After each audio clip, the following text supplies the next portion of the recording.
down at the blood-stained coat, because now we had proof that something unpleasant had befallen Alfred, something that had prevented him from returning home.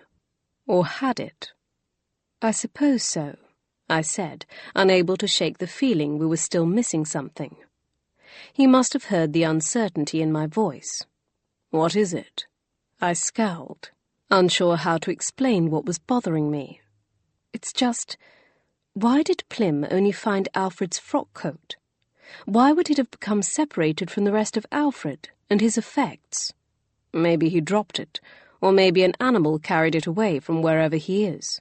There are voles and foxes and such about." I shrugged, conceding his point. But I still wasn't satisfied. "Did the men your grandfather sent to search not look out near Cox Hill?" "I'm sure they did, at least to a certain point, but the moor is massive, Kiera. There's no way they could have covered every square foot." When I still didn't perk up, he frowned. "You're not trying to suggest he faked his death, or some such thing? Because while I can imagine Alfred hiding for a time, this is simply taking things too far, even for him." "I'm sure you're right." I relented, deciding I was being silly. After all, Gage knew his family and Dartmoor far better than I did. If he saw nothing peculiar, then there probably wasn't anything. "Perhaps we'll discover more after we search the place where Plym found the coat," he suggested.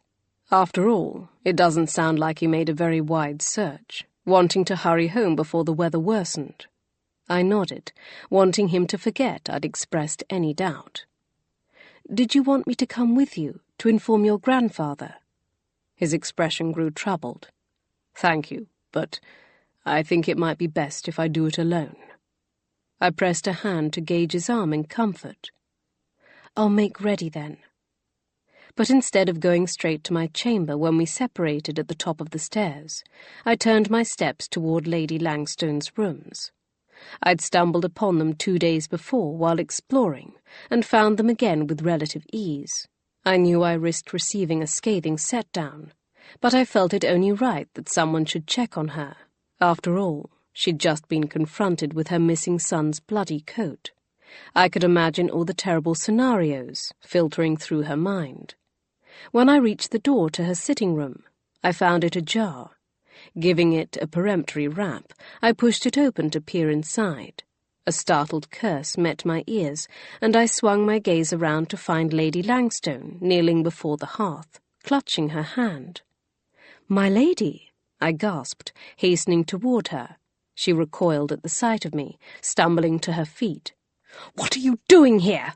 she demanded. "How dare you enter my chamber without my permission?" She sucked in a pained breath. "Your door was open. Please, my lady, you've injured yourself. Let me take a look." "It's just a minor burn," she retorted, continuing to back away. "Minor or not, you should have it seen to."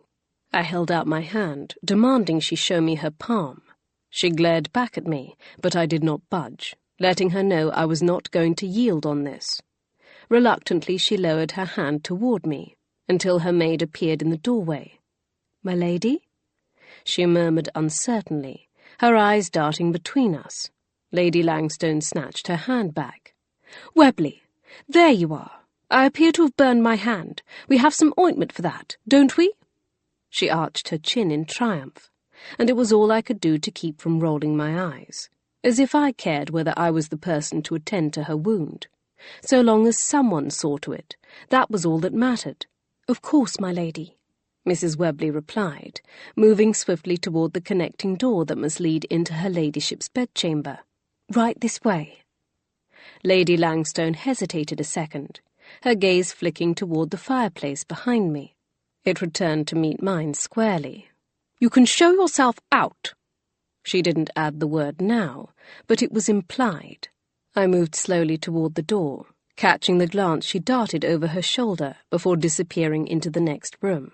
Once she was out of sight, I retraced my steps to the hearth, squatting to see what had so concerned her she'd risked injuring herself. In the midst of the blaze lay the ashes of a stack of papers, their entirety almost consumed. Grabbing the fireplace poker, I stabbed at the documents, trying to save any small bit of them I could. Except for one singed corner, they were all past redemption, crumbling to dust before my eyes.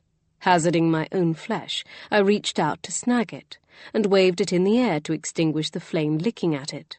I dropped it to the floor, and stomped on it for good measure. Worrying I'd made too much noise, I snatched it up, and slipped from the room.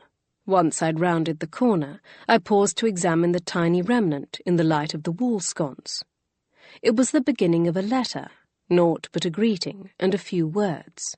My dearest Vanessa, I am Mo... The rest was burned away. However, it was not as useless as it seemed, for I recognized the handwriting. I'd seen it many times before, and the same as now, the sight was never pleasant. But why had Lord Gage been writing to her? And why was he calling her my dearest Vanessa? For that matter, why had the Dowager burned them? What about them had made her rush back to her chamber to destroy them after seeing her missing son's torn and bloody coat? I suppose these letters could have been from 2 decades ago, when Gage witnessed them carrying on some sort of affair. But then why the urgency to rid herself of them now? I frowned, unhappy with this latest development, for it would hurt Gage deeply. Why did his father's involvement always seem to harm him? Even when Lord Gage wasn't present, he still managed to find a way to wound his son. Not this time. Not if I could prevent it. Glancing around me to be certain no one was watching, I tucked the singed paper into my pocket. I would find a way to figure out what those burned letters meant without telling Gage. Maybe they had nothing to do with Alfred's disappearance.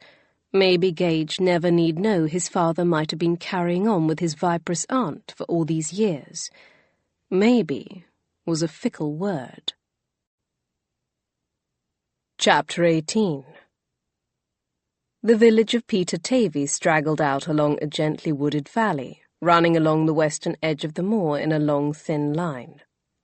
Having come from Plymouth to the south, we'd not passed through it on our way to Langstone Manor, so although I'd seen its rooftops from our vantage at Stephen's grave several days prior, I'd not actually visited the village proper. The granite buildings with thatch or slate roofs clustered around a single meandering road, over which the tall buttressed tower of the medieval St. Peter's Church loomed at the north end. A short distance to the west flowed the River Tavy, for which the village had been named, though the buildings had been built at some distance. Instead, they sat nearer to a spring and the banks of a brook which flowed east toward Langstone, passing over several lovely little waterfalls. It was a charming setting, thick with summer green and bright blooming flowers that teemed with butterflies, but I scarcely paid it any heed. Exhaustion plagued me from days already spent in the saddle. I'd hoped the pleasant aspect of the lush coombe would revive me after so much time out on the bleak high moor, but the warm sun and burbling brook we followed into the village only made me drowsy. If not for my sore body, I might have actually fallen asleep to the mare's gently rocking gait. For 2 days we'd searched the most desolate stretches of Dartmoor for any sign of Alfred. From the boggy cotton grass of Cox Hill, we'd swept north and south, as far into the interior as we could manage, with the assistance of several members of the staff, and even a few neighbouring farmers, but all was fruitless. We found nothing to suggest Alfred had ever passed that way, not even the missing gold button from his coat. It truly did seem as if he'd vanished. Fearing the worst, the men even prodded the mossy bogs, but to no avail. If he'd stumbled into one of those morasses, I wasn't certain the moor would ever give him up. It didn't help that I continued to dream of the shadowy man watching over us while we slept. Given the fact we now suspected Alfred could be dead, that presence had taken on a new, more menacing edge. If only I could see the figure's face, maybe then I could uncover what the dream meant, and lay some of my wilder imaginings to rest. The discovery of his grandson's torn and bloody coat had understandably upset Lord Tavistock, but at least it had convinced him of the need to end the secrecy. We'd finally been able to reveal to the landowners and labourers we'd spoken to only days before exactly what we'd been hinting at, and most had willingly agreed to help with the search, despite their aversion to Alfred. I couldn't help but note their relations to Rory, whose circumstances seemed to indicate would be the next Viscount Tavistock. Although their exchanges with him were somewhat stilted, they seemed to accord him an amiable deference. I also noticed after so many hours together that Rory envied Gage's easy interaction with the other men, and the genuine esteem they seemed to hold for my husband. Most people reacted to Gage thusly, so I rarely paid any heed, but Rory was evidently not accustomed to seeing his cousin in such a light, though he readily allowed Gage to lead the search, directing the others on where to look and hearing their reports. As the hours wore on, his expression grew sourer when he looked at my husband. Perhaps Rory had changed for the better, but there were still traces of the seeds of resentment his mother had sown in him earlier in life. As such, I wasn't surprised when Rory decided to remain behind when we ventured to the village. We hoped to discover what we could about the villagers' dealings with Alfred, as well as learn about any unrest that might be festering. We had no way of knowing who had sent Lord Tavistock those swing letters, or if they'd come from Peter Tavy, but we intended to at least find out how sympathetic the villagers were to the cause. As such, we elected to divide and conquer. After stabling our horses, I left Gage at the Peter Tavy Inn, where he planned to confer with those in the bar, a room I wouldn't even be allowed to enter as a woman. Instead, I retraced our route through town on foot toward the church and its rectory, thinking the rector or his wife might have information they would be willing to share. When no one answered my knock at the door, I decided to continue on into the village. But first, unable to resist, I pressed up to the stone wall to peer past the shield of thick trees into the old churchyard. I'd thought Gage might wish to stop there, to visit his mother's grave, but he'd kept his face pointed resolutely forward, as if he could ignore the graveyard's existence. I'd tried to ask him about it, but whenever I drew breath to speak, he suddenly had words of his own to impart. Eventually, I'd stopped trying, for it was obvious he knew what I wanted to know, and just as obvious he did not want to discuss it. The trees overshadowing the churchyard blocked much of the sun's direct light, giving the space an atmosphere of sombre reverence, even on such a warm day. Scattered among the vegetation stood crooked rows of crosses and weathered gravestones, their bases sinking and twisting in the soft mossy soil. And somewhere in that jumble of graves lay Emma Trevelyan Gage, the stone marker over her shaded resting place, as cold as her grave. Even though I imagined it to be far more grand than the average gravestone, finding it would take more time than I could spare. "Can I help you?" I whirled about, pressing a hand to my chest. I flushed in embarrassment that I'd been so startled by the sound of the woman's voice who stood behind me. She was not much older than I was, and her puzzled frown didn't appear particularly welcoming. Her gaze flicked up and down the epaulette front of my smart plum riding ensemble, while she bounced a young, dark-haired girl on her hip. "My apologies," I replied. My mind was elsewhere. "Yes, you could." I adopted my most concerned expression, hoping to disarm her. "I hoped I might speak with the rector, but he appears to be gone. Yes, my father was called away. He won't be back for several more hours." She paused, before begrudgingly adding, "Is there something I can do for you?" "Perhaps. I've come for information, really. My husband and I are here on behalf of Lord Tavistock, to find out if anyone might know anything about the whereabouts of Lord Langstone." This pronouncement caused a swift change in the woman's impatient countenance. Her eyes hardened, and her mouth tightened into a disapproving moue, but still I pressed on. "He's been missing for over a fortnight, and we have reason to believe he may have come to some harm." "Likely no more than he deserved," she snapped. "If justice was served, you'd find him in hell." I stared wide-eyed at her, uncertain how to respond to such an acrimonious statement. That her hatred of Alfred was real, there was no doubt, and I could only surmise such ferocious animosity came from personal experience. My eyes flicked to the little girl again, wondering if she might have a bit of the look of the Dowager Lady Langstone in her. As if in confirmation, the woman's scowl deepened, and she clutched the girl tighter. Had her expression been pleasanter, I realized the woman would have been quite pretty, if a bit jaded. I could well imagine her catching Alfred's eye. "You're Sebastian Gage's wife, aren't you?" she demanded. We heard he was up at the manor, though not all of us believed it. When he swore he'd never return, none of us blamed him. Her mouth twisted bitterly. But I suppose now we know why. Blood is blood, even when half of it is rotten.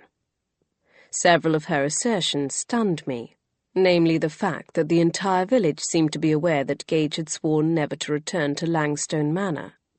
I could only assume they also knew why, even though I, his wife, did not. But I didn't have time to contemplate that further. Not when this woman glared at me as if I were somehow responsible for Alfred as well. "Yes, I'm Mr. Gage's wife," I murmured softly, hoping by remaining composed I might also calm her. "And you are?" Her brow furrowed, as if she was considering not answering. "Felinda Warren," she nodded down the lane from which I'd come. "My husband owns the inn." I suspected this last was added to make sure I knew she was wed, and that the little girl I'd scrutinized, who watched me curiously, was legitimate. But just because the child had been born in wedlock didn't mean she'd been conceived thusly. If Alfred had trifled with Mrs. Warren and refused to rectify the situation, her marriage to another man who would accept her, either knowingly or unknowingly in her expectant state, would be a natural next step. This little girl would not have been the first healthy, purportedly 8-month-old baby born in England. "We've heard Lord Langstone was something of a scoundrel when it came to women.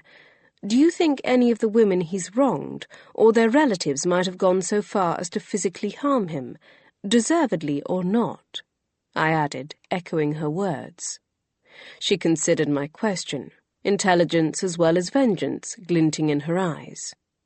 "If they did, I'll not help you find out who. I'll only silently applaud them for giving him his just deserts." I thought it more likely she would be the one clapping loudest. Regardless, the only information she was going to provide me was that Alfred had, indeed, had enemies in this village, and some of them had been angry enough to take action against him if the occasion arose. Had one of them found him wandering the moor alone that day, and seized the opportunity? I thanked Mrs. Warren and took my leave of her, feeling her eyes bore into my back as I returned to the road and resumed my stroll toward the heart of the hamlet. There, along the stone bridge that straddled the trickling brook, congregated the villagers, old and young alike. The older women sat in chairs in the shade of the oak trees overhanging the water to knit and gossip, while the littlest children played at their feet. Splashes of water and the shouts and laughter of older children echoed up from the banks of the stream. A few young girls were put to work carrying pitchers of water up from the brook and down the road to the houses where their mothers worked to hang sheets on a line. Most of the males old enough to wield a thresher would be out working in the fields or in their shops, but a pair of stooped elderly men sat along the opposite verge of the road, nattering at each other in the sun. I assumed the rest of their aged number were enjoying some ale at the inn on such a warm day, and hopefully conversing with Gage. Unfortunately, I didn't have the opportunity to observe this altogether common yet thoroughly fascinating picture of rural life for long. The first woman who saw me striding up the road in my fine clothing, the train of my riding habit draped over my arm, turned to her companions and pointed. Soon everyone had paused in their activities to watch me. All but one small child who continued to poke at something in the dirt, and the children playing in the brook, whose cries seemed all the louder in the silence that had descended. Instinctively, I wanted to check my steps, but I forced myself to keep moving forward and paced a pleasant smile on my lips. Perhaps I should have rejected Gage's suggestion that we separate. He would have felt no qualms about approaching these women and charming them into sharing all they knew. I squared my shoulders, determined to do my best. I gravitated toward the woman seated near the center of the line of chairs, the woman to whom the others seemed to defer, each darting glances in her direction as I neared. Her grey hair was tightly restrained, and her clothing crisply pressed, and I surmised she would be someone who valued plain speaking. "Good morning," I greeted them. "Such a lovely day." "And a hot one," the matriarch replied. I nodded, seeing I'd guessed correctly. But before I could explain my reason for being there, another woman spoke up in a softly melodic voice, though it creaked at the edges with age. "Would you like a cool drink, my lady?" Her eyes were so sweetly earnest beneath her crystal white hair, I could hardly say no.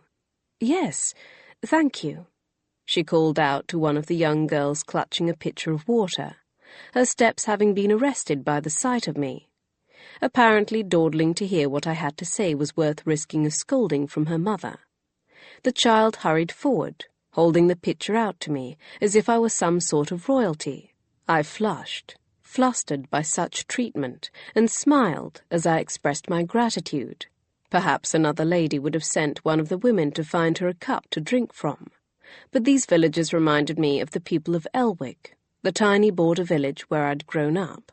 It seemed silly to send them scrambling when I could drink the cool, crisp water from the pitcher, as any less grand person would do.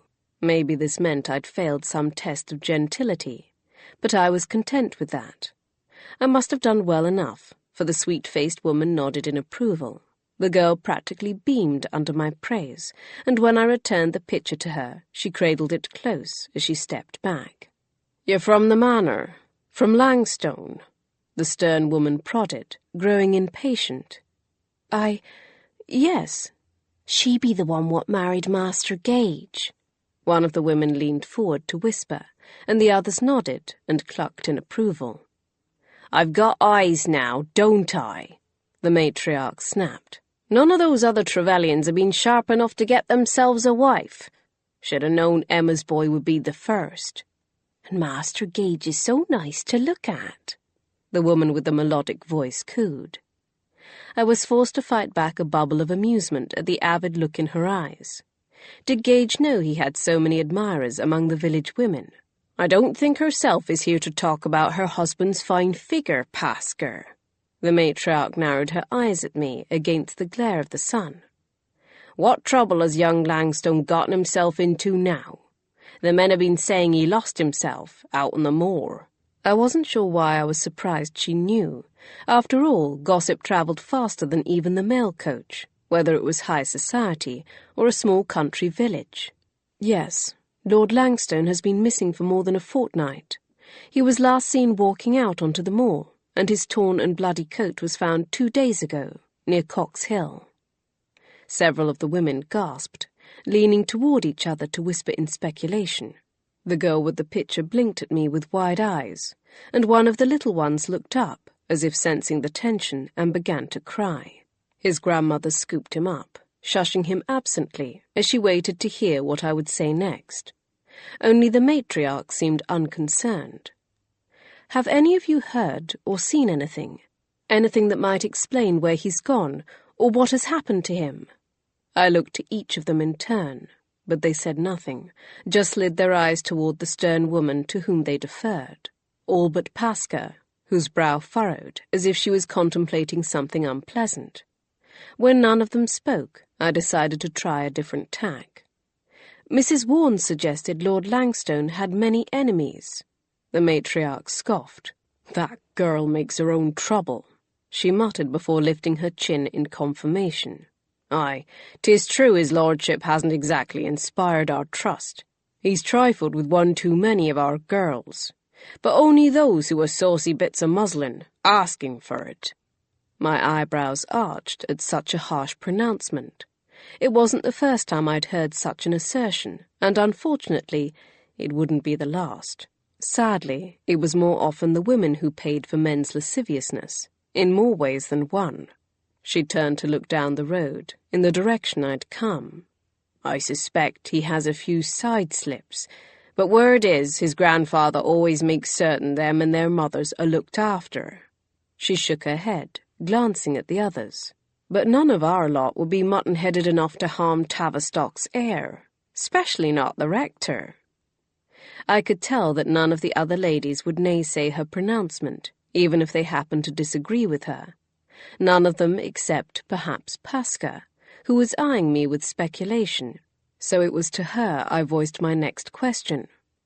What about Lord Tavistock? Has anyone taken issue with him?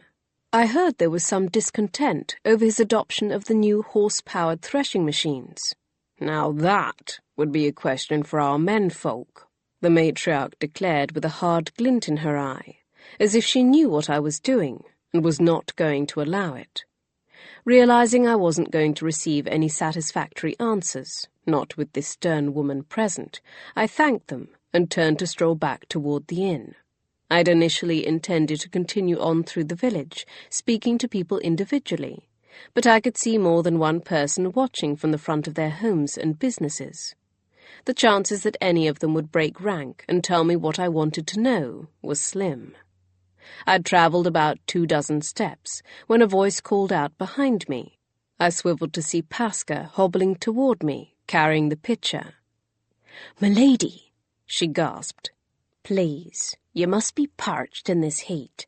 Take another drink afore you be on your way." Her eyes flared wide, coaxing me to cooperate. "Oh, yes, thank you." The other women watched us suspiciously as I accepted the pitcher and drank more of the cool water. "I like you, milady," she announced. "I can tell you be one of the good ones, despite all that nonsense the servants at the manor be spreading about you. And so I'm going to warn you. Drink again," she ordered, as apparently I'd stared at her too long without sipping. "There be rumours surrounding Langstone Manor, ones that have been whispered since I was but a girl in braids. Whispers of dark secrets that reach out and touch every life that passes through its halls." The cold water turned to ice, settling like a lump in my stomach. This wasn't the first time someone had cautioned me about the manor. "What secrets?" She shook her head. "I don't know 'em all, but I do know that family be cursed, that a terrible fate befalls any member who dares defy their kin." I searched her face, trying to understand. "Like Emma?" "She defied 'em, and she suffered a terrible fate." The manner in which she replied, with a shrug and an unemotional recitation of facts, was chilling. But Gage's mother was only one person. "Who else has fallen victim to this curse?" She took the pitcher back from me. "2 others that I know of. Now, maybe 3. Her direct gaze made it clear what she believed had happened to Alfred. But before I could ask her why she believed this, or how he'd defied his family, she murmured a parting warning to "take care," and turned to shuffle back to the other women. I wanted to stop her, to force her to tell me the rest, but instead I forced myself to look away. She'd already risked the other's censure by telling me that much. I wouldn't cause her further trouble. But whether it had been the cool water or her unsettling pronouncement, I no longer lamented the heat of the sun. I welcomed it, for I suspected it was all that kept the ice in my stomach from spreading through my veins. I returned to the inn to find Gage standing at the edge of the carriage yard, staring out toward where the River Tavy flowed. From this vantage, we couldn't see it, but the sound of its rushing water echoed off the trees. From the vexed look in his eyes, I gathered his discussion with the local men had gone no better than mine had with the women. By unspoken agreement, we remounted our horses and set off toward Langstone Manor, waiting until we reached the edge of the village before speaking. I could get no answers to my questions about the swing letters, or who might have disputes with grandfather's acquisition of the new machines, but their very silence makes me suspect there is someone they wish to cover for. I encountered more or less the same response. I glanced up at a curlew as it flew overhead, issuing its distinctive cry. "Do you have any idea who those disgruntled parties could be?" Some of the other landowners had names to suggest, having also received letters. Mostly the labourers who've been the most vocal about the cuts to their wages. The other farmers felt they could hardly blame them for that. He frowned. But despite the threats, no one has encountered any violence or loss of property. One farmer over past Brentor had his hayrick burned, and there was talk of a gathering of dissenters in Langstone, but that's all anyone could tell me. He sighed. It seems rather impulsive to skip over destroying threshing machines and move straight to possible assault or murder. I agree. That does make little sense. I tilted my head. Unless the purpose of those letters was to obscure their real intent. Killing Alfred? Gage asked in surprise. He shook his head. No. Had the letters only been sent to my grandfather, perhaps, but to send them to all the landowners in the surrounding countryside, that's a great deal of effort, all of which might have gone wasted had Glanville not mentioned the letters to us. I nodded in acceptance. I met a Mrs. Philinda Warne. Gage looked up in interest. The rector's daughter. She's the only Philinda I remember. I nodded, relaying what she'd told me, as well as the village matriarch's comments on the subject. When I finished, he didn't appear very shocked. Well, Philinda always was a bit... He seemed to struggle to find a polite word. Eager. But that doesn't mean she was asking for what happened to her, he quickly added. Alfred was far more worldly wise than her, than most of those girls. He knew better than to trifle with them. We fell silent, picking our way through a narrow part of the trail. When it widened again, I drew up beside Gage once more, venturing to introduce the subject I truly wanted to discuss. I had an interesting exchange with a woman named Pasca. Gage perked up, recognizing the name. Is she still alive? He shook his head, a fond smile creasing his lips. She must be almost 90. She doesn't look it.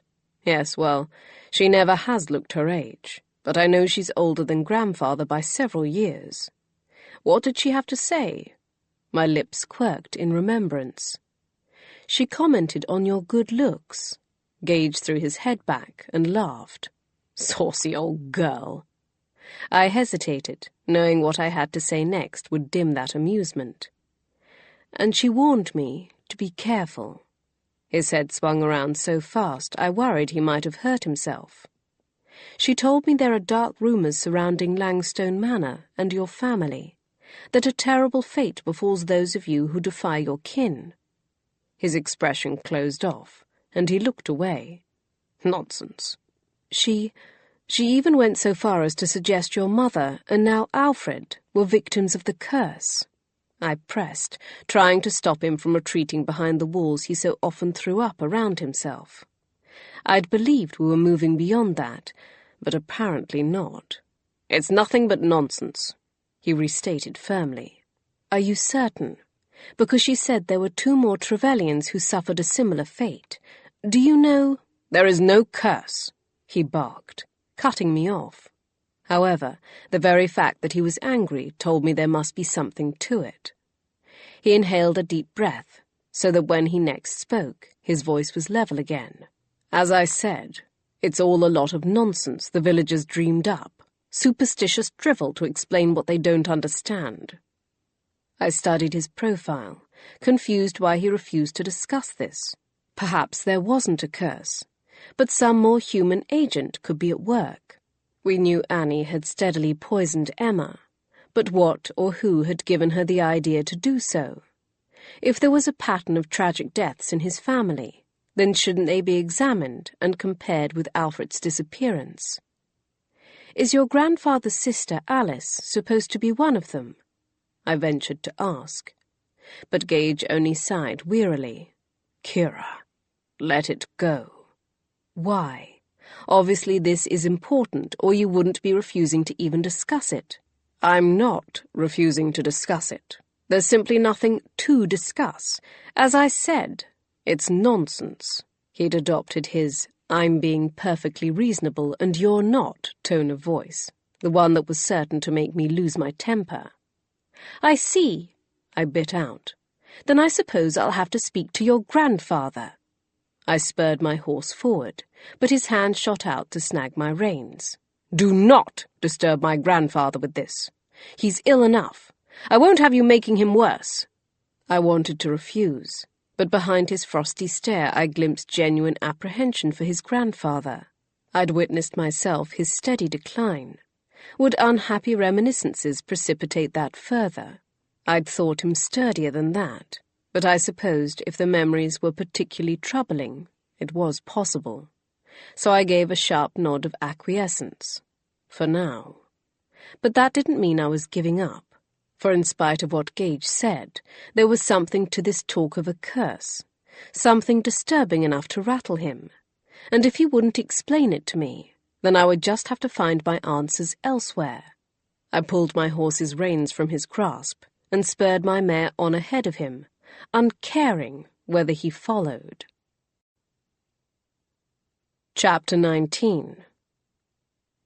I inhaled a deep breath of bracing air and boosted myself up on top of one of the exposed pieces of granite to survey the moor laid out before me.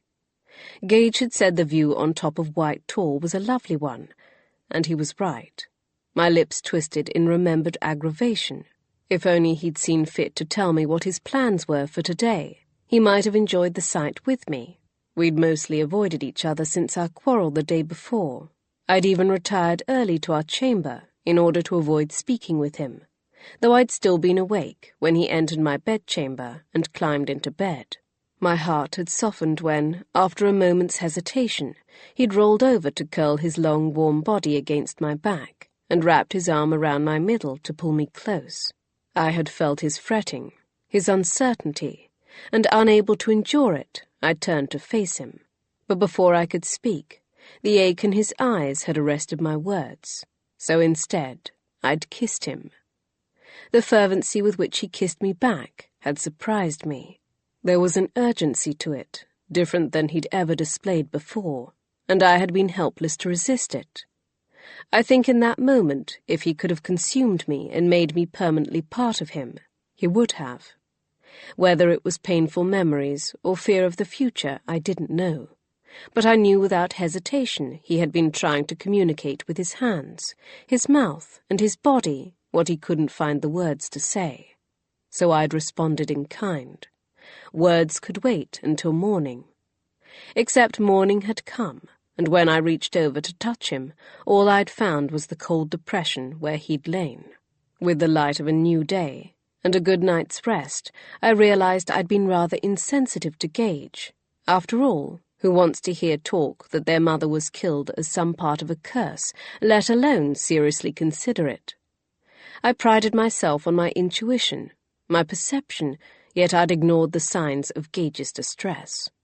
I well knew he closed off his emotions when he was upset or threatened. I should have raised the subject more delicately and allowed him to retreat for a short time to mull it over before addressing it again. Then I might have been able to coax the information out of him. At least then, I wouldn't have been seated on this cold rock by myself. I closed my eyes and tilted my face up to the sun as it broke through the clouds, welcoming the warmth of its rays up on this blustery tor. When after I'd prepared myself for the day, Gage had still not returned to our chamber, I'd gone searching for him. I'd thought I might find him with his grandfather, but instead I stumbled into the end of an argument between Lord Tavistock and Rory. Neither man could tell me where my husband was, and I'd quickly taken myself off, deciding I didn't need to be in the middle of their altercation, no matter how curious I was what had caused the charge in the air between them. Hammett also protested ignorance of Gage's location, though his stilted response made me suspect he had a guess, but one he was unwilling to share. Thus thwarted, I'd abandoned my quest and decided to go for a walk. If nothing else, it would help me clear my head and sort my thoughts. The day was a fine one, and I figured if I remained close to the manor, I wouldn't risk becoming lost, even if the weather began to shift. Since I'd yet to climb White Tor, I set off in that direction first.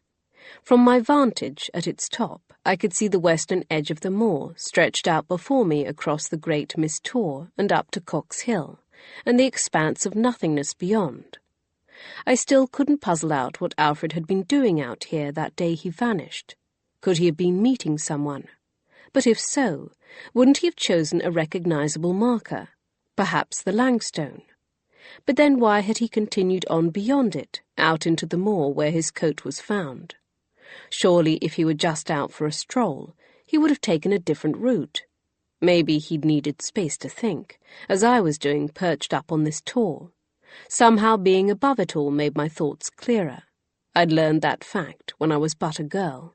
It was why I'd so often retreated to the attics at Blakelaw House, my childhood home, why I'd turned the loft in the library at my brother-in-law's Highland castle into my own personal sanctuary during the months after Sir Anthony's death, and the ensuing scandal that had erupted.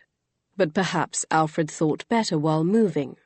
Perhaps in his distraction he'd tripped and fallen, striking his head somehow, and become muddled. But then why couldn't we find his body? Had a bog truly swallowed him whole, leaving no trace? "Oh, good morning." I blinked up at the sandy-haired man who had rounded the shattered granite stack I was seated on. I'd been so absorbed in my own reflections that I'd failed to note his approach. "Good morning," I replied, tilting my head in recognition. "It's Mr. Bray, isn't it?" He nodded. "It seems we've had the same idea this fine morning, Mrs. Gage." He gestured toward me. "Do you mind if I join you?" "Not at all." I smiled in invitation and slid over to make room for him next to me. "Where is your husband?" he asked, settling beside me. "Out making more inquiries?" "Yes," I lied, not wanting to admit I had no idea where he was. "He's concerned for his cousin." "Understandable. He is family, after all." I found it interesting he should phrase it as such, narrowing in on the aspect of it being more of a duty rather than a matter of familial affection. But then I remembered he'd grown up with them.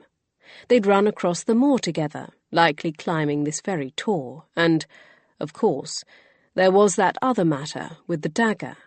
In the interaction I'd observed between them, Mr. Bray hadn't seemed to harbour any ill will toward Gage, but I wasn't about to dredge up the affair. I studied the amiable man out of the corner of my eye.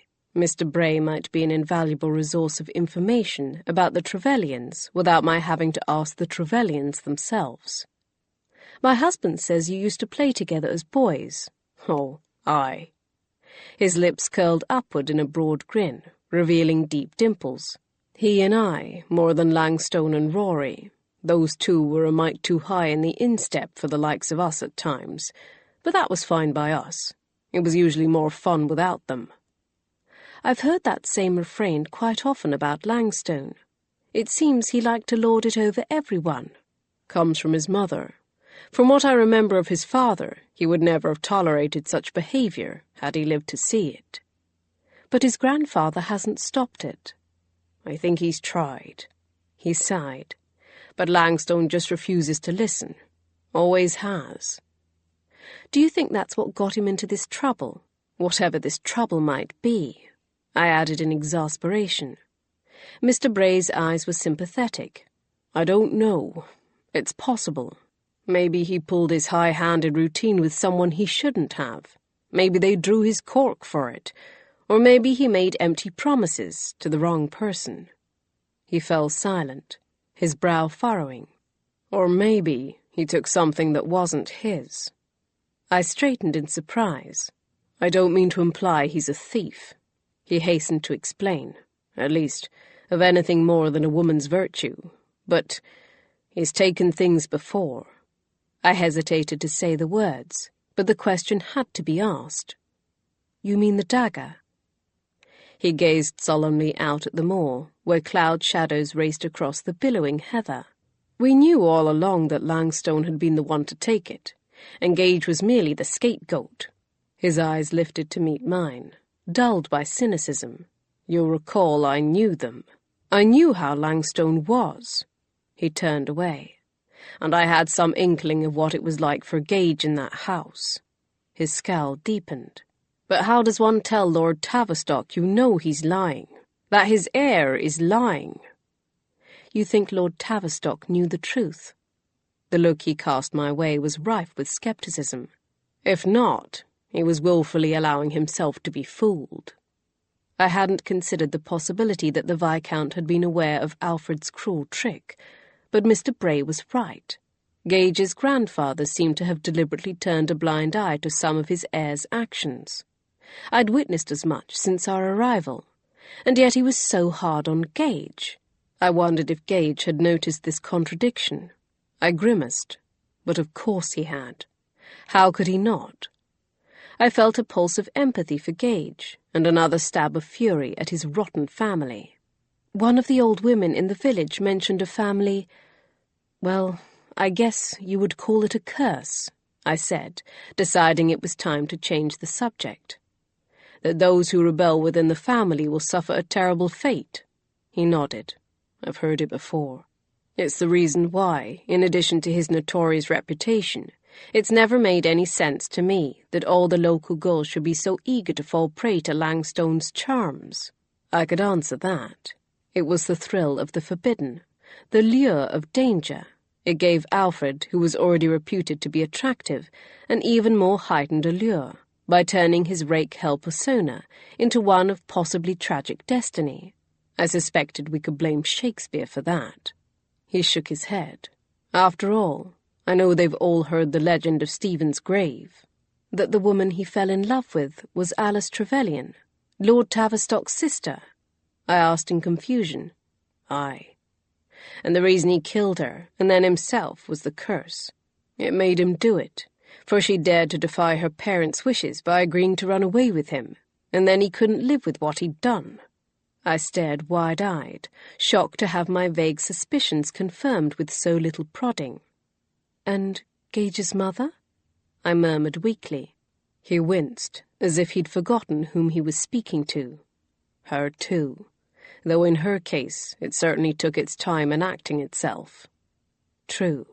Gage had been 18 when his mother died, 19 years after she'd married Stephen Gage and rebelled against her family. But perhaps death by slow poisoning was far more terrible than a quick demise. I frowned. Poison. Was that what connected them all? Even Alfred? Miss Galloway had given him a tincture for a stomach complaint, as well as a bundle of Herb Bennet for protection, particularly against poison. Rory had reported that Alfred had suffered from some sort of ailment in the days before he vanished. Had he been poisoned and finally succumbed? But if so, once again, where was he? I stared across the moor toward Great Miss Tor, rising in the distance. From this vantage, I couldn't see Miss Galloway's cottage, for it was hidden behind another rise that concealed the lower slopes of that tor. However, I believed I could make my way safely there. It was not so far, even on foot, and I'd been there before. Taking my leave of Mr. Bray, I set off across the moor, following the track Gage and Rory had speculated Alfred might have taken when they'd believed he might have gone to visit Miss Galloway the day he disappeared.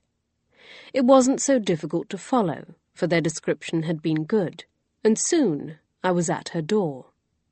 There was no sign of life as I approached, no twitch of the curtains like the last time we'd called, and when I rapped on the door 3 times, there was no answer. I tested the handle, and the door easily opened. "Miss Galloway?" I called, peering inside. "Miss Galloway?" The cottage appeared much as it had before, though the fire was banked. She must have gone out to run an errand, perhaps visiting a village or gathering more herbs. I glanced in every direction from the porch to see if I could spot her, and even peered around the corner into the garden, but she was nowhere to be found. Hesitant to venture into her home uninvited, I paused on the threshold. In the tumult of the last few days, hunting for Alfred, I wasn't certain if anyone had informed her about the bloody coat. I'd meant to come sooner, but then it had slipped my mind. I didn't want to leave without letting her know, so I stepped inside. Leaving the door open, I tentatively began to search through the drawers in the cabinet by the door for a piece of paper and a pencil so I could leave a note. I located the sheets of foolscap in the second drawer, but as I pushed them aside to see if a pencil lay underneath, something gold caught my eye. It was a shiny button with ornate swirls, one, I realized with a start, that I'd seen before. It was the missing button from Alfred's coat. But what was it doing here? I tried to tell myself there was a perfectly rational explanation for its presence at the bottom of Miss Galloway's drawer, and for the fact she hadn't brought it to our attention. He could have dropped it during a visit prior to his going missing, or she could have found it on the moor and not realized who it belonged to. But those explanations didn't sit quite right. I stared at the button, uncertain what to do. Should I take it with me, or leave it here and hope she mentioned it during our next meeting? In the end, I elected to put it back, as a sort of a test. After all, the button wasn't evidence of wrongdoing. But if she remained silent about it, even after I mentioned it on my next visit, then that would tell me more than a direct confrontation. I jotted down a short message, along with a promise to call again soon, and left it on the table. But just when I'd turned to go, a soft thud came from the direction of the bedroom. I slowly straightened, feeling the skin along the back of my neck prickle, as if a stray draught had blown across it. "Miss Galloway? Is that you?" I inched forward in the heavy silence that followed my query, eyeing the gap below the closed door. "Is anyone there?" I paused with my hand hovering over the knob. Should I grab something to defend myself with? I'd left my reticule and the percussion pistol tucked inside back at the manor. But then, if it was only Miss Galloway in distress, I would feel foolish for scaring her. My breath fluttered in my chest as I turned the handle and thrust open the door. I gasped as an orange tabby cat leapt off the bed and streaked past me. Pressing a hand over my pounding heart, I laughed. I knew full well what mischief-makers felines could be. I'd left my own cat, a grey tabby I'd dubbed Earl Grey, under the care of my sister's children in Edinburgh. There were times when I missed his companionship, but it had been for the best that I'd left him behind. Earl Grey would have despised the boat trip to Ireland and the journey here, and I could only imagine the look the Dowager would have given me if I'd arrived at Langstone with a cat on my lap, although further contemplation almost made me wish I'd done so. The orange tabby leapt up on the chair nearest the hearth, circled once, and curled into a ball to go to sleep. I smiled. Obviously he was comfortable here. My smile faded. I didn't remember him during my last visit. Maybe he'd been outside, lolling under the garden flowers in the sunshine.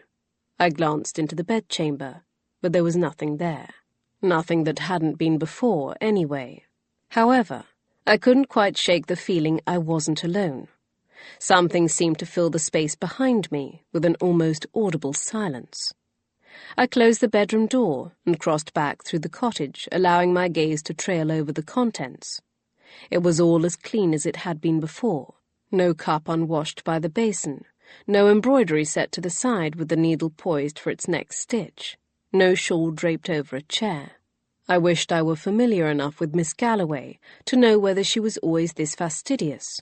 Feeling I'd outstayed my welcome, and vaguely guilty for prying despite my discovery of the button, I left the cottage.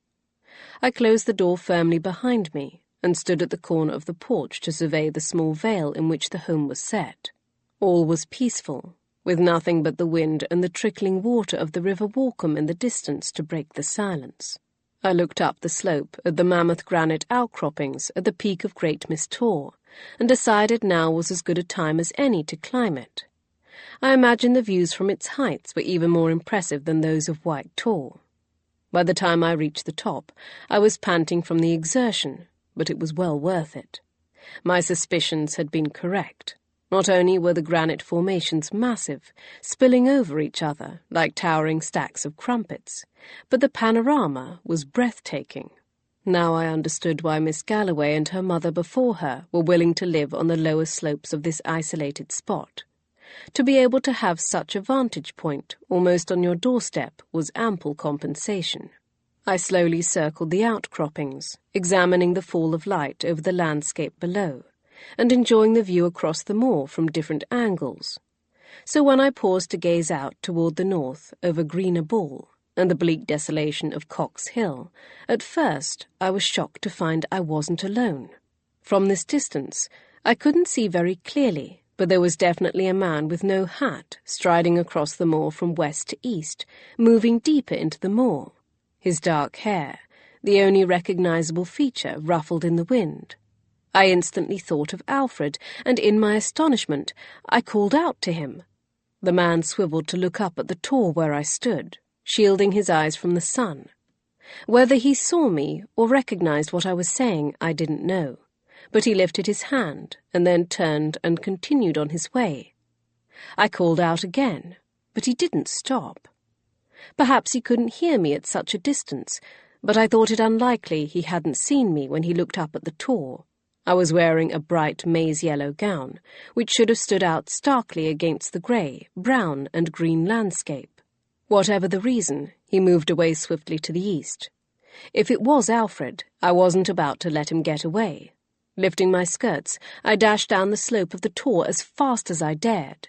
Every 20 or 30 feet, I continued to call out, until I was too short of breath to do so. At the base of the tor, the rocky ground gave way to deer grass and heath, and I was able to stretch out my stride, almost running in my haste. The earth was soft beneath my feet, squelching with each step, but I paid it little heed. I had gained on the man slightly, and I was intent on catching him. So oblivious was I to everything else around me that I didn't hear the person behind me until their arms snagged me about the waist, wrenching me to a stop and driving the air from my lungs. I gulped, trying to inhale as I sagged back against the man who had grabbed me. I thrashed weakly, attempting to free myself from his grasp, but he held on tenaciously. "Have you lost your mind? That's Mr. Marsh you are about to blunder headlong into," Rory scolded, and then proceeded to ring a peal over my head for my foolish recklessness, while I struggled to regain my breath and my faculties. When finally I could speak, I lifted a hand to point in the direction I'd been moving. "But the man! He's getting away!" Rory glared down at me as if I were talking gibberish. "What man? What are you talking about?"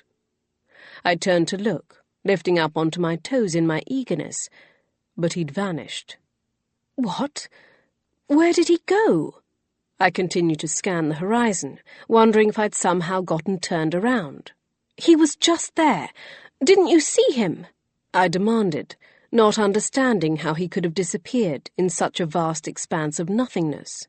There were no valleys or hills for him to hide behind in that immediate direction, no large rocks or tall vegetation to duck behind. When I glanced back at Rory, it was to find him watching me with a strange light in his eyes. His anger mellowed into something more guarded, more wary. "I'm telling you, I saw a dark-haired man striding across the moor in that direction. I thought maybe, somehow, it was your brother, and I didn't want him to disappear again." I broke off, scowling up at him in frustration. "You don't believe me." He shook his head. "It's not that.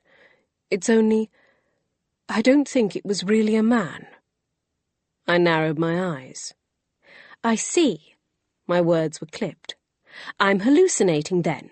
Is that it?" I think you are being pixie-led." "I beg your pardon?" "That's what the locals call it. They believe pixies inhabit these lands, and sometimes they like to make mischief, playing tricks on travellers out on the moor, leading them into trouble." I frowned, not knowing what to say to that. I felt vaguely insulted. My mind was perfectly clear, as were my eyes. I knew what I'd seen, and yet I'd grown up with tales of pixies and sprites, bogies and selkies, and the fae. Just because I'd never encountered them didn't necessarily mean they didn't exist. I turned to look back across the marsh toward where I'd seen the man. How had he vanished so quickly? If he was real, then where was he? Rory's feet shuffled backward, gurgling the boggy ground beneath our feet. "I don't know if I believe that, but Dartmoor is different. The usual rules don't apply here. Maybe it's the light, or the peaty soil." He shrugged. "Who knows? But strange things do happen here."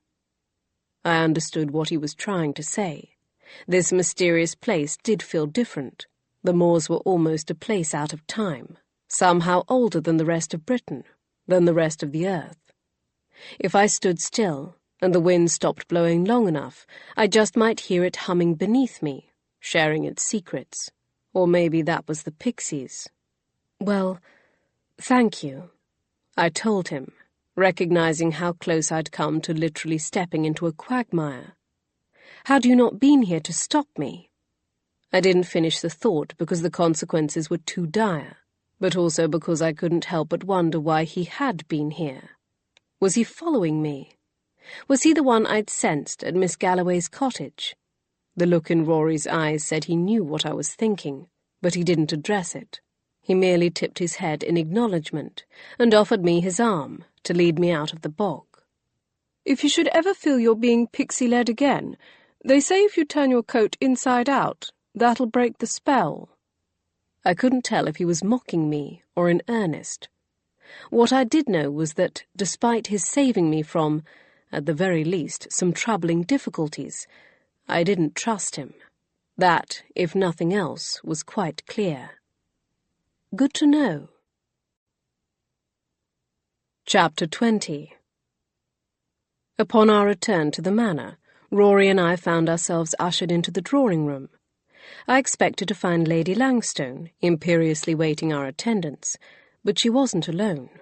Across from her sat Gage, listening attentively to a lovely young woman with soft red curls, while beside her hovered a man sporting grey at his temples. I halted just inside the door, acutely embarrassed by my appearance. Had I known we had company, I would have insisted on changing out of my mud-splattered frock and kid boots and repairing my wind-blown hair. Rory seemed similarly discomfited, rooted to the spot beside me. Lady Langstone was, of course, the first to notice our arrival, narrowing her eyes in disapproval. I fought a blush and forced my feet forward to meet our visitors.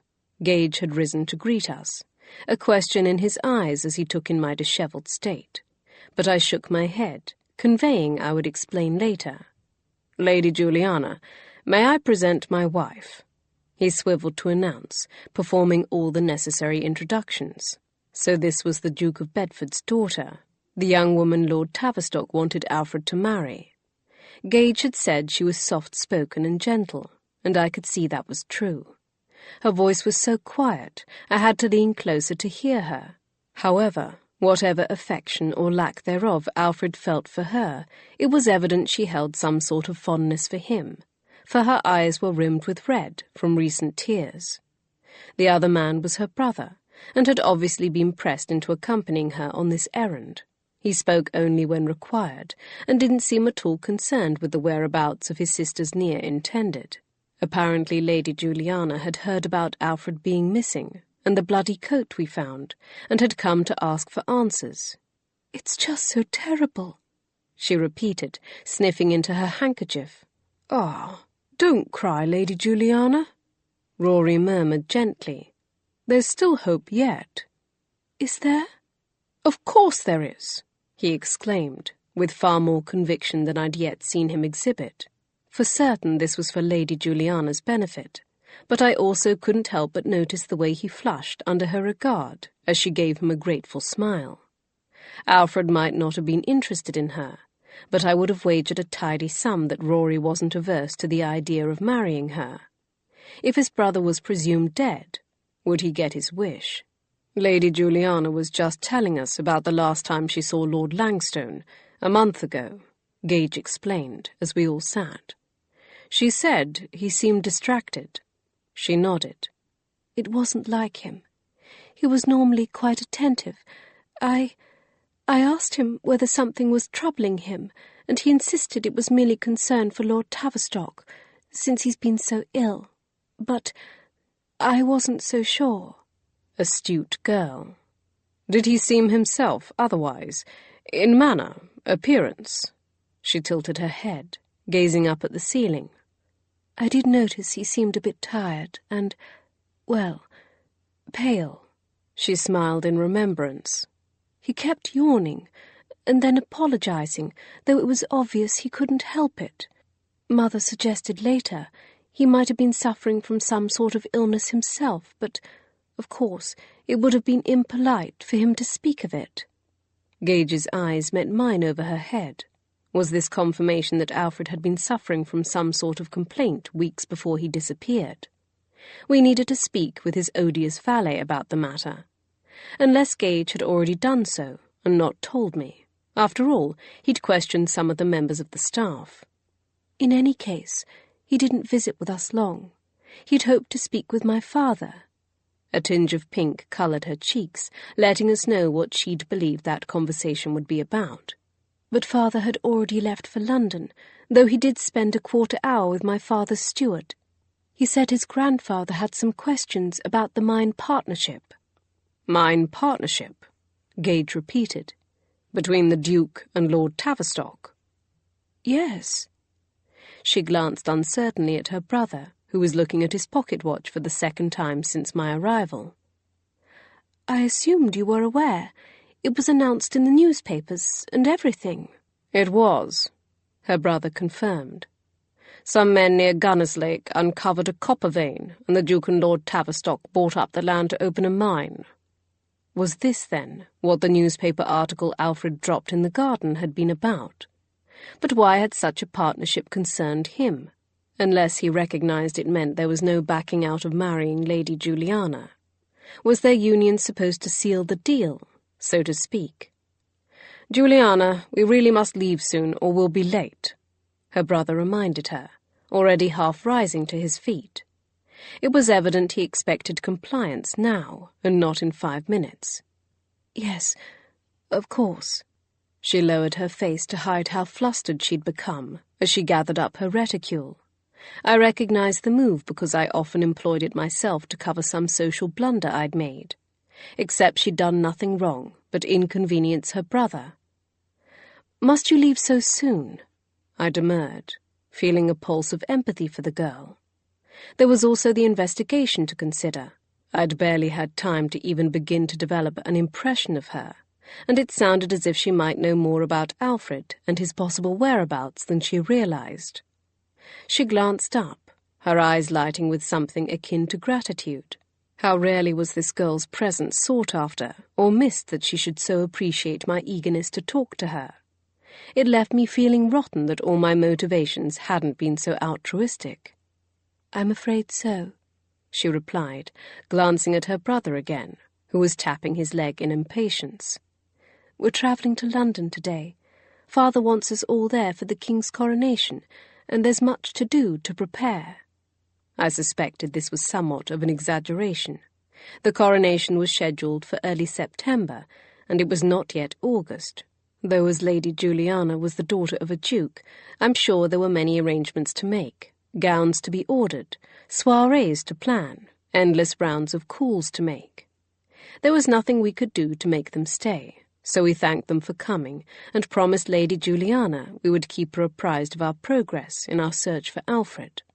Lady Langstone soon followed them from the drawing-room, but not before offering me a parting quip. A word of advice.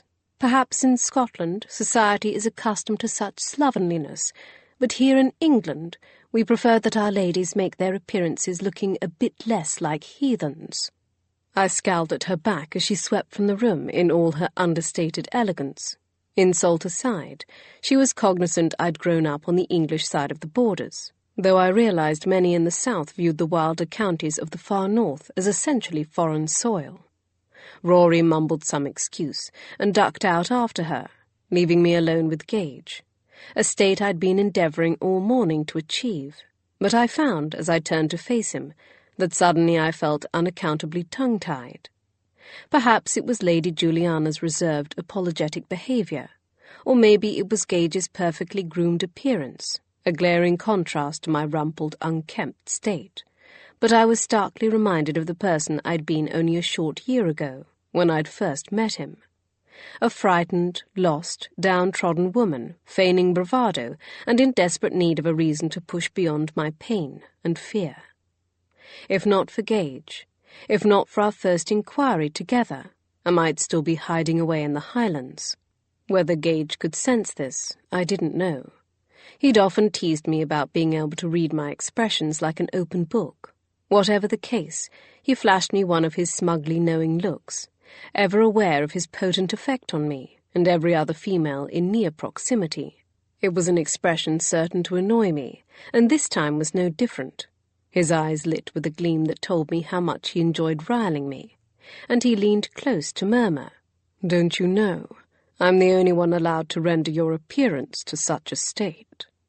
My body flushed at the implication, and my breathing quickened, even as I continued to scowl.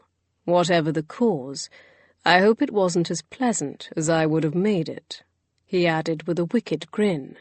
Had we been in our bedchamber, I'd no doubt how our exchange would have ended, but since we were standing in the middle of the drawing-room, with the door open, Gage kept his hands to himself, though not his gaze. I wasn't sure that didn't make our exchange all the more titillating because of it. I inhaled a deep breath. Two could play at this game. "I've been looking for you." His pupils widened. "Have you?" I nodded, stepping nearer to smooth his already straight collar. "I was sorry to see you'd already risen from our bed before I woke." I flicked my gaze up at him, through my lashes. He inhaled a swift intake of breath and pressed a hand against the small of my back, drawing me ever closer. "Yes, well, that was my mistake." The gust of his breath and the brush of his lips against the tender skin behind my ear nearly made me forget myself. But I hadn't forgotten the words we hadn't said to each other, the words that would be harder to say the longer they went unsaid. I pushed against his chest, reluctantly urging him to stop nuzzling the side of my neck. Evidently he'd forgotten where we stood, or perhaps he didn't care if we shocked his aunt or the staff. "I'm sorry I lost my temper yesterday," I told him, growing serious again. "I should have recognized what talk of a curse would mean to you, to your mother's memory." I smiled sheepishly. "I think sometimes I become so determined to find the truth that I become blinded to the effect that truth might have on others." Gage exhaled a long, slow breath and lifted a hand to brush a stray tendril of hair back from my face. "But you weren't wrong. It is something we should explore." I could see how much it cost him to admit such a thing. He looked as if he would rather do anything else, and so he did. "But first, what did you think of Lady Juliana's revelation of the mine partnership?" I shook my head at his blatant attempt to change the topic of conversation, but allowed him to do so. After all, the discussion of his mother and the curse was far too fraught to be conducted in such a public place. "I suspect the same as you, that the partnership was the subject of that newspaper article Alfred dropped. The gardener did say he recognized the words Tavistock and Gunnislake, didn't he? But I think your grandfather could tell us more." "My thoughts precisely. What of Lady Juliana? Did you find her trustworthy?" "You spent far more time with her than I did. But from the little I observed, yes. She seems a caring, agreeable girl, and as terrible a match for Alfred as you feared." His mouth flattened in sympathy. "I worry the Duke is only interested in seeing her married off to someone with the right lineage. She's but one of 6 daughters." "Do you think the coronation was simply an excuse for the Duke to remove her from the vicinity of Langstone Manor, and whatever scandal might erupt now that he knows Alfred is missing?"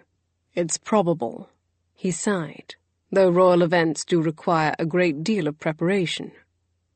I studied his exasperated expression, trying to decipher what he wasn't saying. Normally such a countenance meant only one thing. "I'm surprised your father hasn't remarked on the coronation." He grimaced.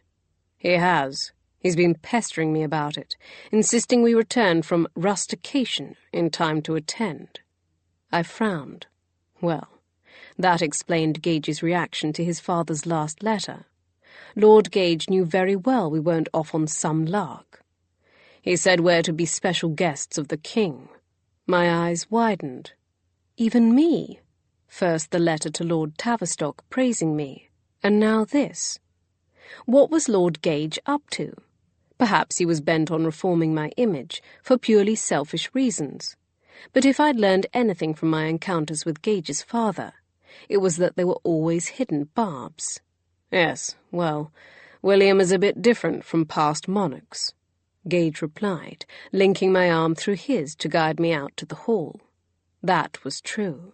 Much of society was all abuzz about the rights and privileges he'd recently bestowed upon the numerous illegitimate children he'd had with his long-time mistress, as well as the fact he included them in royal events. I suspect, if he has any interest in your past at all, it's more out of curiosity than scorn, he added. Hammett, just the man I wanted to see, he declared as the butler appeared before us.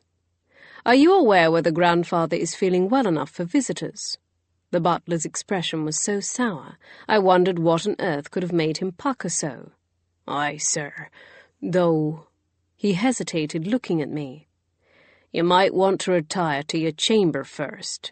I stiffened, thinking at first he was disparaging my appearance. Your maid requested to see you. Hammett's mouth barely formed around the words. His eyes darted to Gage. Mr. Gage, too, if he's available. So this was what the old retainer found so distasteful.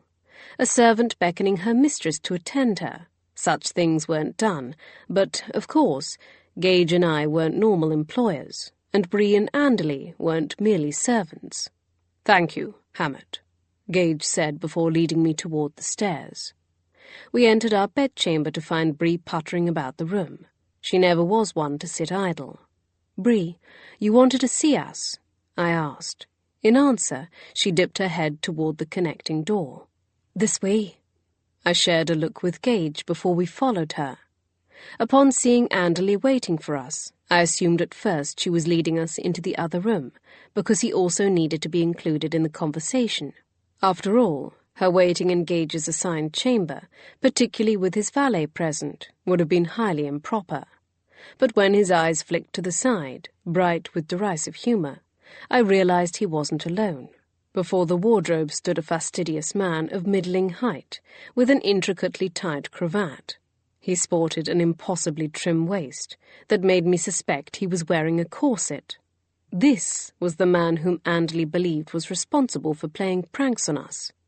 I would never have guessed, and from the manner in which he stared down his nose at us, I suspected he would sooner go to the gallows than admit his culpability. This is Lord Langstone's valet, Mr. Cooper, Bree explained, offering the man a smile of encouragement. He has something he wishes to tell you. He cleared his throat. Yes, He rocked forward on his heels before trying again. In light of recent developments, I thought it best to inform you of what I know. His eyes lifted to meet Gage's, and then mine. It was clear he didn't wish to do so, but something had impelled him to trust us. I glanced at Bree, or someone. You're speaking of Lord Langstone's coat, Gage inferred. Yes, sir. He nodded. Go on. Cooper's eyes slid toward Anderley, rife with animosity. It was apparent he wished for the other valet to be sent away, and just as apparent, Anderley was not about to be budged. Lord Langstone confided in me that, for reasons of his own, he did not wish to marry Lady Juliana. I couldn't decide whether to be irritated or amused at the valet's dissembling. From everything I'd learned about Alfred, it was doubtful he was the type to take his servant into his confidence. It was far more likely that Alfred had grumbled about the matter, either too foxed or too angry to care that his valet heard. However, Lord Tavistock and the Dowager Lady Langstone were eager for the match. Very eager, he stressed. I believe they were exerting some pressure on him to comply, but he said he was determined not to. He said he had other plans. None of this was news to us, except the last. What plans? Gage asked. Cooper straightened even taller. I don't know. He was quite secretive about them, but I'm astute enough to comprehend they would not be welcomed by his lordship or her ladyship. You think they might have decided to stop those plans, had they known about them? Maybe.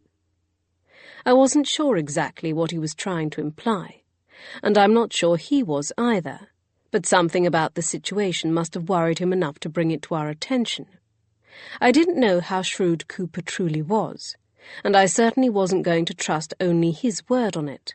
However, I did know that the body often sensed things that the mind could not necessarily explain. If his intuition had been strong enough to impel him to overlook his dislike for Anderley and Gage and share his suspicions, then I was inclined to listen. But that's not all. He cleared his throat again more forcefully. Lord Langstone was blackmailing someone. Perhaps they're the person who did him harm. Chapter 21. I don't know who, Cooper hastened to say, before Gage could ask, but I believe it was someone in this house. He instructed me that if something untoward should happen to him, I was to retrieve some items he'd hidden underneath a loose floorboard in his chamber and destroy them. When I'd heard about the state of his frock coat and that no other trace of him had been found, I decided I should follow his orders. But when I went to retrieve the items, they were already gone.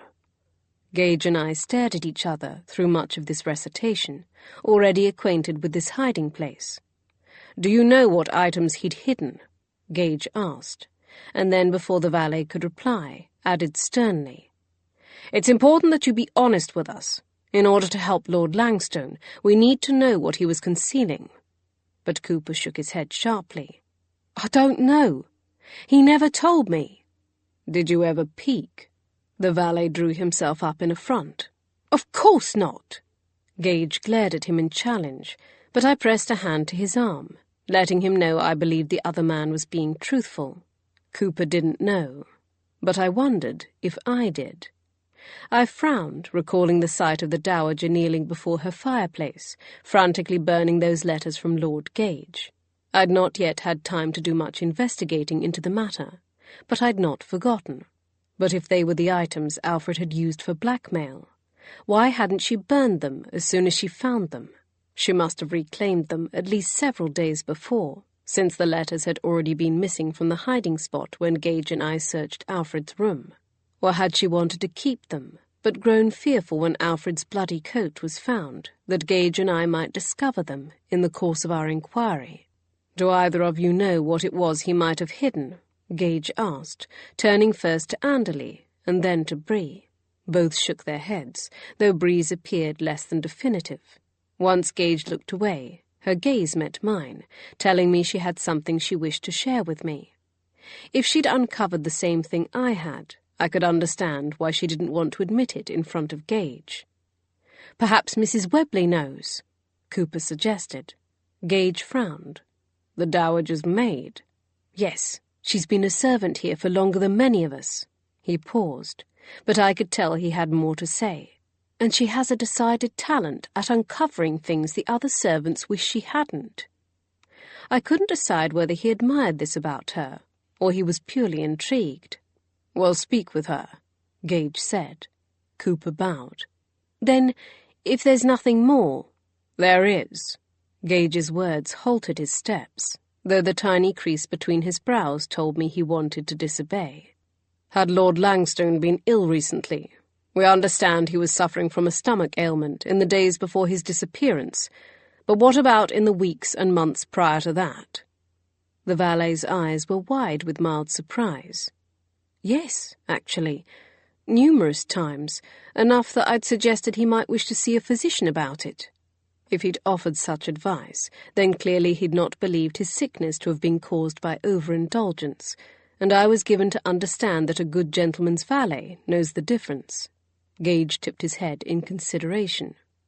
Did he accept your advice? Not that I'm aware of, sir. He nodded. Thank you. You may go. Cooper bowed again stiffly and hurried from the room. I have to say, McAvoy, Anderley remarked once the door closed behind him, I'm impressed. Never thought you'd convince the fussy toad to talk. Bree's eyes sparkled with mischief. Yes, well, that's because you dinna ken what I promised to tell him about you in return. Anderley's eyes narrowed in suspicion. My valet's odd grooming habits aside, Gage began. I smothered a giggle behind my hand as Anderley turned to him in affront. What odd habits? His eyes glinted with teasing. I'm sure Mrs. Gage doesn't want me to explain how you sometimes rinse your hair with ale. A tinge of pink crested Anderley's cheeks. Well, maybe I should share the method with Miss McAvoy. It's quite effective. Oh, aye, Bree agreed. "Does make your locks wondrously shiny." "Why, thank you," he replied, turning back to Gage. "Though I've heard the smell of hops on a woman can be quite tantalizing. Perhaps you wouldn't wish Mrs. Gage to attract so much attention." At this, I could no longer contain my mirth, and laughed out loud. The others joined me, perhaps driven to such hilarity by our present frustrations. When our laughter faded, I found myself perched on the edge of the bed, swiping tears from my eyes. Anderley stood with his arms crossed, looking at ease despite being the cause of such glee. "What do we make of Cooper's assertions about Langstone having made other plans to avoid marrying Lady Juliana, and the possibility he was blackmailing someone?" Gage asked, recalling us to the matter at hand. He leaned against the bedpost beside me, lifting his eyes to the ceiling overhead.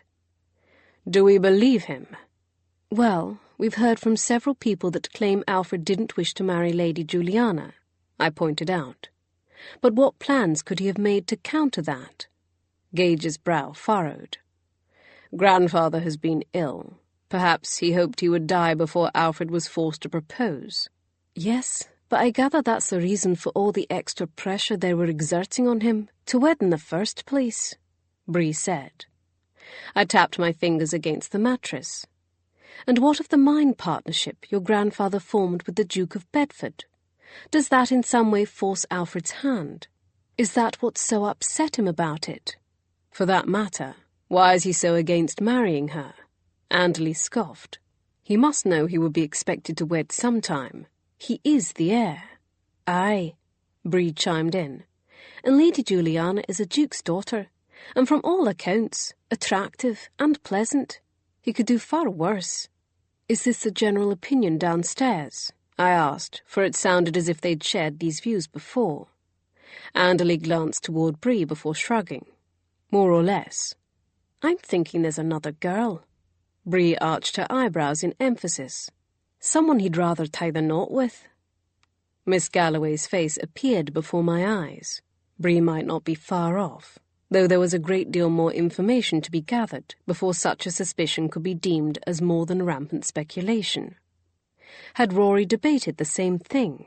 Was that the real reason why he didn't like Miss Galloway? "Continue to keep your eyes and ears open." Gage scowled at the wall across from him. "I still think some of the staff know more than they're saying." He glanced at Bree. "And find out, if you can, whether any of the servants saw someone slip something into Lord Langstone's food or drink. If he was being poisoned, he was most likely ingesting it." Bree nodded and turned to me. "You have need of me, my lady?" I knew this was her polite way of telling me I looked a dreadful mess. "Yes, I'll be there in a moment." While she moved through the connecting door, I looked to Gage to confirm he still wished to speak with his grandfather. I could see the questions about my dishevelled state forming in his eyes. Questions I didn't particularly wish to answer at the moment, not when they would result in a scolding for my carelessness. So I hurried across the room after Bree before he could voice them. "If you can give me a quarter of an hour, I'll join you." With the door shut firmly between us and the men, I swiveled to allow Bree to begin unfastening the buttons down the back of my dress. "Now tell me what you know about the blackmail." "I don't ken anything," she insisted. "But—" I heard in her voice that she didn't want to admit whatever she knew. "Tell me," I urged gently. She inhaled swiftly. "I overheard some of the maids talking. One of 'em swears Lord Gage and the Dowager used to carry on with one another." Did she say why she thought that?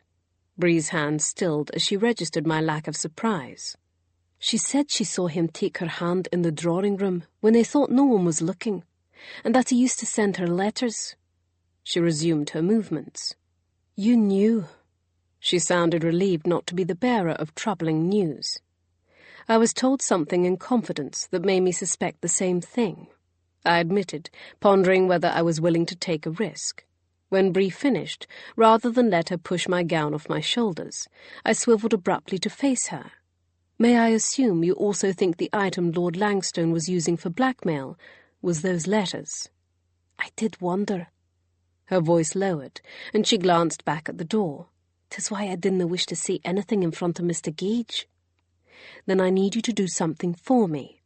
I explained how I'd seen the Dowager frantically burning papers, and about the singed corner of one letter I'd managed to save. Retrieving it from between the pages of the book where I'd hidden it, I passed it to her. She gasped. "It's true, then?" "It's probable," I replied sadly. Her face blanched in misgiving. "Does Mr. Gage know?" Unwilling to betray my husband's knowledge of the matter, I brushed her question aside. "You leave that to me. What I need you to do is show that around below stairs. Make certain the maid who claims she witnessed their affaire de coeur sees it. I also want Mrs. Webley to know you have it." Her eyes lit with comprehension. "You want to try to flush her or her mistress out. See what they reveal." "Precisely. I'll do my best," she declared, tucking the scrap of paper into her pocket. Her determined gaze then fell on my hair. "Now let's tend to this bird nest." "I didn't tell you about my mine partnership because I didn't think it mattered," Lord Tavistock snapped back at Gage. The Viscount appeared a bit paler today. A welcome ruddy tinge had entered his cheeks, and his breathing sounded less laboured, but that also meant his words held more bite. "It's public knowledge. Appeared in most of the local newspapers, and probably a few in London." "Newspapers that were published while we were in Ireland," Gage retorted to his implied criticism that he hadn't been keeping abreast of the latest news. "That's hardly my fault." "No, but it is your fault you never mentioned the mines." Gage narrowed his eyes. "In fact, I believe you deliberately neglected to tell us because you knew Alfred had been upset about it. He didn't wish to marry Lady Juliana, and he felt trapped into the union by this deal you'd made with the Duke of Bedford." The manner in which the Viscount looked, as if he were chewing on something unpleasant, told me Gage had hit the nail on the head. "Alfred has always been a stubborn and recalcitrant boy." Gage snorted. "I wonder who he inherited those traits from." His grandfather's scowl turned blacker. "He needed to be made to see reason. He's nearly 36. It's high time he wed an appropriate girl and produced an heir." "An appropriate girl?" I interjected, latching on to what I deemed the most important words in that sentence. The Viscount's silver eyes flicked to meet mine.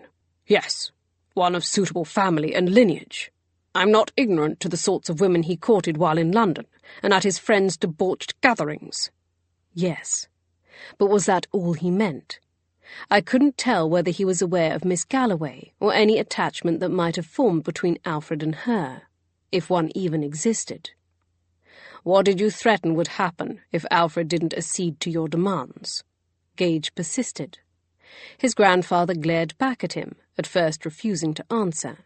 Then he arched his chin, like an obstinate child. "I told him I would strip everything I could from his inheritance. All he would be left with were those things that were entailed, Langstone Manor and its attached lands." "The estate isn't self-sustaining," Gage replied, grasping the implications before I did. "Without the mines and other tracts of land, in short order, he will be crippled with debt." "Only if you refuse to wed Lady Juliana." I watched as fury transformed my husband's face. "Is that why you really asked us here? You suspected Alfred had gone into hiding and you needed us to find him so you could bring him to heel."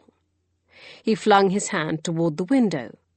"You never truly feared foul play. You simply needed a way to convince us to investigate." "At first, yes. I thought maybe he was ducking me in his responsibility," he grudgingly admitted, shouting back. "But after a week, when he couldn't be found, I began to worry I'd been wrong, that something had happened to him. I never lied about that." "Maybe. But you certainly summoned us with that letter under false pretenses." Gage moved closer to the bed, looming over his grandfather. "What else have you neglected to tell us? What other means were you using to persuade Alfred?" I knew to what he was referring, but Lord Tavistock shook his head. "Isn't that enough? Power and money always did motivate Alfred more than anything." "What about fear for his life?" The Viscount's eyes widened in shock, and then his face suffused with red. "Are you accusing me of harming my own grandson?" "Someone was," Someone has, if that bloody coat is any indication." The old man blanched. "I am not responsible for that, nor would I ever condone such an action." Gage's eyes weighed and assessed him. "Maybe. But regardless, you've gotten your alliance. With Alfred out of the way, Rory will be a much more tractable heir, won't he? And I wager he'll be happy to wed Lady Juliana." "You think he's dead?" he wheezed between coughs. "I suspect we'll know soon enough." "Do you really think he's dead?" I asked, as we strode down the corridor, away from the Viscount's chamber. Gage's arm was tight beneath mine, still holding in the anger and disillusionment he must have been feeling about his grandfather's actions. "I don't know. But the longer this search stretches on with no answers, the more I think we have to face the very real possibility that he has perished, either by natural or unnatural means." At the end of the corridor, he glanced to the left, and then the right, before guiding me through a doorway 2 doors down and shutting it behind us. It was the library I'd failed to locate on numerous occasions. "Is anything in this house designed in a traditional manner?" I groused. It was no wonder I'd missed it. Tucked off a corridor among rooms I'd assumed were more bedchambers, it didn't appear anything like a normal library, other than the shelves filled with books. Had I not known better, I would have called it a men's reading parlour, for it was filled with heavy leather furniture and stark tables bearing lamps. I suspected it had once been another bedchamber, until it was converted to this use. Ignoring my comment, Gage crossed to the window, pushing aside the drapes to allow more light into the shadowed room. "Let's review the facts, shall we? We've searched for miles in every direction, spoken to all the people who live on the neighbouring lands and in the village, interviewed Alfred's friends, and yet we haven't been able to locate him, barring the possibility that someone is either a brilliant liar or that Alfred has fashioned himself into some unknown bolt hole, both options that are unlikely but not impossible. I think we have to face the truth. Alfred truly has vanished." He exhaled, as if making this pronouncement was almost a relief. "He's not in Plymouth." He ticked off on his fingers. "He's not in London. Father was almost certain of that." "Then where is he, Gage? I know we all keep saying he vanished, but that's impossible, unless you believe the pixies led him away, and I know you don't." He planted his hands on his hips, shaking his head. "I honestly don't know. Unless a bog actually did swallow him up." He frowned. "Or someone buried him in a place where freshly turned soil wouldn't give us pause."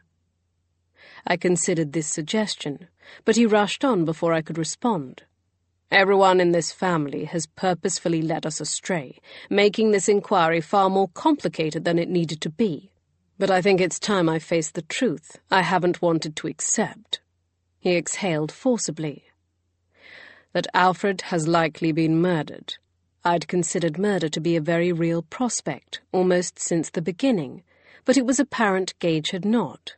After all, Alfred was his cousin. No matter their tussles in the past, he still cared about him, and it was obvious he found this shift in his approach to the inquiry to be troubling. I wrapped my arms around his middle and rested my head against his chest, offering him what comfort I could. He continued to stare out the window, lost in disquieting thoughts, but he lifted his arms to embrace me back. We stood that way for some time, with nothing but the clock ticking on the mantel to disturb the silence around us. From this vantage, I could see out into the front-walled garden. Even in bright sunlight, it still looked hopelessly forlorn. "You know, I used to wish something awful would happen to Alfred," he murmured. "He was just so dreadful to me, to Mother. I wished he would go away and never return." I looked up at his face, at the evidence of his tightly restrained emotion in the lines at the corner of his eyes and the brackets around his mouth. "You were just a boy," I reminded him. "I know." His eyes dipped to meet mine. "But now I'm a man, and I owe it to him to find him." "Then we shall." I replied, infusing as much confidence as I could into my voice. "Even if we have to dredge every bog between here and Oakhampton." His lips curled into a tight smile. "Well, let's hope it doesn't come to that." His gaze fastened on something on my right temple, and he lifted a finger to wipe it away. Lowering his hand, we stared down at a speck of mud. "Care to explain now what happened to you this morning? And who's been talking to you about pixies?" "Rory."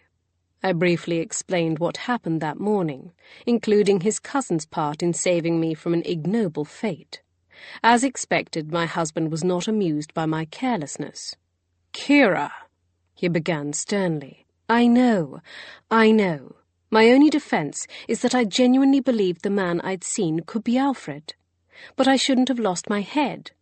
If it had been Alfred, and you were able to catch up to him, what did you think he would do? Insist he return home with you?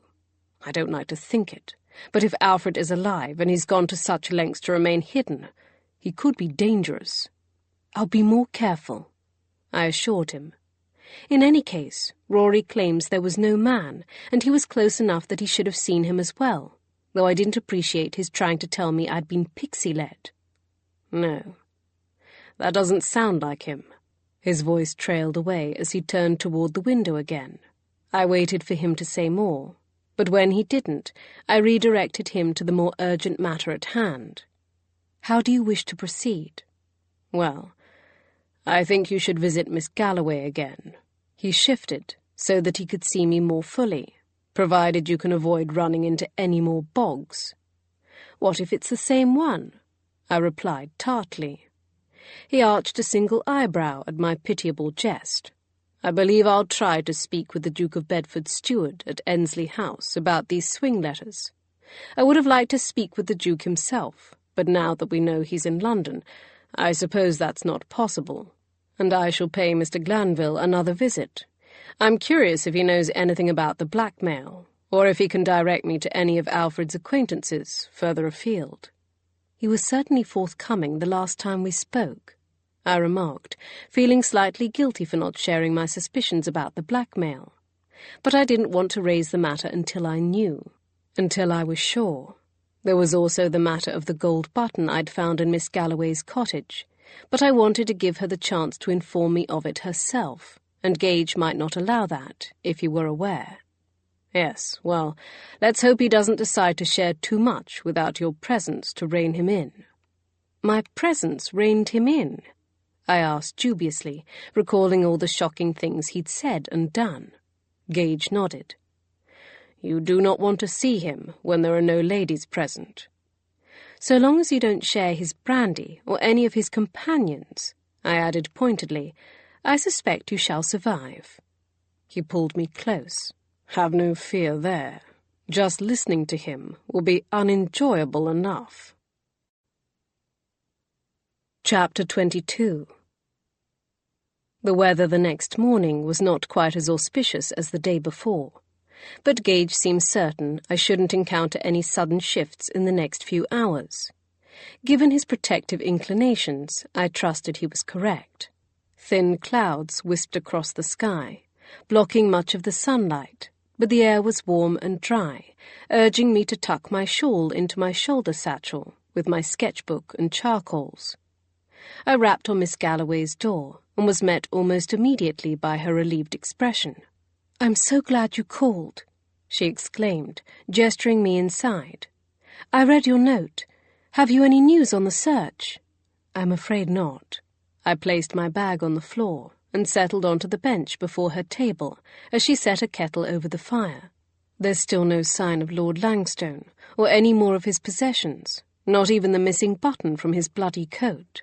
The last felt a bit heavy-handed, for I hadn't intended to even mention the button, but then I realized she might not be aware the button she possessed belonged to Alfred. Her eyes flared wide. "Oh, a button!" She crossed to the cabinet and began rummaging through the drawers. "Was it gold? I found one outside my cottage about a week ago. Now, where did I put it?" Her hands rifled through the drawer in which I'd found the button, and then moved on to the one above it. "Yes," I replied, trying to keep the wary confusion from my voice. "Gold with a series of ornate swirls." "I believe I have it then," she grunted in frustration. "Or I did." She returned to the original drawer, pulling all of the contents out of it and setting them beside her where she knelt on the floor. "I'm sure I put it in here." I moved forward to study the items she'd removed, but there was no sign of the button. She frowned down into the empty drawer. "I don't understand. I know I put it in this cabinet. Where could it—" Her voice broke off abruptly as her eyes flitted first toward the herb shelves and then toward the door. "Do you normally leave your door unlocked?" I asked. "Yes, so few people venture out this way, and it's not as if I have much to steal." Her tone tightened as she stared down into the empty drawer again. "Maybe you mislaid it," I suggested, though I knew very well she had not unless she'd moved it since the day before when I'd found it. Of course, it was possible she was lying. Perhaps she'd slipped the button into her pocket or discarded it in the hours since I was last here. But then why had she mentioned it at all? "Maybe," she murmured, replacing all the items in the drawer. There was another distinct possibility. Someone had taken it, someone who'd known where it was, perhaps someone who'd watched me remove it. An image of Rory in his mud-splattered trousers standing beside me in the bog appeared before my eyes. Would he have done such a thing? I resumed my seat at the table, and Miss Galloway stiffly joined me. "Well, at least you know what became of the button." She frowned, clearly bothered by the missing object. "Even if we don't know where it is now." She inhaled a deep breath, settling herself. "Have they given up looking?" "Most of the farmers and labourers have returned to their work, but my husband and I are still searching." She nodded, her brow heavy with worry. Impulsively, I reached out to touch her hand. "We won't stop looking until we know what happened to him, whatever that might be." Her pupils dilated, telling me she understood the implication I was trying to convey. "Let's hope it doesn't come to that," she murmured. The harried look on her face, the telltale brightness in her eyes, and the discovery of the button outside her cottage all seemed to indicate more than a simple acquaintance, so I decided to venture a delicate question. "Miss Galloway, please, call me Lorna." I flashed her a brief smile.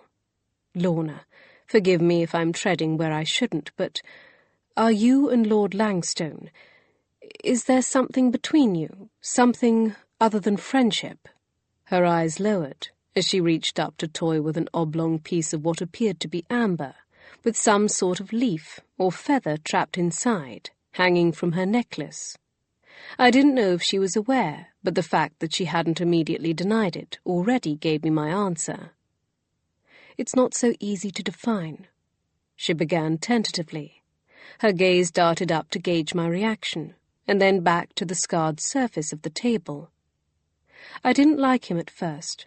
I thought he was just another pompous, self-absorbed lordling, out for his own amusement." Her brow furrowed. "But after I got to know him better, I realized that wasn't quite right. He was still a self-centered, vainglorious clunch." She jested with a small smile. "But there was more to him than that. Much more." It was apparent she didn't quite comprehend it herself, but there was a softness that came over her features when she spoke of him that made one thing perfectly clear. "You genuinely do care for him?" I remarked, trying to keep any trace of my disbelief from my voice. I must not have succeeded, for she laughed. "Don't sound so surprised. He's not a monster, even if he behaved like one toward your husband in the past." I flushed. "It's only, after all the things I've heard about him, I find it hard to believe, well, that someone like you—" I broke off, struggling to explain and feeling I was only making it worse. "He just doesn't seem very likable." But she seemed to understand what I meant, and fortunately she didn't take offence. "It's true what they say. My mother was Lord Sherracombe's cher amie, and I am his natural daughter. But she chose to live here, just as I have. He wasn't hiding us away. My mother was too ashamed to live in town, even though they loved each other until the day she died. She could have wed a wealthy squire or a minor baronet, but instead she chose to follow her heart, and it had fallen in love with a married man. She sat taller, showing me she was unashamed of her mother's decision. My father's marriage was an arranged one. The contracts were drawn up before he was even out of short pants, and it was not happy. So he and his wife amicably agreed to find their contentment elsewhere. No one was hurt in the arrangement. Lord and Lady Sherricombe never had children. His title will pass to a nephew. She claimed no one had been hurt, but I could see the faint lines around her eyes that indicated otherwise. "What of you?" I murmured. She stared at me, as if surprised I'd given her that much consideration. A shrill whistle broke the silence, and she rose from her seat to fetch the kettle. "I cannot complain," she said. "There are many whose lives are far less ideal than mine. At least I had a father and mother who loved me, and a warm home to grow up in, one that is now mine." She crossed to the cabinet, rising up onto her toes to lift down a delicate teapot painted with yellow roses and 2 cups. "I'm grateful for what I have, and I'll not begrudge the rest." I studied her profile in admiration as she spooned tea leaves into the pot and poured the boiling water over them. Hers was an example I could follow, for I'd struggled for some time to reconcile myself to the events of my first marriage, and to accept the knowledge that had been forced on me and turn it to good. Only recently had I truly begun to come to terms with it, and yet this woman had so humbly reconciled herself to a past that had not been of her making, determined to make the best of the present. Perhaps the events of her life had been less tormented than my marriage to Sir Anthony, but it didn't make her acceptance any less commendable. It saddened me to think of how she was shunned and belittled purely because of the circumstances of her birth. I knew such was typical treatment of all byblows, particularly those living in the countryside, and not Lorna specifically.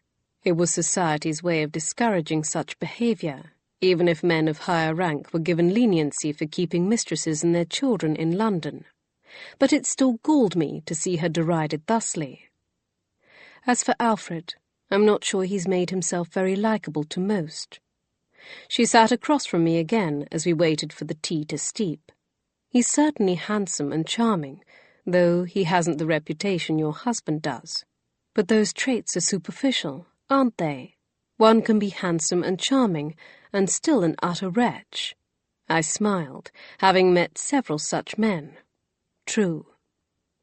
And Alfred undoubtedly has a terrible habit of trying to dodge his troubles, rather than face them. You know about his grandfather pressuring him to wed Lady Juliana? She tipped her head. Among other things. She frowned at her hands folded before her. But that's just a part of who he is. Believe it or not, beneath all that bluster and past debauchery is a decent man he's rarely been forced to show. Until you, I guessed. Well, I doubt I'm the first and only, but yes, I won't tolerate nonsense. She frowned. I never intended to like him. I certainly never intended to welcome his company or the possibility of something more.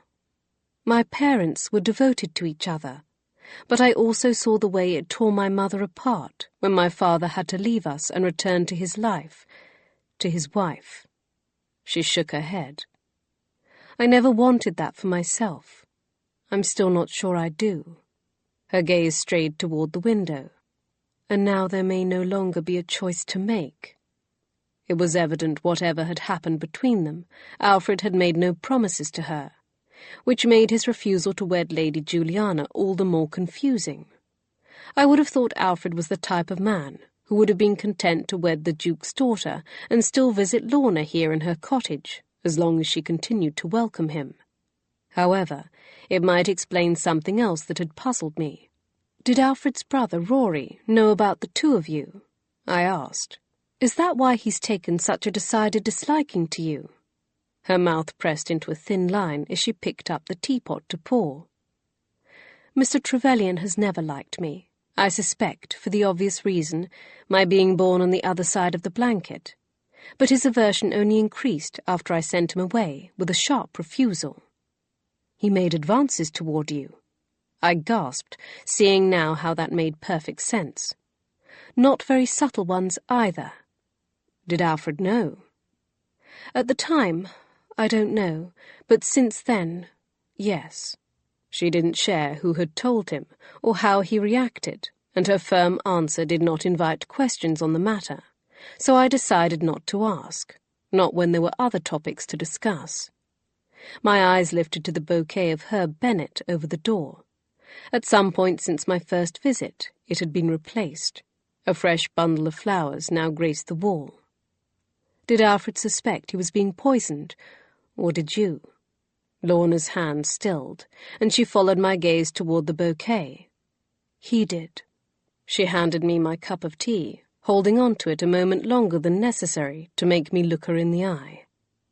And knowing what I did about Mrs. Gage's poisoning, and that of Alice Trevelyan before her, I had to agree. My skin prickled, sensing the importance of what she was trying to impart. Lorna didn't say anything further, but I could sense that she was urging me to make the connection myself. You think they're related?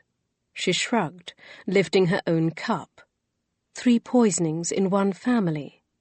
Don't you think that's suspicious? I do. I frowned, though Mrs. Gage's maid was proven responsible for hers. She sipped her tea. Yes. But did someone give her the idea? I wanted to ask her about her mother's possible role in that incident, but I struggled to find a tactful way to do so. Fortunately, Lorna knew what I was thinking.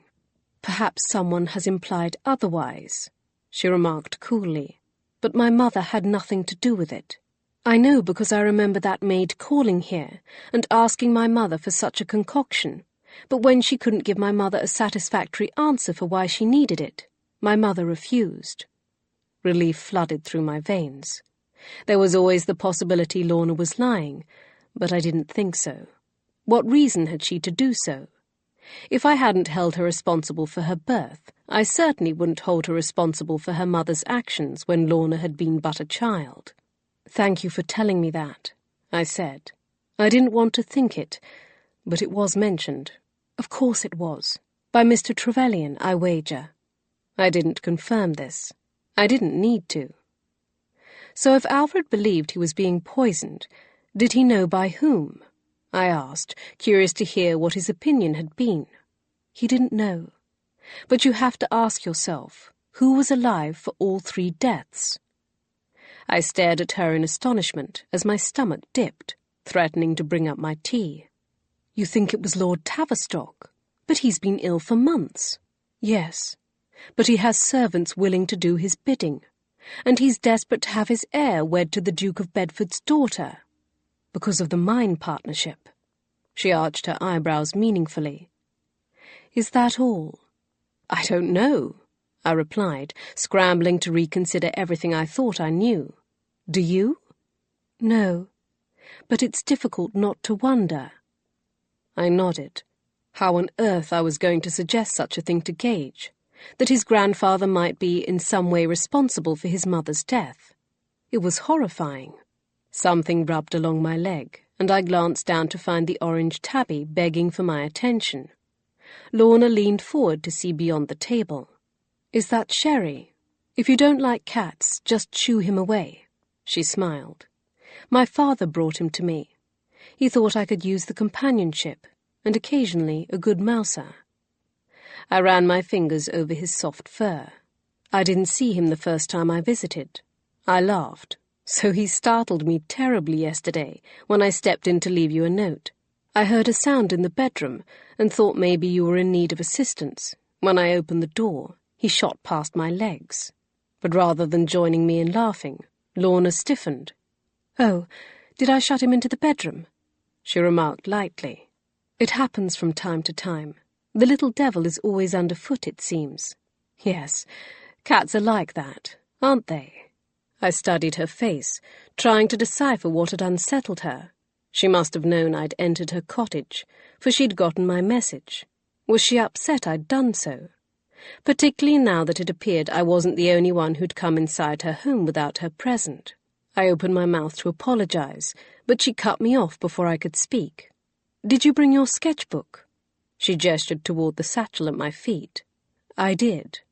"Then if you've finished your tea, I'll take you to some of my favorite vantages." She rose to her feet. "I need to gather some fresh watercress anyway." I gave Sherry one last scratch behind the ears and allowed Lorna to lead me from the cottage, though my mind was still puzzling over her uneasy reaction and her unwillingness to talk about it, as well as that missing button. Several pleasant hours later, though the sky looked no different to me, Lorna suggested I should return to Langstone. She insisted the weather would soon turn, and I wouldn't wish to be caught out in it. Trusting her better knowledge of our surroundings, I obeyed, sticking to familiar paths I'd already trod, lest I stumble into a bog again. The bright colours of a butterfly caught my eye as I was fording the River Walkham, and I paused to pull my sketchbook from my satchel. I had one last page on which to capture the image of the insect. Though I didn't have my paints with me, in the margins I noted the vibrant hues and the approximate mixture of pigments I would need to recreate them later. So absorbed was I in the task that the shift Lorna had warned me about began to happen. One moment the blue sky was streaked with wispy white clouds, and the next a dark grey ceiling slid into place over them. Tendrils of hair lifted from my temples in the blustery wind, and I realized I needed to hurry if I was going to escape getting soaked. I scrambled up the bank of the river, stuffing my charcoal case and sketchbook back into my satchel as I went. My book tumbled to the heath, but before I could bend to pick it up, another hand grabbed it for me. I gasped and whirled around. "Rory! You startled me!" He gazed down at the drawing the book had fallen open to. It was a rendering of one of the views from Great Miss Tor, though I hadn't been able to resist including Lorna in the foreground, staring pensively out at the landscape before her. "My apologies," he murmured as he passed it back to me. He didn't sound very apologetic. He fell in step with me as I resumed my hastened trek back toward Langstone Manor. Studying him out of the corner of my eye, I couldn't help but note this was the second time he'd snuck up on me unawares. I'd speculated he might be following me, and now I really had to wonder if it was true. But why? Because of Lorna? Miss Galloway warned me, but I'm still amazed by how swiftly the weather changed, I observed, curious how he would respond. "Yes, even the most experienced can be fooled." "Does that include you? I had no idea you were so fond of the moor. In fact, I would have wagered he was more like his brother, rarely venturing this far out into the heath. I don't know that I would say I'm fond of it." His eyes slid sideways to meet mine. "But those of us who are more conversant with its hazards have an obligation to look after those who are not. After all, we wouldn't want something unfortunate to happen." I nearly tripped over a rock, and by the time I recovered my footing, he was already several paces ahead. Had I just been warned, or was he rather clumsily trying to say he was concerned for my safety? Either way, the swelling wind wasn't the only thing that made the hairs on the back of my neck stand on end. Chapter 23. We returned to the manor just as the first drops of rain began to splutter from the sky. However, Rory didn't follow me inside. Instead, he peeled off to circle the house toward the stables. I didn't wait to see where exactly he was going, but scurried inside to keep dry. With the storms rolling in, effectively trapping me inside and Gage still gone in the carriage, I set about amusing myself for the remainder of the day as I waited for him to return. I explored the remaining rooms in the manor, and then sat with Lord Tavistock, sketching while he dozed. I'd not forgotten the portrait he'd commissioned me to paint, and so diligently worked on a number of drawings of Gage in different poses. Not that drawing my attractive husband was any hardship. Several hours later, I'd filled the front of the new sketchbook I'd retrieved from my room with various images of him, but I was no closer to puzzling out Lord Tavistock. Lorna's suspicions continued to circle around in my head. Could the Viscount be responsible? Was it really possible he'd helped poison 3 people?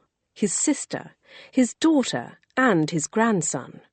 I didn't want to believe it, but the particulars were too troubling to be ignored. And Lorna was right. He was the only person connected to all 3 incidences, even indirectly. However, I was not looking forward to raising that spectre with Gage. He returned to the manor just in time to dress for dinner, saving me from an awkward meal alone with his relatives. Unfortunately, Rory had elected not to join us, leaving us in Lady Langstone's chilly company. What she did with her time, I didn't know, for I rarely saw her during the day.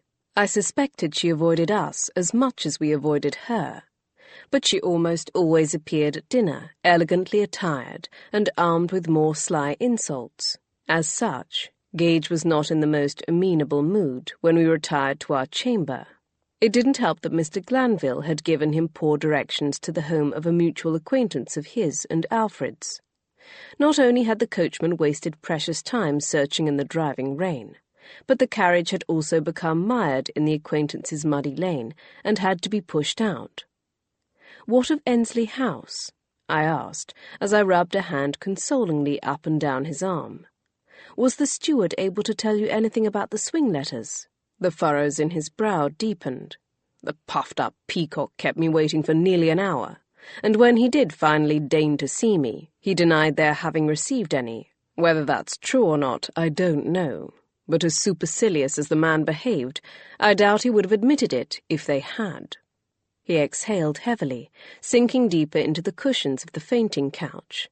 "Regardless, I think we need to set aside the swing letters as the reason for Alfred's disappearance.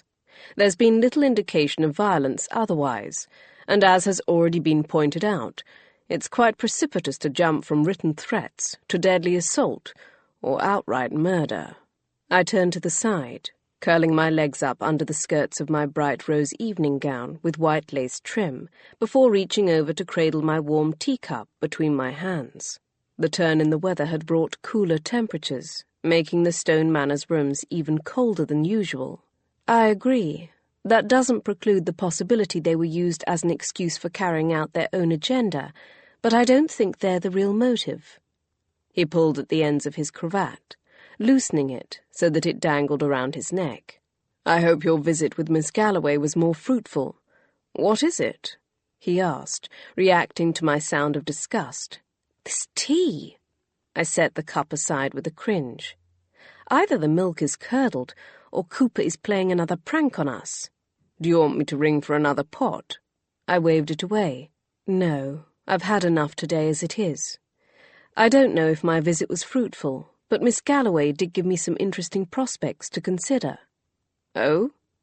I'd been running this conversation over and over in my head all afternoon, but I still needed to take a bracing breath before I dived in. First of all, she admitted she and Alfred were more than friendly, though she didn't delve into specifics, but I wouldn't be surprised if they were lovers. She also knew about Lady Juliana, and how Alfred didn't wish to marry her. Gage's eyebrows arched in surprise. Had he made promises to her? None that she mentioned. From the manner in which she spoke, I don't think she even expected them. And no one would accuse Alfred of being too honourable to keep a mistress a short distance away from his wife after he wed, Gage remarked wryly. I shifted closer.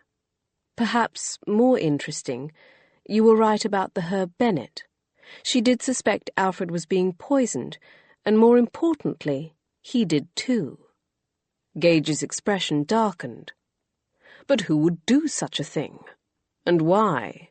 He'd neatly provided me with an opening, and yet my words felt clumsy on my lips. "Have you noticed there's something of a pattern here?" He stared at me blankly. I couldn't tell whether he was following, or he simply refused to react. "Of poisonings in your family."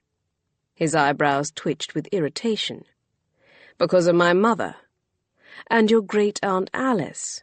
"There is no proof that Alice was the girl from that legend, or that she was poisoned," he insisted. "Yes, but if she was, you must admit there's something troubling going on here, and it all seems to centre around that curse." He sighed in aggravation. Kiera, there is no curse. But you said we should consider the possibility. I said we should explore the ramifications, not seriously give credence to the possibility there is such a curse. I pressed a hand to his leg, imploring him to listen. Well, then what if someone else believed in it? What if someone was certain enough to help it along? What are you saying? He bit out. I'm saying that, curse or no curse, there is a disturbing pattern of poisonings. I paused. And your grandfather is the only person who is alive to witness all of them. His eyes turned to icy chips. You must be jesting. I don't want to believe it, Sebastian. My voice was tight with distress. But it has to be considered. It's utterly ridiculous. Then convince me of it. First of all, Annie poisoned my mother, not my grandfather. But who gave her the idea? He glowered. Second of all, he was not the only person alive for all three. Hammett was here, though he was a young boy at the time Alice died. Or do you suspect he was grandfather's accomplice? Maybe, he scoffed in derision. You actually think my grandfather is malicious enough to poison all of them simply because they defied the family's wishes? That's mad. I know, I replied solemnly, having expected such a vehement response. I couldn't even blame him for it. I would have done the same. But the way he glared at me, like I was the most loathsome person he'd ever seen, was almost too difficult to bear. It made my heart shrivel inside my chest. Can't we speak with him about it? And accuse him of committing 3 murders? No. We'll merely ask about Alice and the curse. That's all. He shook his head. No. Why? Why what? Why won't you ask him? What kind of question is that? He shifted forward, ready to leap to his feet. The man is deathly ill. I'm not going to send him to his grave with this nonsense. I studied him, unable to ignore his alarmed movements. Is that really the reason? Or are you more afraid of hearing his answers? The frantic glimmer in his eyes told me I was not far from the truth. But rather than face it, rather than face me, he stormed from the room, slamming the door. I stared at the cold wooden door and wrapped my arms around myself. Had I just destroyed my marriage? And for what? A suspicion I couldn't prove. To punish a man who already wasn't long for this world? Perhaps I was a loathsome person. I was certainly a fool. Though I lay awake for hours, Gage never returned. I considered going to him and apologizing, but the one time I worked up the nerve to do so, I found the connecting door locked. I wasn't about to pound on it and beg, so I lay back down, clutching my stomach.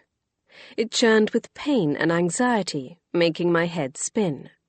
I curled into a ball under the sheets in my cold bed, eventually falling into a fitful slumber. For the first time since our wedding, I slept alone.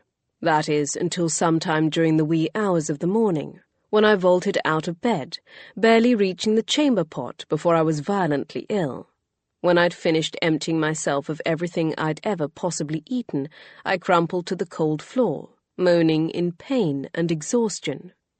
My insides felt like they were being shredded with broken glass. I'd presumed my agony over hurting Gage had caused my nausea, but I didn't think love alone could cause such forceful sickness. Moments later, I was back up on my knees. I thought someone said my name, but the sound of my retching blocked most everything else. Then I felt a warm, solid presence at my back, helping to hold me up. "I'm here, darling," Gage crooned, smoothing my stray tendrils of hair back from my face. "Let me help."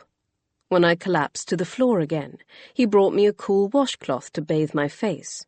Then he sat and held my hand as I begged God to make it stop, before scrambling back up to my knees. How many times this process was repeated, I don't know. I lost count, but at some point the roiling subsided, and Gage carried me back to bed. He climbed in next to me, though I must have looked and smelled like something my cat, Earl Grey, would have left as a present to proudly display his hunting prowess. When I blinked open my eyes again, it was to find morning had come, and from the look of the light filtering through the open windows, it was well advanced.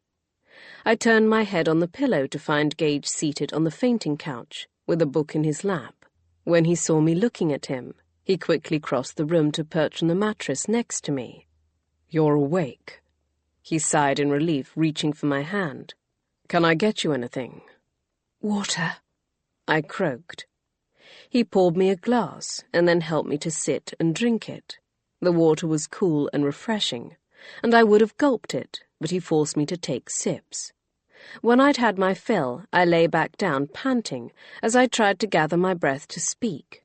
Gage's eyes scanned me fretfully. "I think I'm recovering now," I assured him. "I'm tired and thirsty, but it doesn't hurt anymore. At least, not like before." "That's good. The physician told me that would be a welcome sign." "Physician?" I tried to push to a seated position, but he pressed me back down. "Slowly. I'll prop you up a bit more if you like." I waited impatiently while he added another pillow behind mine. "When did a physician examine me?" "Yesterday." I stared at him wide-eyed. "How long have I been asleep?" He glanced at the clock on the mantel. "About 28 hours. I couldn't fathom it. I'd slept an entire day, completely unaware time was passing. Did the physician know why I was so ill? Gage reached for my hand again, rubbing his thumb against mine, as if he recognized I would need his support. "Poison." Whether my mind had sustained all the shock it could for one morning, or somewhere inside me I'd already figured this out, I wasn't as surprised as it seemed I should be. "From the tea," I quickly deduced, realizing now why it had tasted wrong. "More than likely. No one else has fallen ill." "Do we know who?" He shook his head before I could finish the question. "No one will admit to it, and all of the kitchen staff, as well as the maid who delivered the tea, swear they had no idea how it was poisoned." "Do you believe them?" He sighed. "I don't know. But the fact of the matter is, someone slipped the poison in, so someone is lying." He squeezed my hand tighter, his eyes stricken. "Thank heavens you didn't drink any more of it than you did. The physician said much more, and it would have killed you." I wondered if the poison was still coursing through me, for that seemed the only explanation for the numbness I felt upon hearing I'd almost died. Then I saw Gage's eyes dip ever so briefly to my abdomen. My body went cold. "What of a possible child?" His eyes stared into mine, stricken with uncertainty. "The physician said it's too early to know, but if you are with child, and the child has been affected, then—" I stared at him mutely. Neither of us seemed able to say the words to finish that thought. "But the doctor assured me you would recover fully," he assured me. I turned aside, not sure how I felt. If there was or had been a child growing inside me, I hadn't yet known it, hadn't yet come to terms with what that meant, and yet there was a sharp twinge in the depths of my heart that told me I wasn't unaffected. But instead, I returned to a safer topic. "Do you know what the poison was?" "Not for sure. There are several possible candidates, but I'm ready to admit now that you were right. There may be some connection between all the poisonings. There's certainly one between yours and Alfred's." I lifted my hand to touch his face, feeling my heart twist at the raw tone of his voice. "I'm sorry." He shook his head, removing my hand from his face to clasp it between his. "I'm sorry. I shouldn't have stormed out like I did, or at least, I shouldn't have stayed away. Well, I might have handled matters better myself, especially as another thought occurred to me." He arched his eyebrows in question. "Maybe your grandfather isn't doing the poisoning. Maybe he's being poisoned too. After all, your mother's illness masked what her maid was doing for years." I watched as the implications of such a possibility played across his face. then that would mean Rory has the strongest motive to be our poisoner. With Grandfather and Alfred both out of the way, he'll not only become the heir, but the Viscount. I grimaced in sympathy, not liking the possibility any more than he did. His eyes glinted with determination as he rose to his feet. You're right. I need to speak with Grandfather. I'm coming with you. Gage scowled down at me. No, you're not. You are not rising from this bed. Of course I am. I may be a trifle weak, but I'm sure I can manage to walk 50 feet. After I've eaten something and bathed, that is, I remarked, lifting my soiled nightdress away from my skin. His expression was adamant, but I was not about to let him do this alone. Sebastian, let me do this for you. I pleaded earnestly. I promise. The moment I feel faint or too overwhelmed, I'll let you carry me back to my bed, scolding me the entire way. He glared at me a moment longer, before relenting with a heavy sigh. Agreed. The moment you feel too unwell, you'll tell me? I will. I agreed, resolved that would not happen. Fortunately, before Gage could challenge me further, Bree entered the room. You're awake, milady, she exclaimed, setting her stack of linens aside and hurrying forward. She pressed a hand to my brow and reached for the glass of water, urging me to drink. Gage nodded to me and slipped out of the room. I trusted he would wait for me as promised. However, convincing Bree of the necessity of my rising from bed would be another matter, so I chose to omit my intentions until I had to. Are you hungry? Shall I send for some toast? I wasn't sure why she asked, for she'd already bustled over to tug the bell pull. Yes, please. I pushed my covers down and slowly sat up, pausing when my head began to spin. And send for hot water. I'm sure I'll feel even better after a bath. Aye, she agreed. But when I tried to swing my legs over the side of the bed, she shooed me back in place. No need to rush. It'll take time for him to prepare it. I sighed, resigned to being coddled. He gave us all a right scare, Bree said, folding the blanket back over me. I was touched by the concern etched across her brow. Well, had I any say in the matter, I wouldn't have caused it. Bree smiled tightly. So tell me what I've missed while lying abed. Any thawing from Mrs. Webley? Her eyes lit with eagerness. Nay, but she did show a great deal of interest in that scorched scrap of paper I let fall from my pocket. Did she? Aye. She recognised it. Of that, I'm sure. Well then, I wouldn't be surprised if I receive a visit from the Dowager Lady Langstone in short order, but don't let her enter until I've finished my bath. Chapter 24. Like clockwork, almost to the second Bree inserted the last hairpin, a knock sounded on the door. My maid looked up to meet my eyes in the reflection of the looking-glass, and I held up a hand, forestalling her. It simply wouldn't do to let Lady Langstone, if it was indeed her, think I was over-eager to speak with her. Let her wait. I turned my head, examining the simple coiled chignon Bree had fastened at the back of my head, foregoing the hot tongues and side curls that were fashionable as of late.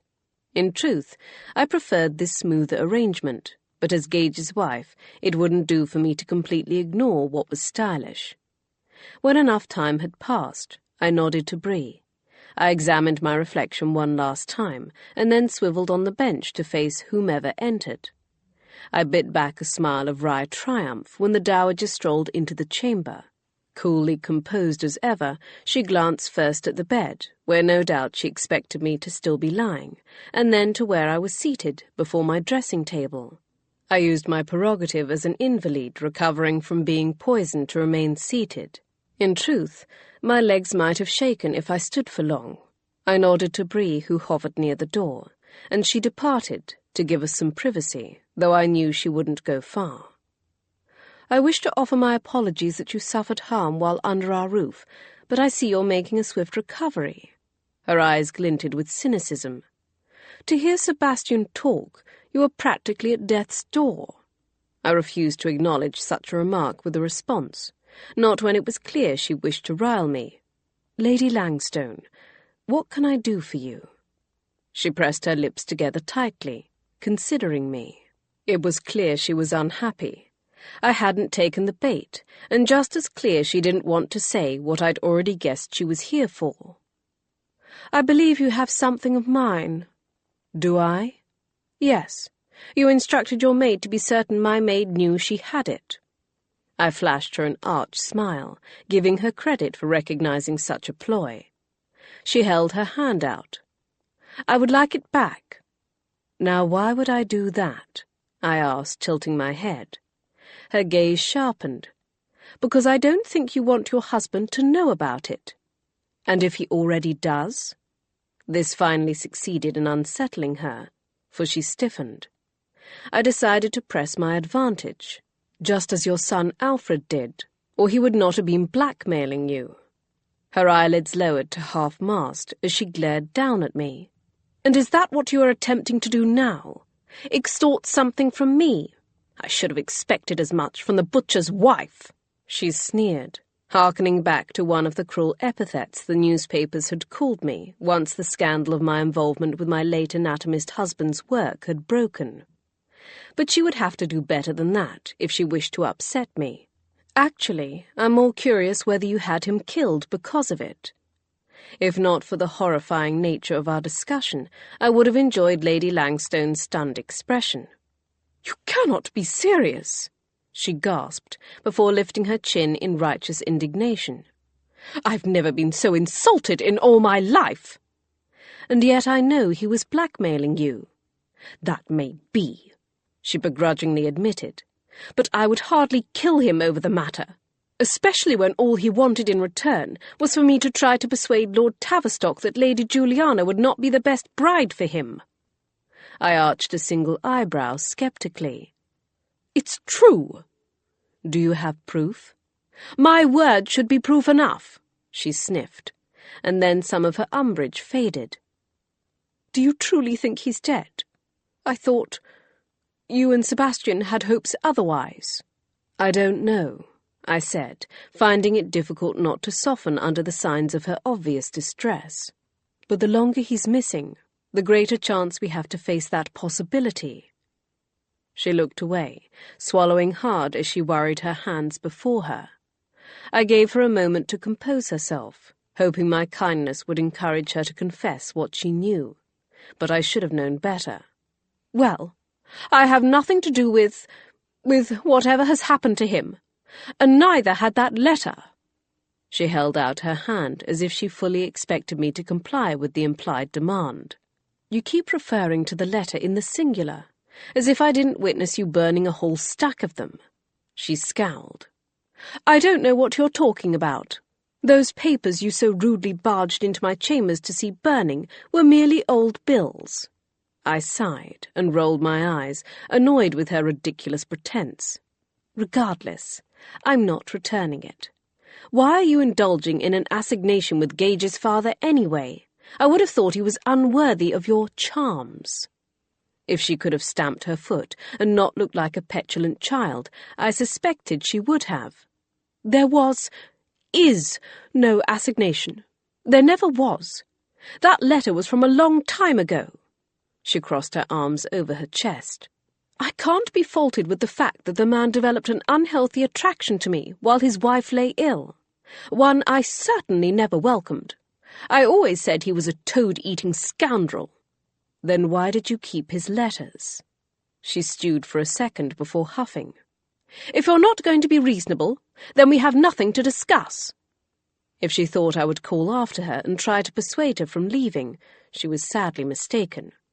Her words and actions had already given me ample information to ponder, as did her flustered retreat. Apparently Lord Tavistock had been kept apprised of my situation, for his first reaction upon seeing Gage escorting me into his chamber was to admonish his grandson for allowing me out of bed. "She should be tucked up resting," he scolded, "not traipsing about the manor." Gage pulled a chair closer to the bed, and then helped me to sit. "She has a mind of her own, grandfather." "Well, whose fault is that?" "God," I retorted, despite being winded and a bit light-headed from the walk. I appreciated the evident affection that underlay his reproving words, but that didn't mean I was going to condone them. I am well enough and tired of lying in that bed. The Viscount grunted in disapproval, and then turned to Gage. Why are you here plaguing me anyway? Have you found Alfred? I'm afraid not. He pressed a steadying hand on my shoulder. But we do have some questions for you that might help us locate him. His grandfather sat back with his hands folded before him. Then ask. Gage glanced down at me, as if uncertain how to start. This may sound unrelated, but can you tell us how your illness began? The Viscount frowned. With a slight cough and some wheeziness, as it always does. No stomach complaints?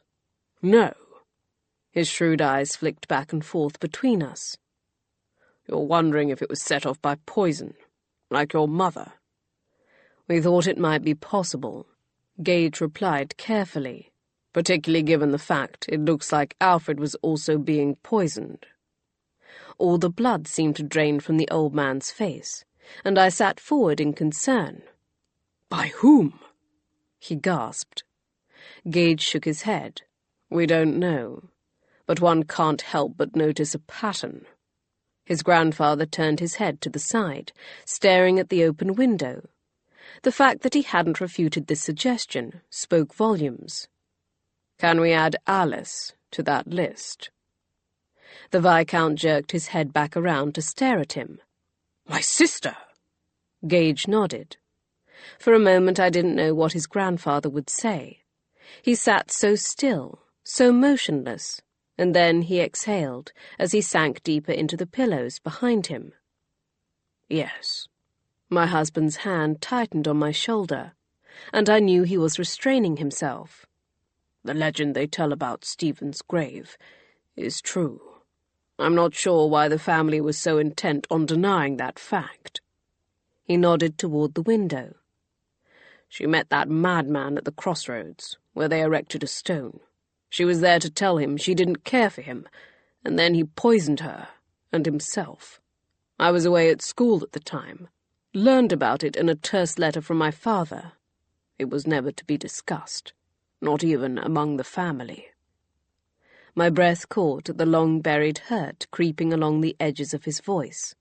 To be informed of his sister's death by letter, and then never allowed to ask questions about it. It was heartless.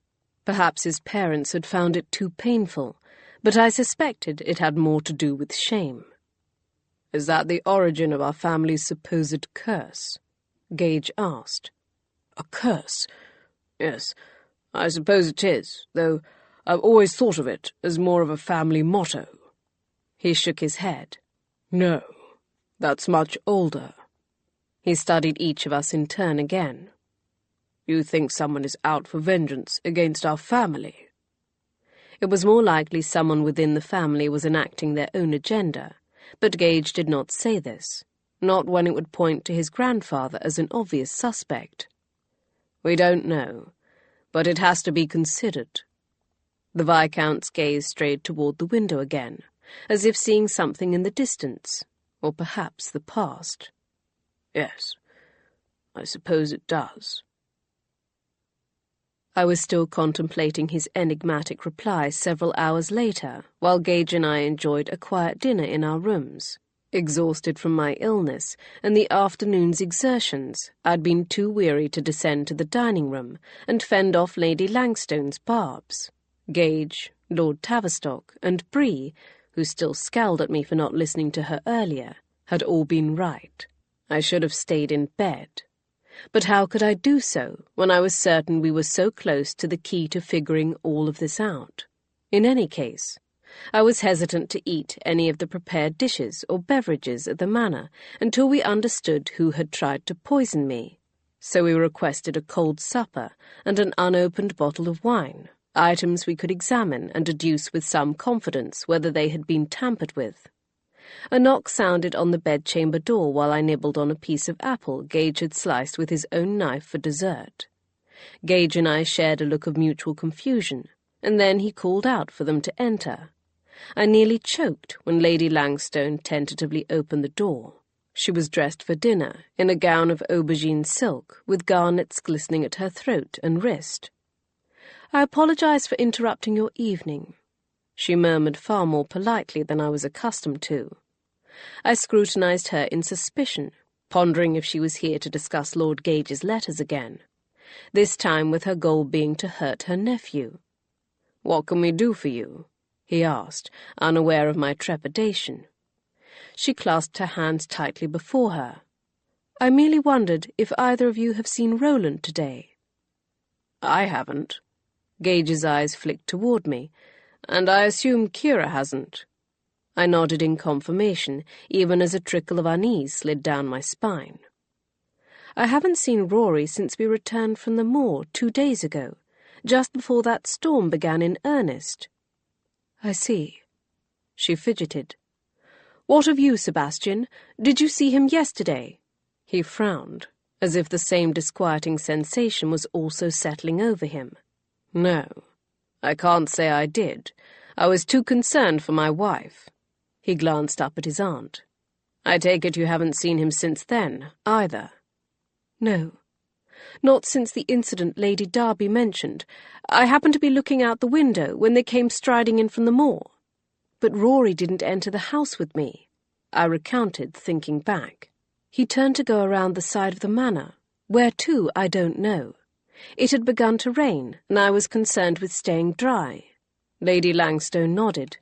"Yes, I saw that." Her eyes flickered with something I thought might be fear. "And I saw him return a few moments later, and go back out through the gate onto the moor." "With a storm beating down?" Gage said incredulously. "Yes." He set the knife and apple aside and rose to his feet, taking command of the situation. "Have you questioned the staff yet?" "No," she replied. I didn't want to unduly alarm them." "Well, go do so now. Given the fact that Alfred is still missing, if Rory hasn't been seen in over 48 hours, I think we need to assume he may also be in trouble. I'll speak with Grandfather." I pushed to my feet, shock and concern driving away much of my weariness. "And I'll search the study. Perhaps he made a note of an appointment or some other affair that would explain his absence." My husband's eyes scoured my face, as if to ascertain whether I was capable of the task, given my evident exhaustion moments ago, but he didn't protest. "Send a servant if you find anything of importance." The same neatly arranged piles covered Lord Tavistock's desk as before, so I set to work sorting through them. Everything seemed in order.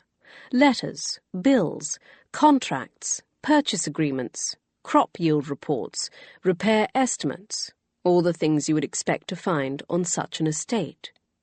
I paid particular attention to the letters at the top of the stack, made up of miscellaneous correspondence, but nothing of note caught my eye. No new swing letters, no complaints of any kind. If Rory or the Viscount had kept an appointment book or agenda, I couldn't find it. I was about to give up and return to our chamber when the bottom right drawer in the desk yielded something of interest. It was my sketchbook, the one I'd used the last page of to capture the image of that butterfly 2 days prior, the one Rory had handed back to me when I dropped it. I stared down at it in bewilderment. I hadn't even known it was missing. Why was it in this desk, and who had taken it?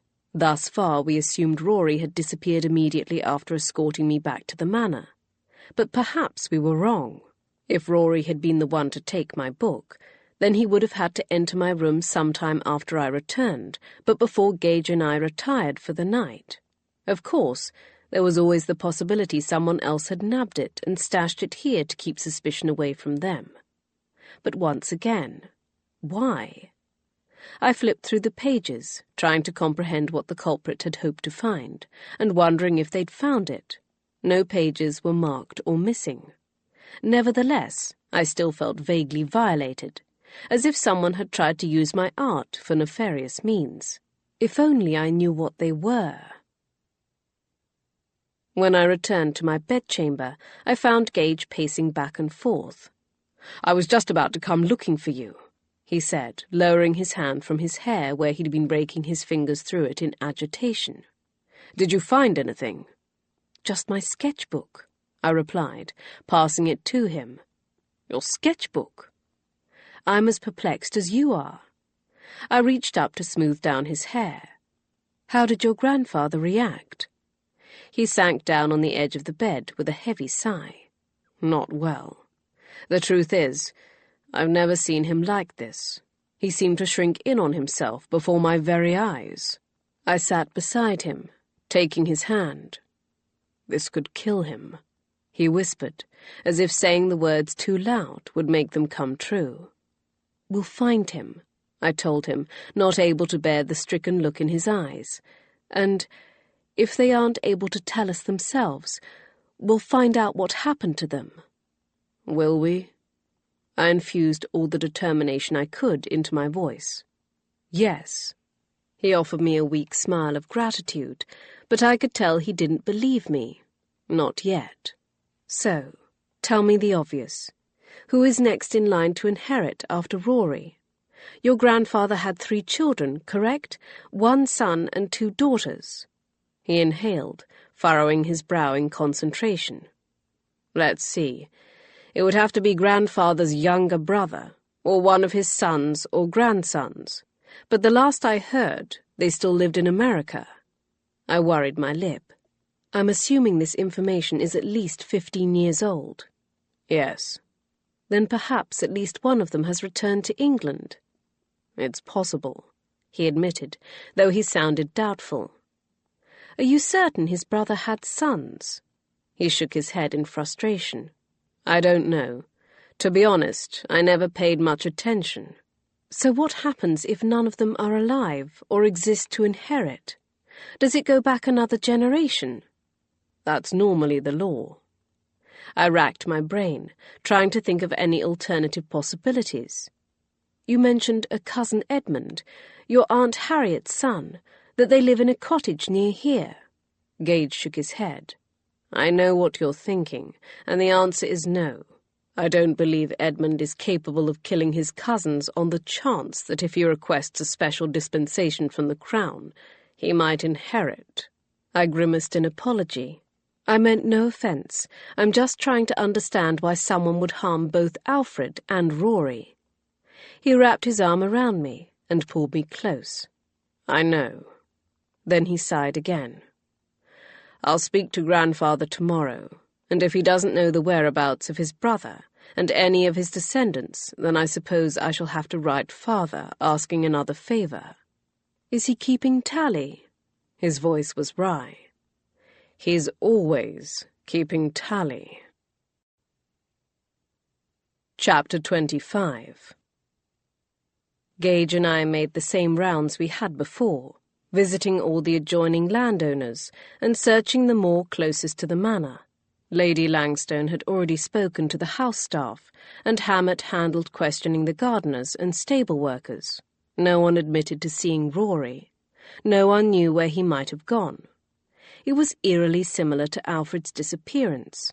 The only difference was that Lady Langstone had witnessed Rory striding back out onto the moor, while a gardener had been the last to see Alfred do the same. Beyond that, there was no trace of him, not even a bloody coat. Or had we simply not found it yet? While Gage rode on to speak with some of the farmers who worked the land southwest of Langstone Manor, I spurred my horse to Lorna's cottage.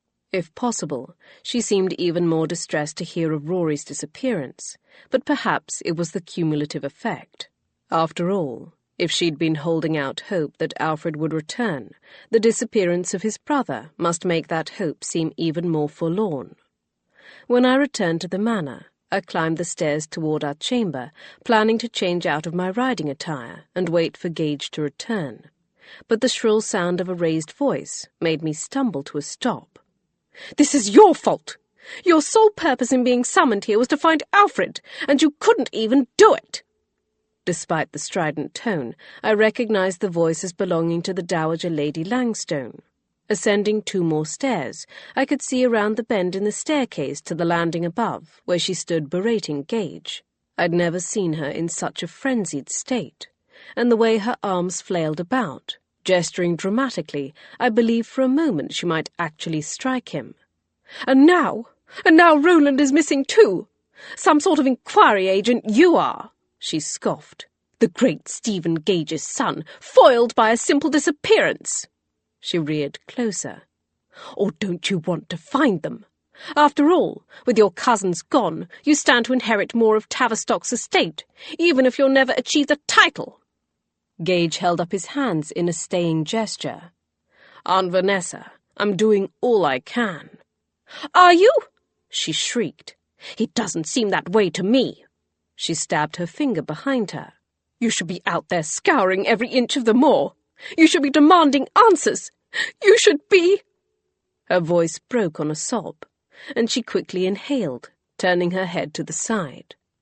Gage reached a hand out to comfort her, but she shrugged it away. "Is this your attempt at revenge?"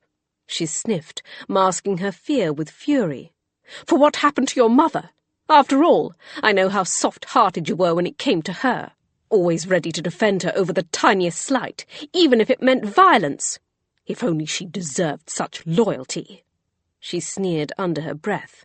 "Leave my mother out of this!" Gage snapped, his aunt having finally succeeded in riling him.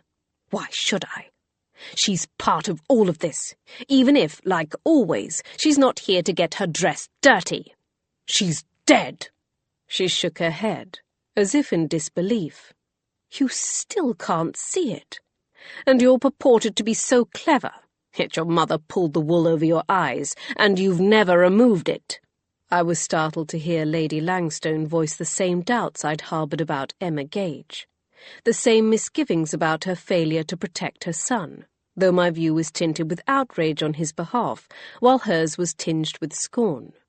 The realization was not a welcome one. Well, 15 years hasn't changed the fact that Emma got exactly what she deserved. I knew Gage. I knew how honourable he was. He'd never raised a hand to me, and I believed he never would. But my first husband had. So even at this distance, I could tell the moment the idea gripped Gage, the moment his hand clenched, seeking to take out his fury on the person who'd caused it. I flinched, bending my knees and bracing for what was to come. Except it never happened. His body fairly vibrated with the desire to do it, but he never lifted his hand. He simply glared at her, as if by a look alone he could turn her to ashes. Unfortunately, his aunt didn't recognize how close she'd come to being struck. Such a waste. She could have wed a duke if she wanted to be such a convalescent. She would never have had to lift a finger. "You speak as if she had a choice." She shook her head in contempt before pointing at his chest. "Find my sons, or else I'll be forced to take my own revenge, perhaps on your dear little wife." Gage stepped forward to tower over her. "Did you?" "Don't be such a fool," she retorted, not backing down. "I didn't poison your wife. But don't imagine I won't harm her." She tilted her head. "Do you honestly think the family approves of your marriage to her?" He stiffened. "Your father isn't the only one who can make their discontentment known." With this parting comment, she turned on her heel to march away. I watched Gage, watched the agony and disillusionment flicker across his features. Should I go to him, or give him a moment to compose himself? Before I could decide, the decision was made for me. "Milady?"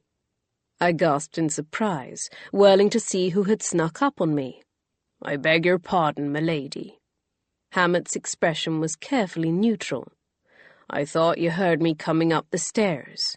"No, I was just—" I stumbled to form a response, but I could think of no plausible explanation as to why I was standing halfway up the staircase, seemingly staring into space, so I opted for the truth, guessing the butler had already deduced it anyway. "I was eavesdropping," I replied with a sheepish grin. The old retainer's eyes lit with humour. "Yes, well, if the dowager was part of the conversation, I'm sure your ears are blistered." My distress must have been evident, for his amusement fled. "Badgering Master Sebastian again, was she?" He sighed. She never could mind her opinion with the boy. I glanced toward Gage, worried he would hear us talking about him, only to find he was no longer there. I frowned. Why do you think that is? Gage was hardly a worthy target for such vehemence. Well, I suspect it has something to do with the fact that Emma was never around the manor enough for her to sharpen her tongue on her, so she took it out on the nearest thing, and also the fact that Sebastian was so much more intelligent and better behaved than her boys. He bested 'em at everything. He turned to gaze down the staircase, his eyes narrowing. In a perfect world, the Dowager would have been a more fitting mother for Master Sebastian. She so protective and anxious for him to achieve, and he so determined and eager to please. He shrugged. But then, would Sebastian have turned out that way if he hadn't had a mother who was continuously ill and scorned by her family for her choices, and also dogged at avoiding confrontation and unpleasantness? That was an interesting observation. For better or for worse, Emma had to some extent been responsible for the good, noble man Gage had become. Given his less than devoted relatives and belittling father, it was somewhat amazing that he had grown to be the confident, self-assured man he was today, and I suspected much of that was due to Emma's influence. "I'll say one thing for Lady Langstone," Hammett remarked. "She does an admirable job acting as his lordship's hostess and lady of the manor, and she receives little credit for it. Most of the servants see her haughty, exacting nature, which certainly doesn't endear her to anyone, but they fail to recognize the underlying care she has for him." I didn't think Hammett was asking me to feel sympathetic toward her ladyship. After all, his previous actions had demonstrated how little he liked her himself. But he did seem to be reminding me there was usually more to a person than one first assumed, that every action, good or bad, could be motivated by something opposite. I couldn't help but wonder if while making this point he was really thinking of something or someone different. "You said you recall Lord Tavistock's older sister, Alice." Given his talkative mood, I hoped this time he might share more about her. He searched my face, as if weighing something in the balance before he spoke. "Aye, she was lovely, and headstrong, though remember I was only a stable boy back then. I only ever saw her from a distance, but she had a reputation." "Do you remember when she died?" He drew himself up even taller. "I do. And I suppose you'd like to know if the official story is the truth." He shook his head. "But that's not for me to reveal. Though," he nodded as if making a decision, "I do think you and Master Sebastian should know it. Tell his lordship I said if he doesn't tell you all, then I will." My brow furrowed in mild frustration, wishing the butler would simply share what he knew, but I didn't press. It was clear Hammett believed this was a tale best told by Lord Tavistock, and would not be budged unless the Viscount refused. "I need to speak with Gage, then," I remarked, turning to look in the direction where he had once stood. "M'lady, if I may," Hammett murmured tentatively. "If Lady Langstone was indeed harassing him, I should look in one of two places for him." Seeing the concern in the old retainer's eyes, I quickly deduced the first. "His mother's grave?" "Aye. Or the woodworking shed. 'Tis where he always disappeared to after his lordship began teaching him. His own personal sanctuary." Nodding my thanks, I set off toward the shed first, following Hammett's directions. I had to admit, beyond locating my husband to be certain he was well, I was curious to see this place where he and his grandfather had always related best to each other. I remembered him telling me the woodworking shed was the only place they hadn't fought. I imagined it was something like my art studio in the conservatory at my childhood home, or the tower room I utilized at my brother-in-law's estate in the Highlands, where I'd escape to whenever my emotions or my memories became too much to bear. Following a path that led out of an ivy-covered door in the wall surrounding the front courtyard, I walked about 1/4 mile into the woodland part of the Langstone property, which extended away from the moor. I hadn't paused to change, so I still carried the train of my riding habit looped over my arm, trying to keep the fabric from tripping me up. The land was pitted with stones and riddled with tiny streams, all sheltered under the branches of tall oak, birch, and hazel trees. Mosses and lichens grew on some of the barks and rocks, making them slippery underfoot. A dormouse scurried out from beneath a fern I trod near, almost tripping me. I'd begun to wonder whether I'd taken a wrong turn, when suddenly the trees parted to reveal a squat stone building, the gamekeeper's cottage, and next to it stood an even smaller structure, this one made of wood. The door was propped open, to let in what sunlight penetrated through the branches above, and I knew I'd come to the right place. I approached slowly, certain to make an ample amount of noise. The last thing I wanted to do was startle him while he was wielding a saw or driving nails in with a hammer. When at last I reached the door and peered in, it was to find him bent over a long piece of wood, running a plane over it again and again. He had discarded his frock coat, waistcoat, and cravat, and the force required to push the cutting blade over the wood made the muscles in his back and shoulders bunch and stretch. I stood watching his almost elegant, rippling movements, and my breath grew short as I waited for him to acknowledge me. Surely it wasn't wrong to ogle one's own husband. "Hammett told you where to find me, didn't he?" he grunted as he pushed on the tool once again. I swallowed. Yes. He looked up at the wall before him, panting from the exertion. "You overheard part of my conversation with Aunt Vanessa?" It wasn't a question, but I answered him anyway. Yes. I didn't know whether to speak up or go away, so I eavesdropped. He resumed his task. "It doesn't matter." But I could tell it did, though I didn't think he was truly angry with me for listening in on their conversation. It was more to do with the things his aunt had said, specifically about his mother. "You know she was only out to wound you however she could," I said. "I'm fairly certain she would have said just about anything to make you hurt as much, if not more, than she's hurting." It didn't matter what the truth was, I realized now. Emma was long dead and completely unable to defend herself. It did no good questioning her motives, especially when doing so did more harm than good. What mattered were Gage's loving memories of her, the ones he so jealously guarded, as if someone might steal them away, except doing so also locked away the pain with them. He needed to share them, to let them breathe again. I didn't know how to convince him to do that, but I had to try. "Your mother was a good woman. I know this, even without ever having met her." His movements stopped as he stood hunched over listening to me. "She is part of you, one of the best parts. It's simply not possible that she wasn't a wonderful woman. Yes, I'm sure she had her flaws, but so do we all. To suppose she was perfect only does a disservice to the complicated, caring woman she was." "So you think my aunt was right?" he challenged. I sighed. "Sebastian, how could I know? But does it really matter? Does it truly change who she was? Does it change how much she evidently loved you?" He paused and spluttered, almost as if he were choking on his own thoughts. Then he shook his head. "I can't talk about this."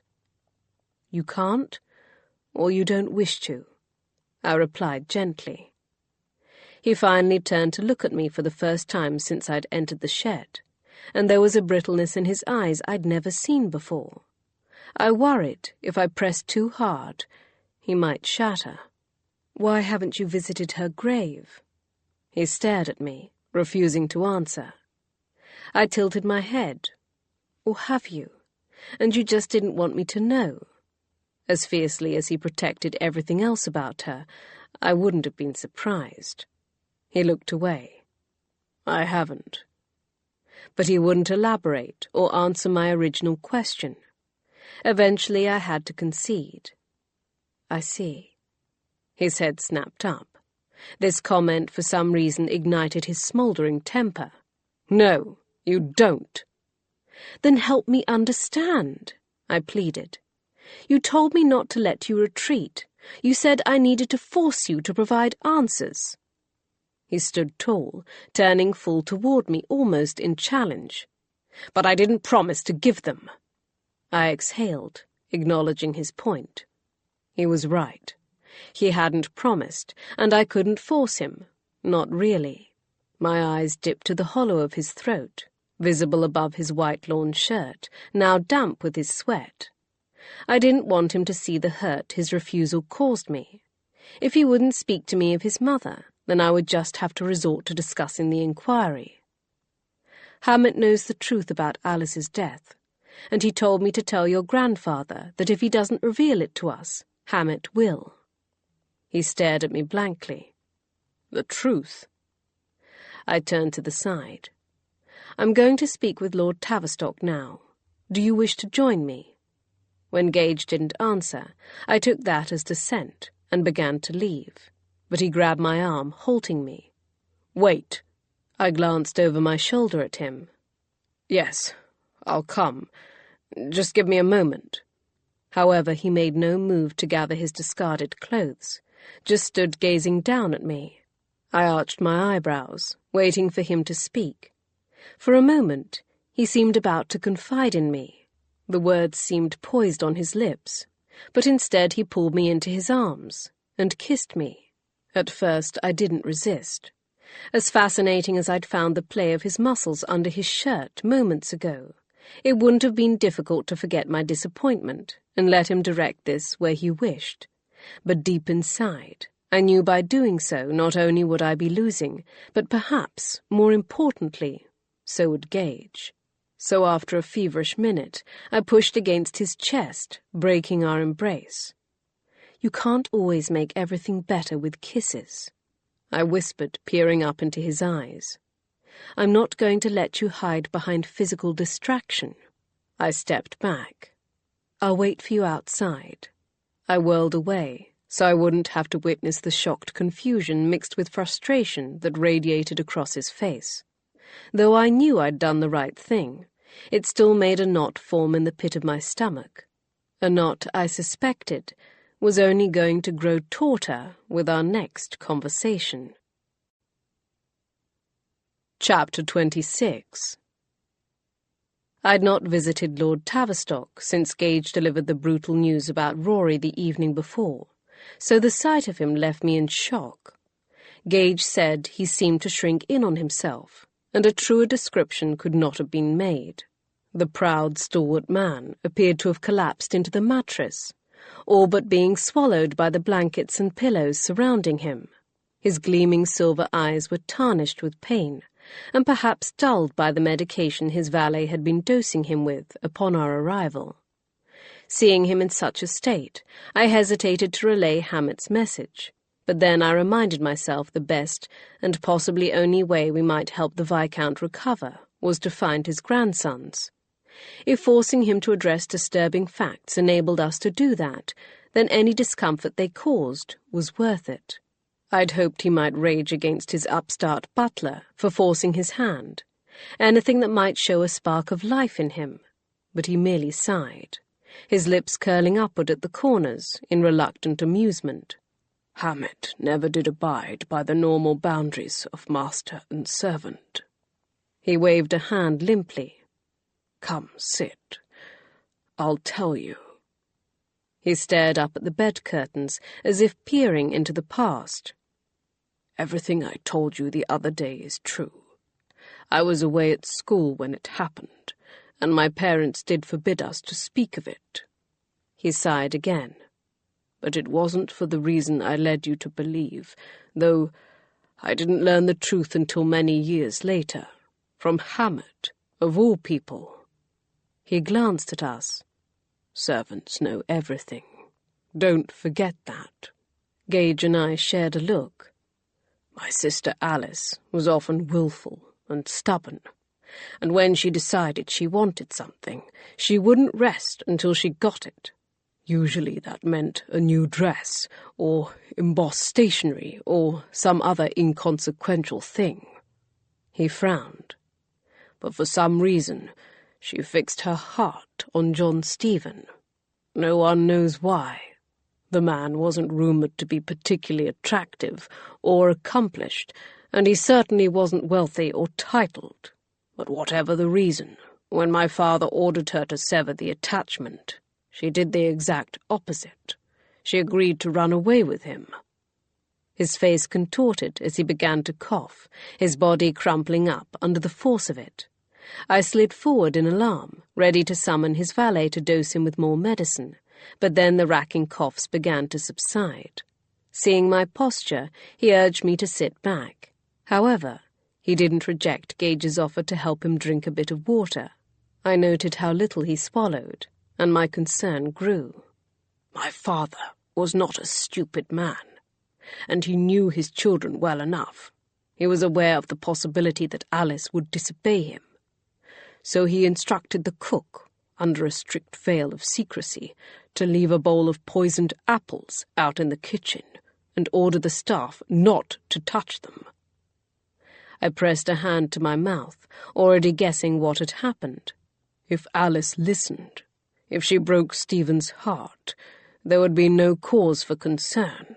But if she snuck out to meet him, and if she stopped in the kitchen to grab what food she could find for the journey, knowing the man she loved owned little, well, then, as father saw it, she would have her just punishment.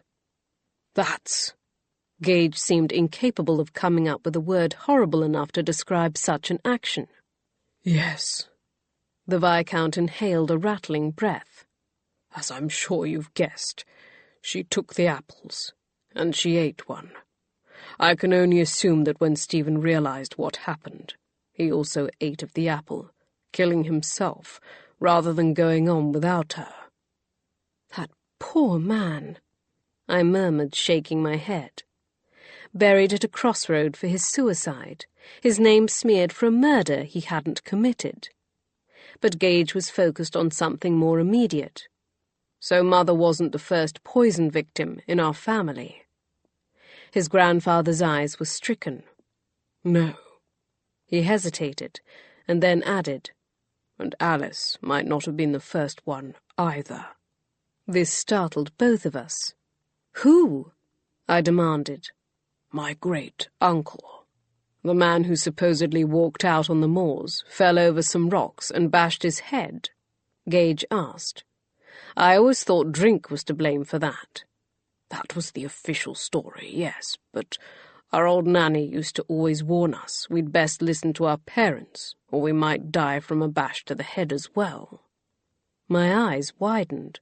Lord Tavistock coughed into his fist. I assumed it was an idle threat until I grew older. Then I began to wonder. After all, my great-uncle was the original heir, and there were whispers he'd been indulging in immoral acts. What exactly that meant, I didn't know, and it was clear he wasn't about to elaborate with the lady present. Gage leaned forward, bracing his elbows on his knees. Is that the origin of the curse? Is that when it all began? As far as I know, the Viscount admitted with reluctance. The Viscount's great-uncle, Alice, and Emma. That was a suspicious string of deaths. And now Alfred and Rory were missing. We knew Alice's and Emma's deaths had been spurred along by human aid. I presumed the great-uncle's death had also, perhaps by his parents, or the younger brother who would inherit. But what of Alfred? Who had poisoned him? And what about Rory? What had he done that constituted defying the family? Then I remembered something. Several days before, when I'd come to sit with Lord Tavistock, I'd interrupted an argument between him and Rory. I'd thought nothing of it at the time, deciding it was likely some estate matter they disagreed on. But now I had to wonder. You and Rory had a disagreement a few days before he went missing, I remarked, watching him carefully. Gage sat tall, alarm radiating through him, but his grandfather never reacted. Can you tell us what it was about? I asked. If he was offended, he didn't show it. He wanted me to write to Lord Sherricombe and ask him to forbid his natural daughter, a Miss Galloway, to sell her herbal remedies in the village. I reached out a hand to clasp Gage's arm. The Viscount coughed. I take it you're familiar with her. He truly does believe she poisoned Alfred, I told Gage. Yes, I gathered as much. Lord Tavistock frowned at Gage. He also seems convinced her mother supplied your mother's maid with the poison she used on her. Miss Galloway said that's not true. Well, even if so, it seems rather harsh to saddle the girl with her mother's crime. Gage turned his hand over, reaching for my hand, which I gave to him. And Rory was angry. You wouldn't do as he asked. I told him I preferred to wait until you finished your investigation before I took any action. He called me a fool and told me it would be on my head if more deaths followed. His bleary eyes fastened on me. To tell you the truth, when I first heard you'd been poisoned, I worried he might have been right. I was grateful for Gage's hand in mine, for I needed his support as I reeled with shock at such a suggestion. You're sure the poison was in the tea you drank here? He clarified. Yes. At least, I think so. It tasted wrong. I only had the one sip. But what if I was wrong? What if the poor taste of my evening tea could be attributed to curdled milk, or another factor? After all, I had taken tea with Lorna earlier in the day, the same day I asked her about the button. And now Rory was missing. The possibility that it might have been Lorna who poisoned me left me feeling as cold as ice. The dream began like all the times before. A sense of uneasiness slowly crept over me, prickling my skin all the way up to my scalp. Part of me wanted to open my eyes to see what was there, while the other part of me urged them to remain closed. But eventually, curiosity outweighed fear, and I peeled open my eyelids. There, at the end of the bed, stood a man, his face cloaked in shadow. I supposed it could have been a woman, but somehow the presence felt masculine. Whether he could see me watching him, I didn't know, but his gaze bored down on me. Normally he held me pinned thusly for a few seconds, and then suddenly disappeared into the darkness swirling around him. But this time his feet shifted. That tiny movement roused me more than any of the other times before, and I sensed a change in Gage's breathing at my side. I was awake, not dreaming, which meant... Before I could finish the thought, the figure lifted something over his head and swung downward. Gage pushed me out of the way as he rolled in the opposite direction. The object struck the mattress with a jarring impact, narrowly missing us. It was heavy, and from the rending tear it made in the bed coverings, also sharp. Gage allowed his momentum to carry him out of bed. His feet hit the floor, and he ran around the bedpost, knocking our assailant back, as he raised the object for another swing. In the darkness, I could see little but shadows, but I could hear the impact of fists hitting flesh. Who was winning, I couldn't tell, as they crashed about, knocking into the walls and furniture. I dodged past the men, racing toward the dressing table where my reticule was stored. It was impossible to know which shadow to aim at with my pistol if, that is, they even separated for me to take a clean shot. But perhaps if I fired it into the floor or ceiling, it would startle both men long enough for me to distinguish. Before I could pull my reticule from the drawer, a sharp yelp pierced the air.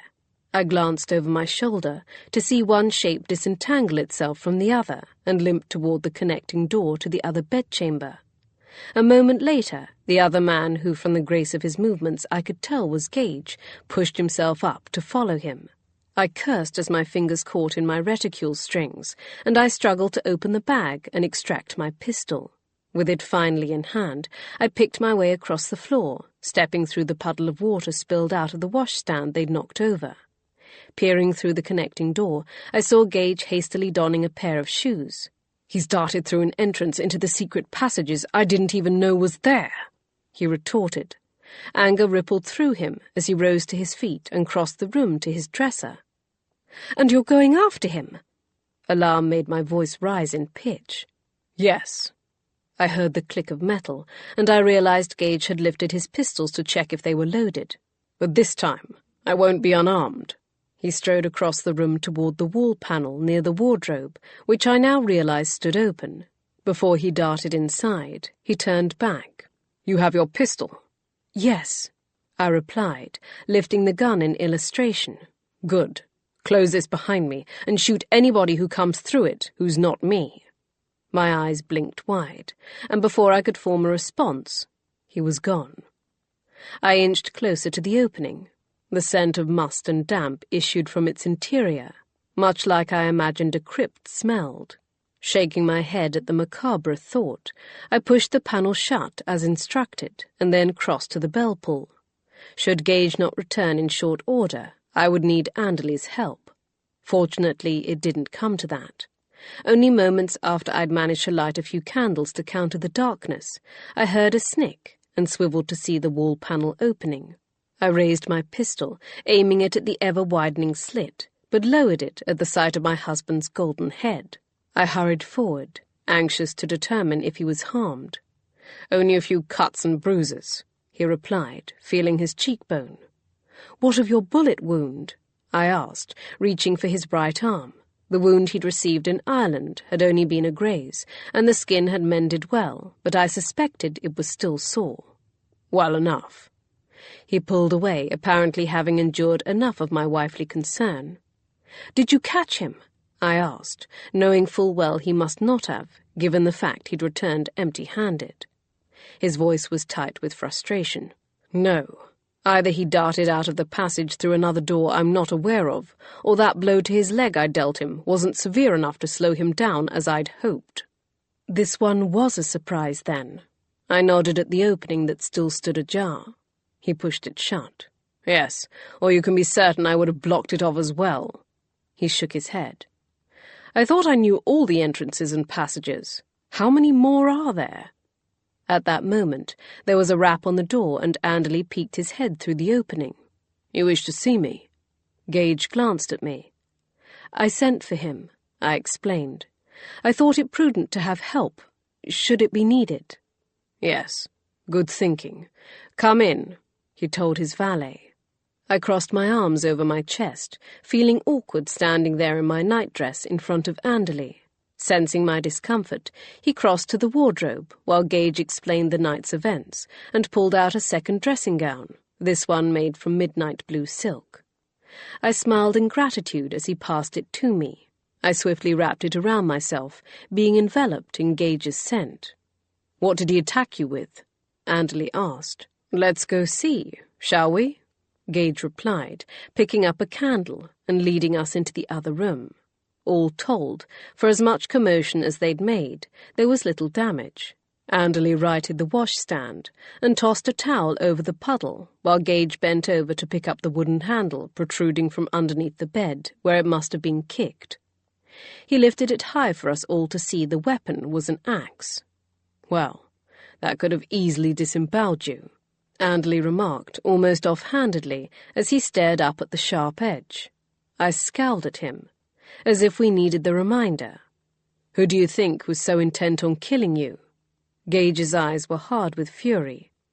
I don't know, but maybe we should speak with Alfred's valet, Mr. Cooper.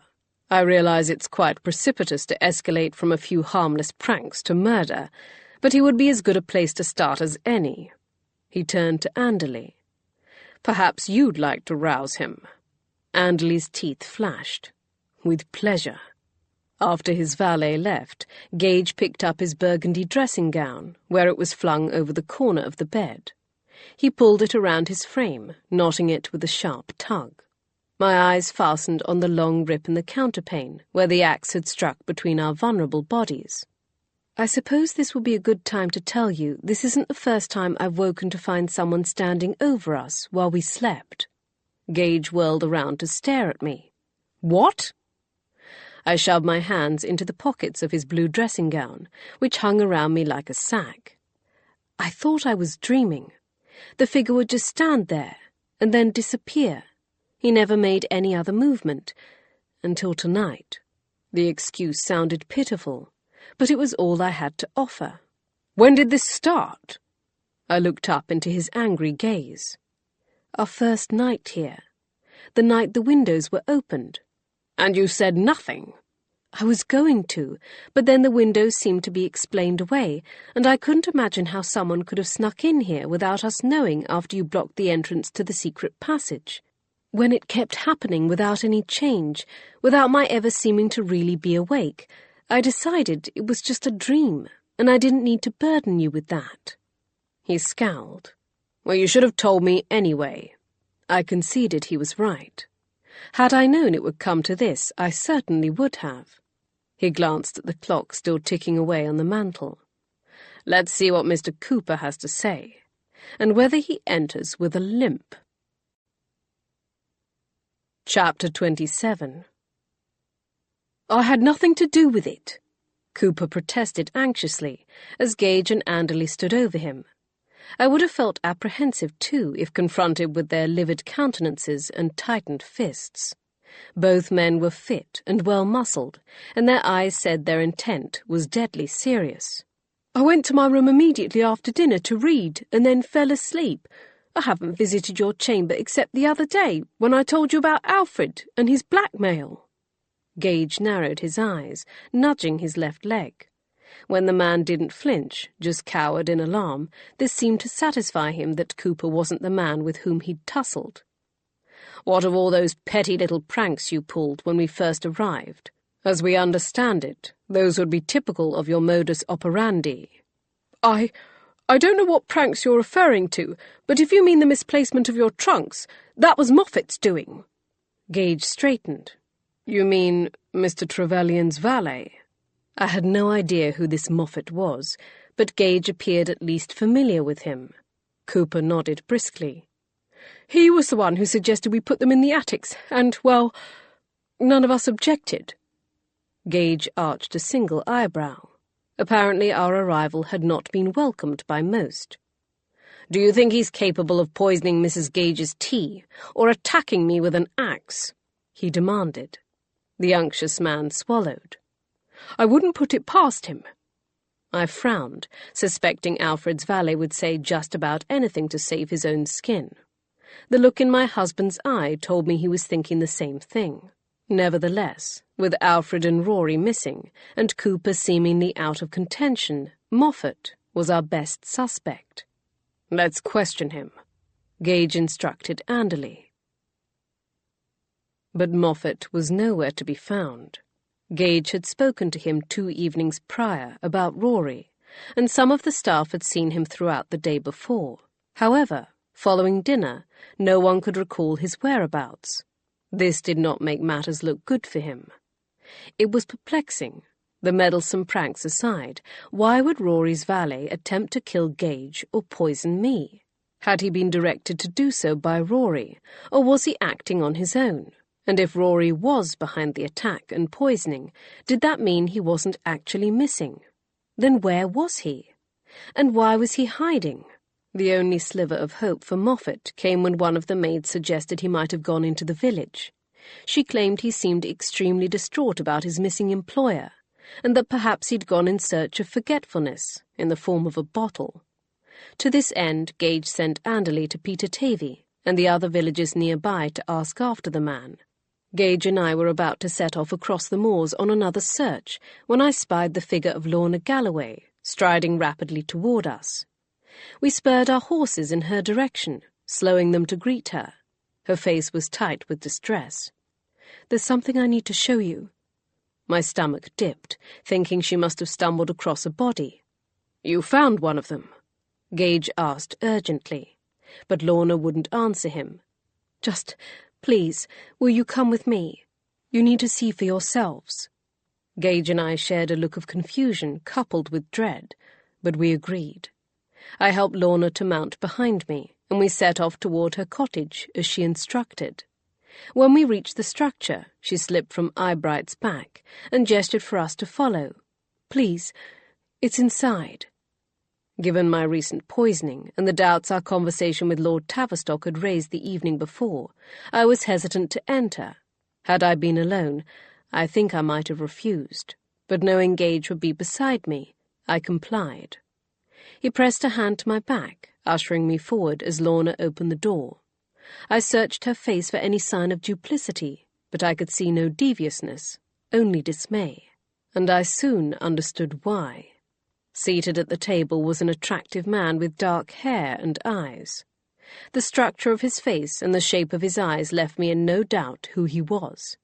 Gage's cursing only confirmed it. "Fiend, seize it!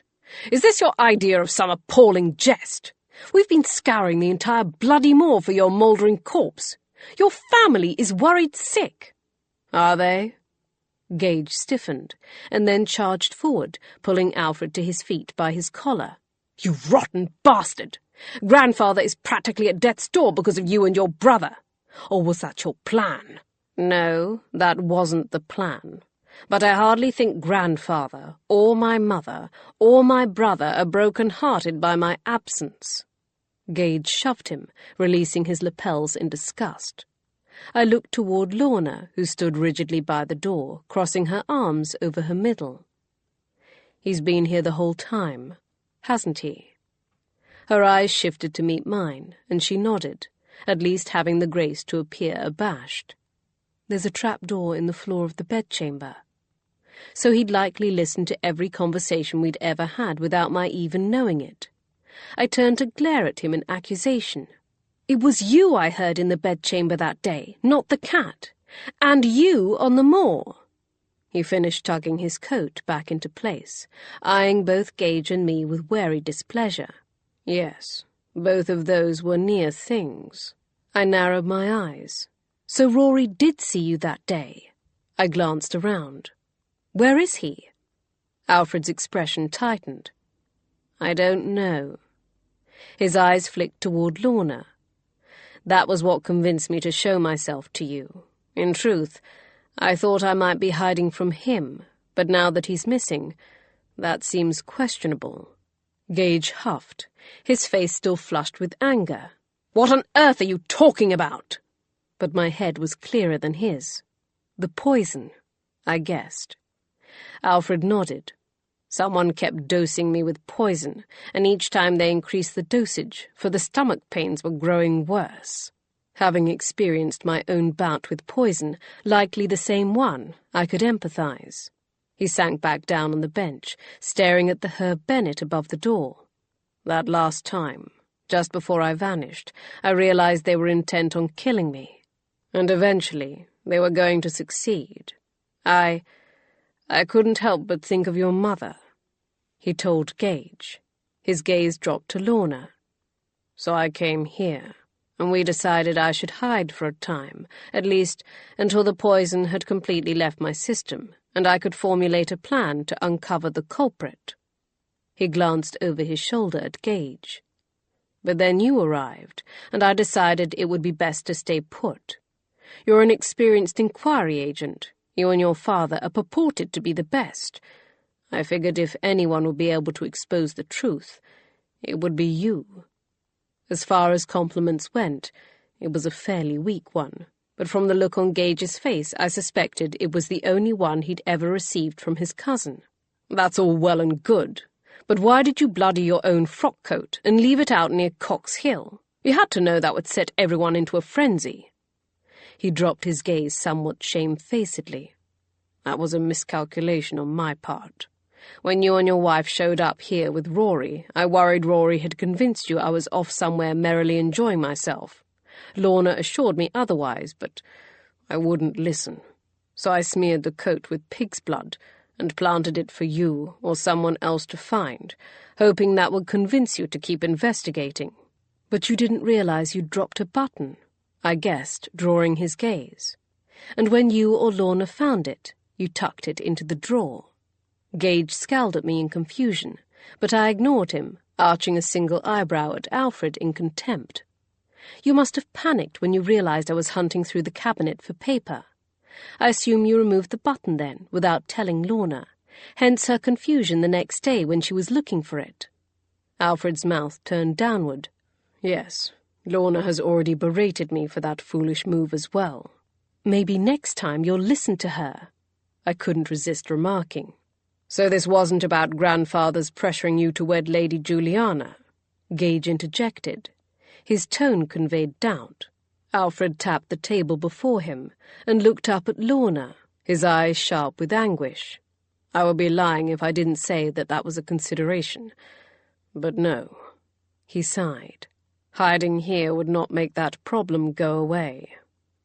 I was already heavily predisposed not to like Alfred, and this meeting had not altered that. But I also believed he was being truthful. He'd not tried to make himself sound better or more noble than he was, and I suspected this was Lorna's influence at work. However, the question of Rory's whereabouts was another matter, and Gage seemed to feel the same way.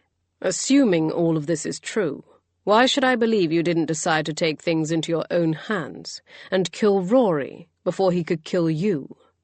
Alfred's expression turned bitter. "I suppose you can't. Except that I didn't. Had I known for certain he was the one poisoning me, I would have enjoyed nothing more than making that clod suffer. But I don't know who is trying to kill me. Given that fact, harming Rory would be pointless." Gage turned to meet my gaze, silently asking my opinion, but Alfred must have viewed this as disbelief. "I didn't have to come forward and tell you all of this," he snapped. "I only did so because whoever it is must have turned their sights on Rory." The petulant tone of his voice, more than his words, convinced me he was being honest. I nodded, and Gage stepped toward his cousin. "If I'm to believe you, there's one thing I need to check." He bumped his left thigh with his knee. "What the bloody hell was that for?" Alfred groused, but he didn't flinch in pain. Rather than answer, Gage gestured toward the opposite side of the room. "I need to see you walk." Alfred's face contorted with rage. "I'm not some dashed hound to do tricks at your bidding." "This isn't a jest," Gage retorted. "Do it." "Just do it, Alfred," Lorna murmured. Alfred huffed an aggrieved sigh, but with Lorna's urging finally complied. There was no noticeable limp.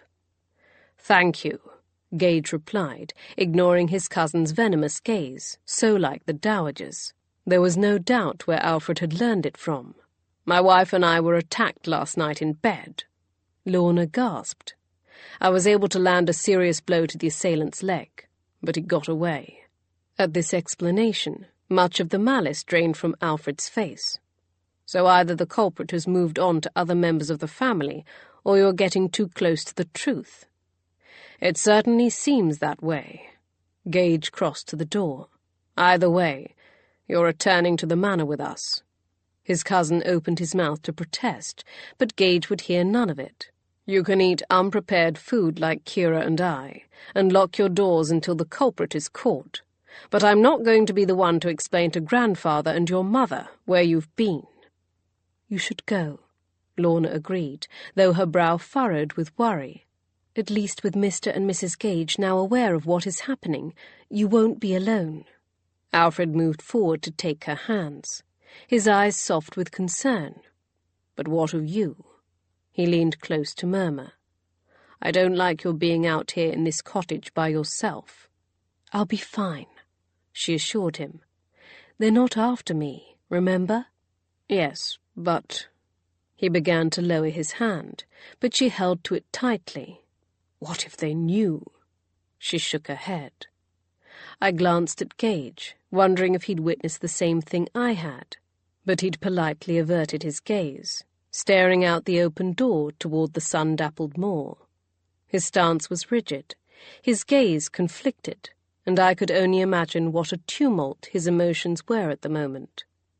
I turned to watch Alfred and Lorna again, as he urged her to take caution. His voice was thick with affection, even if the words he spoke were not particularly tender. If this entire affair was, in fact, about the inheritance, then it appeared whoever was behind it truly did have cause for concern. But only if Alfred proved to be honourable. That remained to be seen. The dowager saw us first upon our return to the manor. From the manner in which she hurried down the rear staircase, I suspected she'd been gazing out of her bedchamber window again, and seen us enter through the garden gate. She stopped short 4 steps from the bottom, staring down at Alfred with wide, hopeful eyes. I thought he might go to her, but he scarcely spared her a glance as he moved deeper into the house. "Yes, mother, I'm alive. You may rejoice now," he drawled acerbically.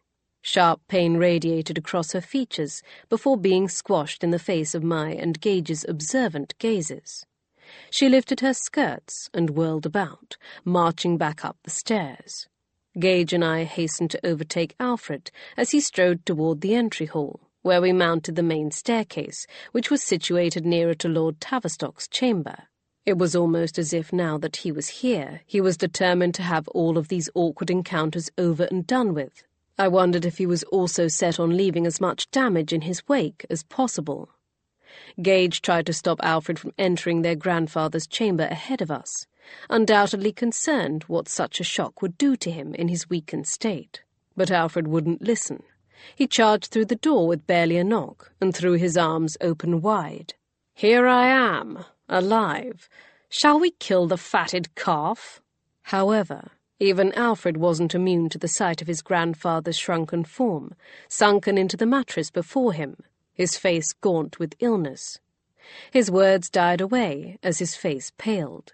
Lord Tavistock stared up at him in mute shock. I'm not sure what he believed he was seeing, but the sight of Gage and me entering the room after Alfred made some of the alarm fade from his expression. He tried to speak, but a cough overtook him, possibly brought on by surprise, and he crumpled forward, trying to restrain it. When his coughing subsided, Gage stepped forward and began to explain. Such was Alfred's astonishment that he all but had to be prodded to deliver each aspect of his confession. I don't know how I expected Lord Tavistock to react, but apparently after the surprise of Alfred's appearance, nothing else could unnerve him. He turned to Gage, some of the steely resolve returning to his eyes. "You intend to get to the bottom of this?" "I do." He nodded, and then resumed his scrutiny of Alfred. "Then it's more important than ever that you should wed Lady Juliana, and quickly. There's more than yourself to think of.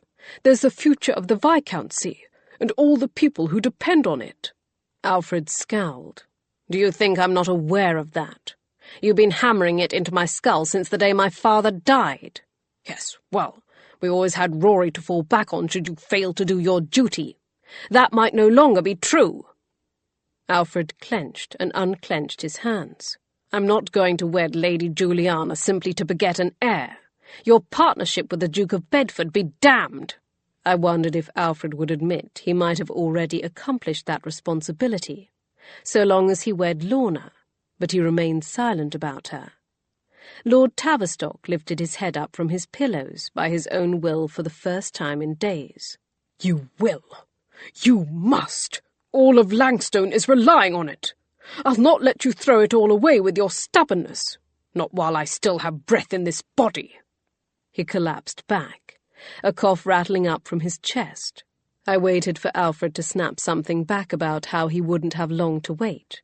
The thought burned in his eyes, and given the fact that he'd not held back from making his previous cutting remarks, I didn't anticipate him having any qualms about throwing his grandfather's encroaching death in his face. But he kept the words bottled inside, though his body shook and he had to press his lips together not to speak. Then he turned on his heel and charged from the room in much the same manner as he'd entered it. Gage watched his cousin leave, and then turned back to his grandfather. The old man lay with his eyes closed, his face tight with what I suspected was a mixture of pain and frustration. From the line that had formed between my husband's eyebrows, I could tell he wanted to say something, but he backed away from the bed instead. "I need to find out if Anderley has returned." When I didn't immediately follow, he paused. "Are you coming?" "I'll be along in a moment," I said over my shoulder. Gage's footsteps crossed the room and then receded down the hall. Lord Tavistock blinked open his eyes as I moved closer to the bed, pouring some water into his cup. "I know that face. My Edith used to wear the same expression when she had something on her mind she was determined to say, whether I would hear it or not." His voice was rough from all his coughing. I refused to be rushed or bullied, setting the ewer back down and turning to him with the cup. "I don't want any of that," he groused. I met his hard gaze with a stern one of my own. "You will drink it, as much as you can, or I'll pour it over your head." He glowered at me a moment longer, before relenting. I helped him to sit up, and then coaxed him to take as many sips as he could bear, even as he flinched at each swallow. When he'd managed all he could handle, I helped him sit back again. "Out with it," he snapped, between panting breaths. "Now that you've tortured me, you can tell me what you stayed behind to say." I only wondered why you're so intent on seeing your grandson unhappy. "Happiness has nothing to do with it. The boy needs to wed, and he needs to do it soon." "But does it have to be Lady Juliana? What if there was someone else, someone he genuinely cares for?" "If you're referring to Sherricombe's natural daughter, then it's out of the question." I wasn't surprised he knew about Lorna. If not Rory, then someone else had likely been happy to apprise him of Alfred's visits to her. He sniffed. "I'll not see my heir wed to a bastard." "That's it, then. You're determined for things to end with enmity between you. I know we dance around the truth, but I can tell you're well aware that you're dying." He grunted, turning his head away from me. "You lie there, hell-bent on making your grandsons toe the mark, when you could do so much more good by speaking to them like the grown men they are and healing the rifts that are already between you." He looked up at me wearily. "You don't understand. It's not my choice. You've already discovered how things end for those who defy the family. You know what it did to Emma." I tilted my head, confused by this remark. "So you're trying to save Alfred by making him do the family's bidding?" "Yes." "But who is the family?" I asked, trying to make him realize his logic was faulty. He stared up at me in irritation, clearly not following my reasoning. "Are Gage and I doomed as well, because the family does not approve of our match?" My chest clenched, even as I waited for the answer I hoped he would make. "Of course not." I exhaled. "Why?" "What do you mean, why? Because I approve of you." I felt a pulse of affection for this old man, even hearing his words issued in a tone that said I was a fool to think otherwise. I wished Gage could have heard it too. It might have blunted the sting of his aunt's earlier comment. Something of the point I was trying to make seemed to seep into his understanding, for his scowl softened. "Then why can't you approve of Alfred's choice in a bride as well?" He stared up at me. His mouth was still set in that thin line, but his eyes said he was considering what I said. "Change the family's wishes," I pleaded softly. "Give Alfred your blessing too, before it's too late." Chapter 28. I entered the room assigned to Gage through the connecting door, to find him and Anderley standing over a man with a great crop of fiery hair, much the same way they'd loomed over Cooper. The sight of them standing shoulder to shoulder, working in accord to interrogate a suspect, always made me wonder just how many times in the past they'd done this. Not that the man before them seemed to require much coercion. I suspected the maid had been right, for Moffat looked as if he'd spent the night dead drunk on a bench. His face was unshaven, his hair stood on end, and the ashen hue of his skin made me want to urge Gage and Anderley to back up a step, lest they be soiled if he should cast up his accounts. I'm sorry, he stammered, rocking back and forth. "I didn't want to do it. I knew I shouldn't have done it, but I did. He was all but sobbing, and I looked to Gage for an answer to what exactly he was confessing to. However, Gage and Anderley appeared perplexed themselves. Perhaps the man was still half sprung. "You admit to committing the pranks?" "Yes." "Were they your idea?" He sniffed and began to shake his head, but then abruptly stopped, pressing his hand to it. "Mr. Trevelyan told me to make trouble, that he needed you to leave." Gage frowned. But then 2 days later, he told me to stop," Moffat continued, "that we shouldn't hinder your investigation." So Rory had been behind the pranks. Why? Had he not trusted us? But clearly there was more. Otherwise, why the maudlin tears? "What about the rest?" Gage pressed. He... Moffat swallowed, either fighting nerves or nausea, possibly both. "He told me to sprinkle some sort of herb he gave me in a jar into Lady Darby's evening tea." I withheld a gasp. "Said it would just make her feel a little queasy." He began to snivel again in earnest. "Except I got startled, and I dumped in too much, and then a maid almost caught me." He looked up to plead with Gage, and caught sight of me standing in the doorway. His eyes widened, and his already pale face lost all colour. "I'm sorry, so sorry," he repeated again and again. I stayed where I was, worried if I moved any closer he might keel over in his chair. So Rory had been behind my poisoning as well. Was he also responsible for Alfred's? His valet claimed Rory only intended to make me queasy. Was that true? But to what end? He'd seen me leaving Lorna's cottage earlier that day. Had he hoped the blame would fall on her and shatter whatever trust I held in her? Except based on everything we knew, Rory had gone missing immediately following that. He wouldn't have had time to tell his valet to put the herbs in my tea. Clearly pondering the same question, Gage snapped his finger, surprising Moffat enough to make him stop apologizing. "When did Mr. Trevelyan instruct you to poison my wife?"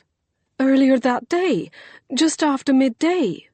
The man was so cowed, there was little chance he was lying. "You told us you hadn't seen him," Gage argued. I hadn't. I was out on an errand. I found a note from him in the jar when I returned." Gage's voice was sharp with anger. "Had he asked you to sprinkle herbs or poison anyone else's food or drink?" "No, just Lady Darby's." My, wasn't I lucky? Gage narrowed his eyes, scrutinizing the ruddy man. Then he jostled his left leg as he had with Cooper and Alfred. Moffat recoiled further, but he didn't wince. "What of last night? When did you leave for the tavern?" Moffat's Adam's apple worked up and down. After dinner." "So you didn't try to disembowel me with an axe in the middle of the night?" The valet's eyes bulged. No, sir. You can ask the publican. I was there all night." Considering the state he was in, I had no trouble believing that, or his earnest promise to inform us immediately if he saw or heard from Rory again. Then Anderley helped him to his feet as Gage sent him on his way. "What do you think?" Gage asked, pulling me close to his side. Honestly, I shook my head. I don't know what to think. Is Rory behind all of this, or just another victim? Was he intent on hurting me or protecting me in admittedly his own flawed way? I leaned back to look up into his face. "But what do you think? He's your cousin. You know him better than I do." His eyes were troubled. "Maybe when we were boys, but 15 years is a long time. None of us are exactly the same people we once were." The manner in which he spoke made me wonder if he was talking about more than Rory, including Alfred. I guessed. His gaze flicked down to meet mine. "Yes, though he's still capable of being the same unmitigated jackass he always was." He sighed. "The truth is, I never thought I'd see him treat a woman with as much esteem as he showed Miss Galloway. He seems to truly care for her. I thought he was going to wish your grandfather to the devil there at the end. Yes, there's that too. He's never shown such restraint in the past." His expression communicated he was confounded, and perhaps maybe even a little uneasy about witnessing this new side to his cousin. "It troubles you?" I prodded cautiously. Having been so abruptly denied answers to my queries about his mother, I was sensitive to the possibility of it happening again. He seemed to reflect on my question. "Yes, I suppose you could say that." I waited, hoping he would say more. Alfred was always so horrible. I can't remember a time when he wasn't acting as my tormentor.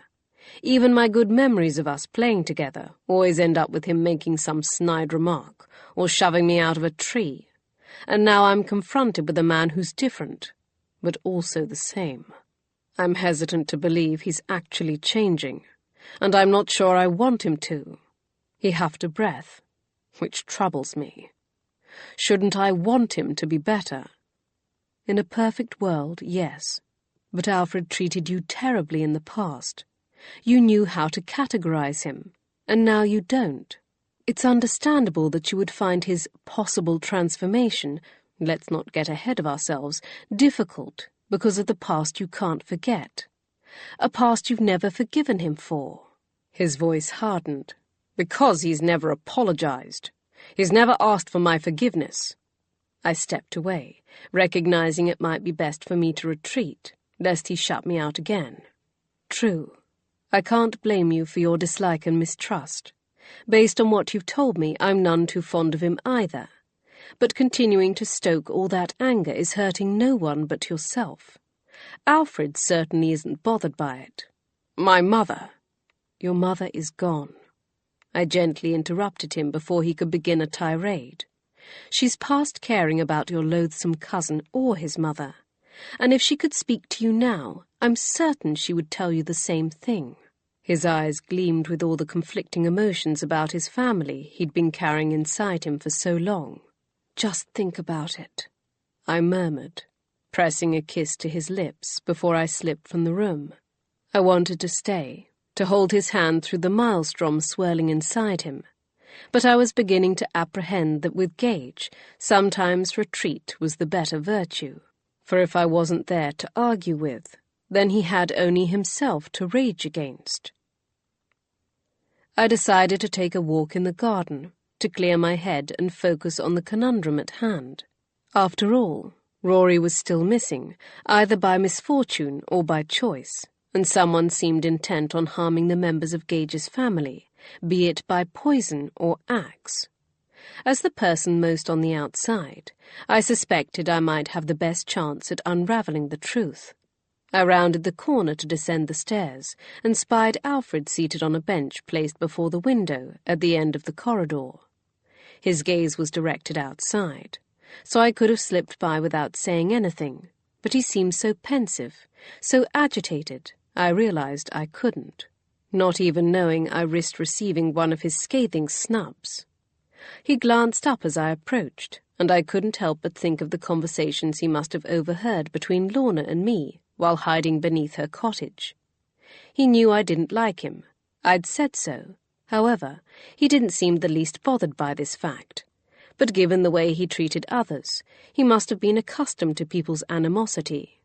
If ever given the chance, I'd fully intended to ring a peal over him for the dreadful way he treated Gage when they were younger. But since meeting him, I decided he would probably enjoy it, so I kept a civil tongue.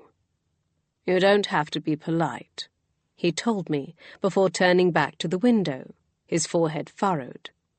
"Your family may be different, but the Trevelyan's have never found such niceties to be necessary." "Then perhaps that's your trouble," I replied, perching on the opposite end of the bench. "After all, kindness and courtesy go a long way, and oftentimes family members need it to fall back on more than anyone. But then our family gatherings would be so mundane. Much better to dance a quadrille, trying to avoid all the hidden daggers." I studied his handsome face, intrigued by the similarities to Gage. When he drawled sarcastically like that, they sounded much the same, and yet they were so very different. Although Alfred seemed to have been wounded by someone much the same way he in turn mistreated his cousin. But who had hurt Alfred? His mother? His father before his death? He turned to meet my gaze, his mouth curling into a sneer I suspected preceded a vicious set-down. But the insult never came. Instead, a curious light entered his eyes, and the scorn slowly drained away to something more thoughtful, something harder to define. I waited patiently for him to speak, wondering what, if anything, he would tell me if I allowed him to take the lead. In truth, I didn't expect him to reveal anything significant, so I was genuinely surprised when he posed a question. "What do you think? Should I yield to grandfather's pressure and wed Lady Juliana?" My astonishment must have been evident, for he smiled in reluctant amusement. "What of Miss Galloway?" I asked before he changed his mind about asking me. His humour fled. We could still be friends." I arched my eyebrows, letting him know I realized friends was merely a euphemism for lovers. "Is that fair to Miss Galloway?" I paused before adding, "Is it fair to your unborn child?" This time it was Alfred's turn to be startled. "I'd heard you were unnervingly observant. Lorna said you would notice." He glanced out the window toward the garden below and the moors beyond, agitation thrumming through him once again. "No, it wouldn't be fair." "You genuinely care for her, don't you?" "I like myself better when I'm with her." He frowned. "No, it's more than that. She makes me want to be better, because she deserves better. Does that make sense?" "It does." "I'm trying to do the honourable thing for perhaps the first time." His shoulders drooped. "But maybe it's not so honourable after all." A large portion of society would indeed agree with his grandfather, that Lorna Galloway was perfectly acceptable as a mistress, but definitely not Viscountess material, that Alfred owed it to his family to wed the daughter of a noble house, especially now that his brother was missing and his grandfather was so ill. But I didn't happen to be among their number. Well, you should appreciate that I don't hold much respect for society's opinions on such things, and neither does Gage. Yes, but wedding an anatomist's widow is a bit different than marrying another lord's byblow. I glared at him incredulously. Even when that widow was forced to participate in her anatomist husband's dissections and accused of macabre solicitation, cannibalism, and more in the penny press. This seemed to give him pause. Yes, well, I'd forgotten about that. My skepticism did not wane. His gaze skimmed over my features. "You're much different than I thought you would be." I didn't know whether to view this as a compliment or an expression of disappointment, so I returned to the subject at hand. "I suppose your grandfather will argue that Miss Galloway should be treated like Felinda Vaughan." His face crumpled into resentment. "The vicar's daughter?" "Yes, I suppose so, though the chit lied about my seducing her." "I'm well aware of your reputation." "Yes, and it's well deserved. I know I'm a rogue, but I'm not so bad as to get the rector's daughter with child." He scoffed. "Give me some credit." He nodded his head in the direction the village must lie. "She was also dangling after the innkeeper, and she married him. I imagine he was in on the scheme to inveigle money out of my grandfather." A notion suddenly occurred to me. "Does he pay something to them every month?" "No. Gave them a tidy sum upon the child's birth. He might give them a bit more from time to time." His lip curled. "If they make him feel guilty enough, but nothing regular." "But anything they hope to get in the future will go away once you're the Viscount and hold the purse strings." His expression darkened as he realized what I was suggesting. "If they had anything to do with my poisoning, they would need a conspirator among the staff." What did Rory think of the matter? Did he believe Mrs. Vaughan's story? I imagine he believed whatever grandfather told him to. So he would have been more sympathetic to them. I tilted my head. Unless he discovered what they were doing. Even so, such a theory seemed far-fetched at best, though technically possible, regardless of who was telling the truth. Both Alfred's and Mrs. Vaughan's outrage seemed genuine, so I didn't know whom to believe, except Alfred had no reason to lie. He readily admitted he was a scoundrel, and that he'd gotten Lorna with child. Why would he deny fathering Mrs. Vaughan's baby, but not refute the other accusations? "What do you think happened to Rory?" I asked, curious if he'd formed any other opinions on the matter, since we'd returned to Langstone. I considered telling him what Gage and I had learned from Rory's valet, Moffat, but decided it would be best to keep that information to ourselves for the moment.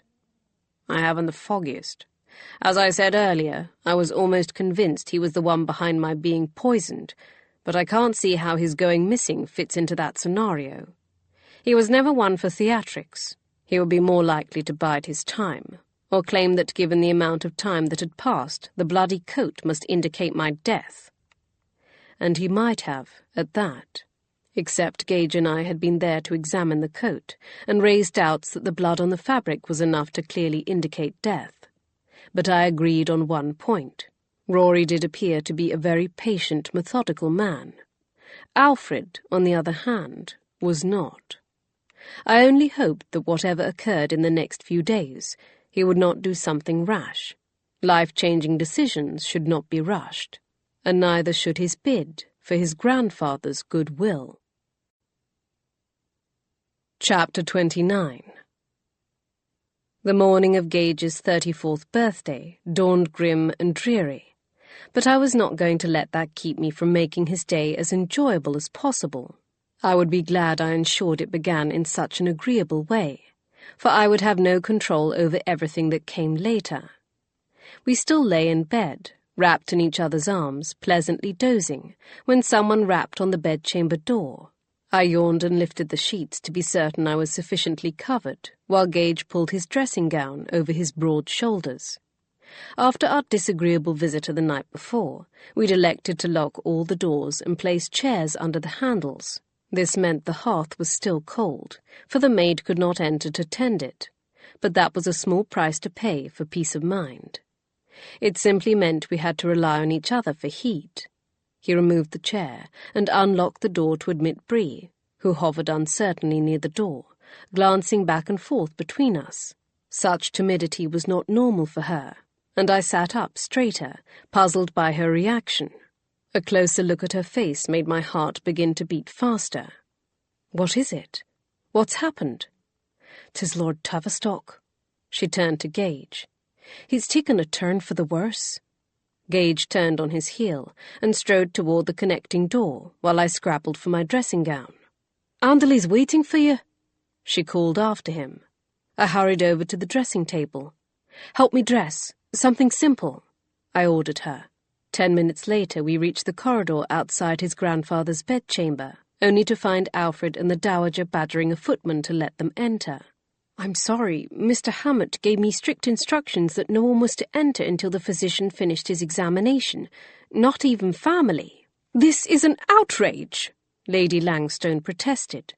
"Since when does a butler issue orders that supersede the wishes of the family?" "Be calm, mother," Alfred drawled, leaning back against the wall opposite the door. "I'm sure Hammett's only following grandfather's instructions or the physician's request.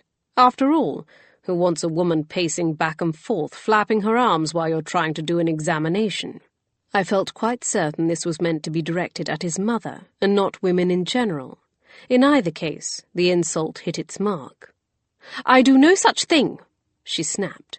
"But I would make certain this physician is doing a thorough job." I suspected she must have already been up for hours. What else explained her perfectly turned-out appearance and elaborate hairstyle at such an unsocial hour? Alfred, on the other hand, looked as if he might never have been to bed. At the least, the dark circles under his eyes and wrinkled clothing spoke of a restless night and hasty dressing. He was opening his mouth to make another quip when the bedchamber door opened. We all swung about to hear what the brawny man dressed in a rough coat had to say. However, Lady Langstone seemed intent on slipping past until Hammett closed the door firmly, standing in its way. The physician didn't look much like one expected a medical man to appear, even a country one, nor did he sound like one. But I had no doubt he must have been competent. Lord Tavistock was not the sort of man to suffer fools gladly, and even without a great deal of medical knowledge, he would have recognized slapdash practicing. "Lord Tavistock's illness has worsened," the physician pronounced in a gruff voice with little inflection. "The ague has settled into his lung tissue, inflaming them and making it difficult for him to breathe. He needs rest and little excitement." His gaze swung toward Alfred. which I understand there's been a great deal of in the past few weeks. Will he recover?" Gage asked anxiously. "If he were a younger man, perhaps, but at his age, it's not expected." Gage nodded, his mask of indifference carefully in place, but when I offered him my hand, he gripped it tightly. "May we see him?" Lady Langstone intoned in a manner that wasn't really a question, but a demand. The physician shared a glance with Hammett. "Only if he wishes to see you, and only if you do not rile him. As I said, he needs peace and quiet." He nodded to us all. "I'll stop by again this evening. Send for me if I'm needed before then." Before the physician had even turned the corner, following the footman who was to show him out, Lady Langstone stood toe-to-toe with Hammett. "I will see him." Hammett drew himself up to his full height and dignity. "I'm sorry, my lady, but he's already said he doesn't wish to see you. Not just now," he added, softening the sting he must have seen his words had caused her. His eyes shifted over her shoulder. "He's asking for his grandsons, Lord Langstone and Mr. Gage." Gage's hold on my hand tightened and then released as he stepped forward. He and Alfred shared a look filled with mutual apprehension. "I want to see him," Lady Langstone repeated. Her voice was so brittle I thought it might crack. Hammett shook his head. "I'm sorry, my lady." She huffed and spun about to stride off down the corridor. I watched her go. Didn't the others realize she was masking her hurt at the Viscount's refusal to see her with anger? I turned back to find Hammett studying me as he shuffled to the side to usher Gage and Alfred into the bedchamber. The look in his eyes made me recall our previous conversation and the things he'd said about her. Before I could reconsider, I set off down the corridor after her, lifting my Pomona green skirts in my haste to catch her up. She was about to turn another corner, headed toward I knew not where, when I called her name. Her steps halted abruptly as she glared over her shoulder at me. "What is this?" she sniffed, arching her chin upward. "Come to gloat?" But all her venomous disdain could not hide the gleam of tears in her eyes. "No, my lady," I replied gently. "I merely wanted to know if there's anything I can do for you." Her eyes widened in surprise. "For me?" she snarled. "Yes. After all, Lord Tavistock is your family too. You've lived with him for over 35 years and served as his hostess since Lady Tavistock died. This must be difficult for you as well." She stared at me in shock, and then almost in horror as her bottom lip began to quiver. I can't." She choked and spun away, continuing to walk in the same direction she'd been headed, but now her steps were more of a stagger. I followed her uncertainly, not wanting to leave her alone, but unsure of my welcome. When she pushed through a door, leaving it open as she went inside, I decided she wanted me to join her. I'd not yet explored this room, for it had been locked, and now I understood why. It was a tiny stone chapel, adorned with stained glass windows and an altar arranged with gold holy objects. A handful of wooden pews lined the floor, their surfaces polished to a sheen that was evident even in the dim light. I smelled the lemon wax. Lady Langstone sat on one of the benches, her head bowed. But from the manner in which her shoulders shook, I realized she wasn't praying, or at least, not only praying. I slid into the pew next to her, offering up my own silent prayer for Lord Tavistock, Rory, and the entire family as I waited for her to speak.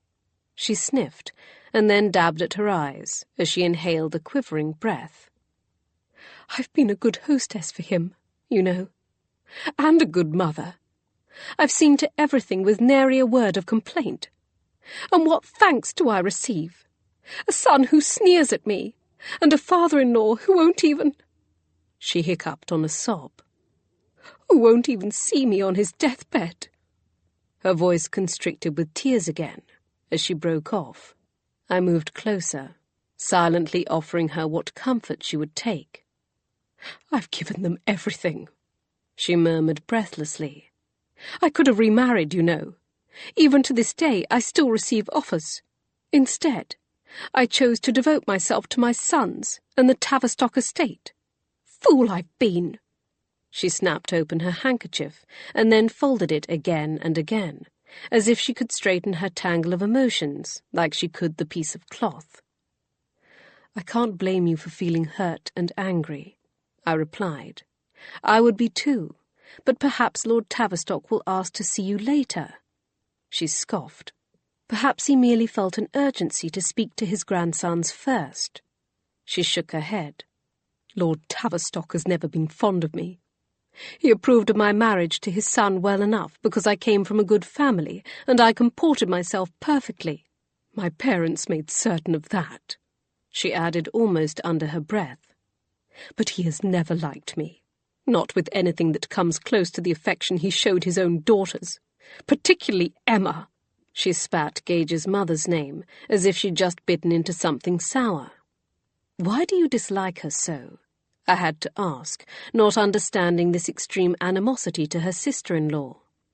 "Because she always did as she very well pleased, regardless of anyone else's feelings, and yet no one else seemed to see that. Or if they did, they never reproved her for it." She gestured toward the door. "Even her own son, who suffered the most because of it, still believed she was this blameless, perfect woman, ruled by elements out of her control.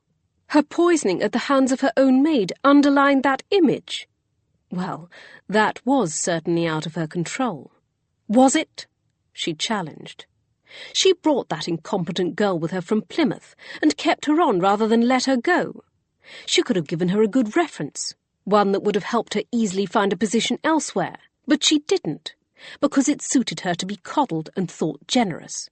When she first moved back here, her illness was never terrible enough to prevent her from doing the things she wanted to, attending dinner parties and local soirees, or travelling on shopping excursions to Plymouth and Exeter. It wasn't until later, I suppose when her maid had begun dosing her with poison, that it truly affected her in any way. Unless she was deluding herself as well, she would have noted the change." I had no idea if any of this was true, or simply the vitriol of a spiteful, resentful woman, but it said much about the state of affairs here at Langstone when Gage was growing up. "You were jealous of the other's blind devotion to her," I remarked lightly, coming to the crux of the matter. "Of course I was. She insisted on marrying Stephen Gage despite her family's wishes. Got herself with child just to ensure it would happen, only to realise after she moved to Plymouth what life would really be like as the wife of an officer of the Royal Navy while the country was at war. This was before Gage made his fortune. She lasted all of 3 years before she came crawling home, blaming her illness, when the truth was she simply couldn't stand it anymore. I suppose she also recognised what that life would mean for her son, shipped off to sea at a tender age," she begrudgingly admitted. "But that was only a secondary consideration." She scowled, clenching her hands in her skirts. "She did all this and more, and yet Lord Tavistock still adored her." She sounded as if she just couldn't fathom such a thing. Such unconditional love. I felt a pulse of sympathy for her. "I take it your parents were not like that." She stared blankly ahead. "One did as one was told, to perfection, and if you were lucky, they told you they were pleased." I wanted to ask her about her marriage to Emma's brother, whether he had loved her, but I didn't dare. There were certain things an acquaintance didn't encroach upon, and that was one. However, there was one thing I was willing to risk broaching.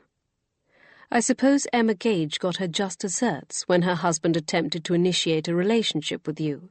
You must have relished informing her of his infidelity." Lady Langstone's mouth pressed into a thin line, and I wondered if she would actually tell me the truth, or continue to choke it down, like bitter medicine. Then she exhaled, almost in resignation. "No. I never told her, because—" She turned to look at me, as if facing her own execution.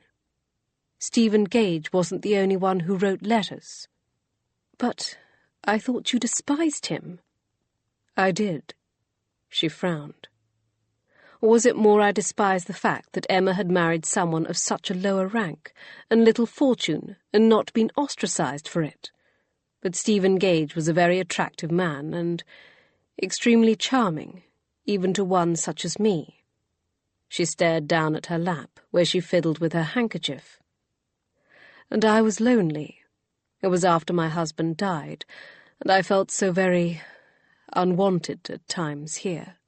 At first, I was shocked by his flirtation, but then I began to flirt back, and I enjoyed it. She blushed either in remembrance or shame. I knew it was wrong, but... She shrugged. But she felt isolated and unloved, and here was her chance to perhaps take some of that affection Emma received with so little effort, and perhaps even less appreciation. We began to exchange letters. Webley acted as our go-between when Gage was here, and she mailed my letters and collected the ones he sent to an abandoned cottage at the edge of the estate after he'd gone back to sea. How long did this go on? The better part of 7 months, and then he returned to Langstone on his next leave. Is that when you met in the Emerald Chamber? I ventured to ask. She blinked at me in surprise. Perhaps I shouldn't have revealed I knew as much. I could see a dozen questions forming in her mind, but she didn't ask them, perhaps because she didn't wish to know. Yes. He convinced me we should meet. Before that, we hadn't. I hadn't. She cleared her throat. He said he wanted more than words from me, so I agreed to meet him. She paused. I suppose you already know about the secret passage. I nodded. Her voice dropped practically to a whisper, perhaps because we were sat in the chapel. It must have felt rather like a confession. Well, he entered that way, finding me waiting for him, as requested, though I had half a mind not to come. She clasped her hands together, the knuckles turning white. I should have listened to my conscience, for when he arrived, he threw the entire affair in my face. Her cheeks burned with remembered indignation. It had all been a ruse, retribution for my treatment of his wife. Shock radiated through me, for I had not foreseen such an explanation for Lord Gage's actions. In my defence, Lord Gage had never given me any reason to think well of him, so imagining him as a philandering husband had fit my already negatively formed opinion of him. But apparently I was wrong. Apparently he had loved his wife, though I was sure guilt over his continual absence might have also played some part. Nevertheless, to enact his revenge in such a cruel, protracted way, and on a woman who was so vulnerable, it was difficult to fathom such malice. Lady Langstone had certainly deserved a stern set-down, but not that. She must have sensed my uneasiness, for she met my gaze solemnly. You should understand just what sort of a man your father-in-law is. If you have his loyalty, then you have nothing to fear, but otherwise... She didn't need to finish that sentence, for I already felt the chill of the possibilities. We turned to stare at the altar, perhaps both reeling from the implications of our conversation. There's one more thing that confuses me, I murmured. His letters, she guessed. Why did I keep them? Yes, for leverage. He told me he would be keeping mine to ensure I remained civil to his wife, and so that if I ever showed anyone his letters, he would have a counter. And then Alfred found them, I surmised. Yes. Her gaze turned wary. Are you going to tell Lord Gage about them? I'm not going to tell him anything, I admitted with full honesty. She exhaled in relief, and then straightened again. What about Sebastian? I considered what, if anything, I should reveal to her that Gage already knew. It seemed unnecessarily unkind to tell her he already suspected the affair. I fully expected she assumed my claim during our last conversation had been a bluff. However, I did think Gage should know the truth about what he'd seen all those years ago. He needed to know his father had not been conducting an affaire de coeur with his aunt under his mother's very nose. But perhaps, in this case, a bit of deceit was in order. Are you going to quit treating him like he's the scourge of the earth? I countered. After all, he's done nothing to offend you except draw breath."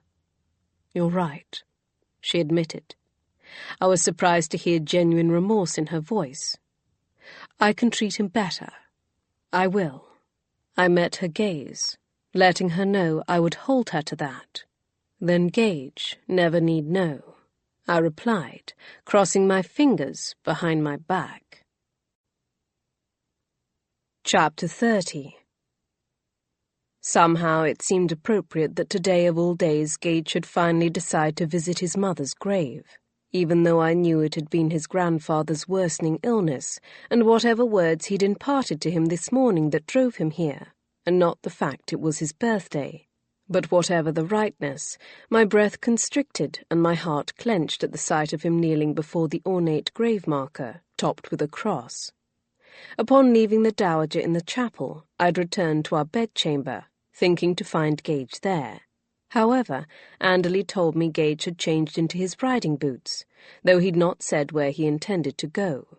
Given the distressing events of the morning, as well as the fact that he wouldn't need his riding boots to visit the woodworking shed, I had a fairly good idea where I would find him. The leaden skies of early morning had lightened somewhat, but not enough to make the heavily shadowed churchyard appear any cheerier, and not enough to clearly illuminate Gage's expression, though I imagined it well enough from his slumped posture and bowed head. The air was ripe with the sense of moss and damp earth, and thick with the lingering sense of time lost. I waited a dozen feet under the heavy branches of a yew tree, worrying the train of my charcoal-grey riding habit between my fingers.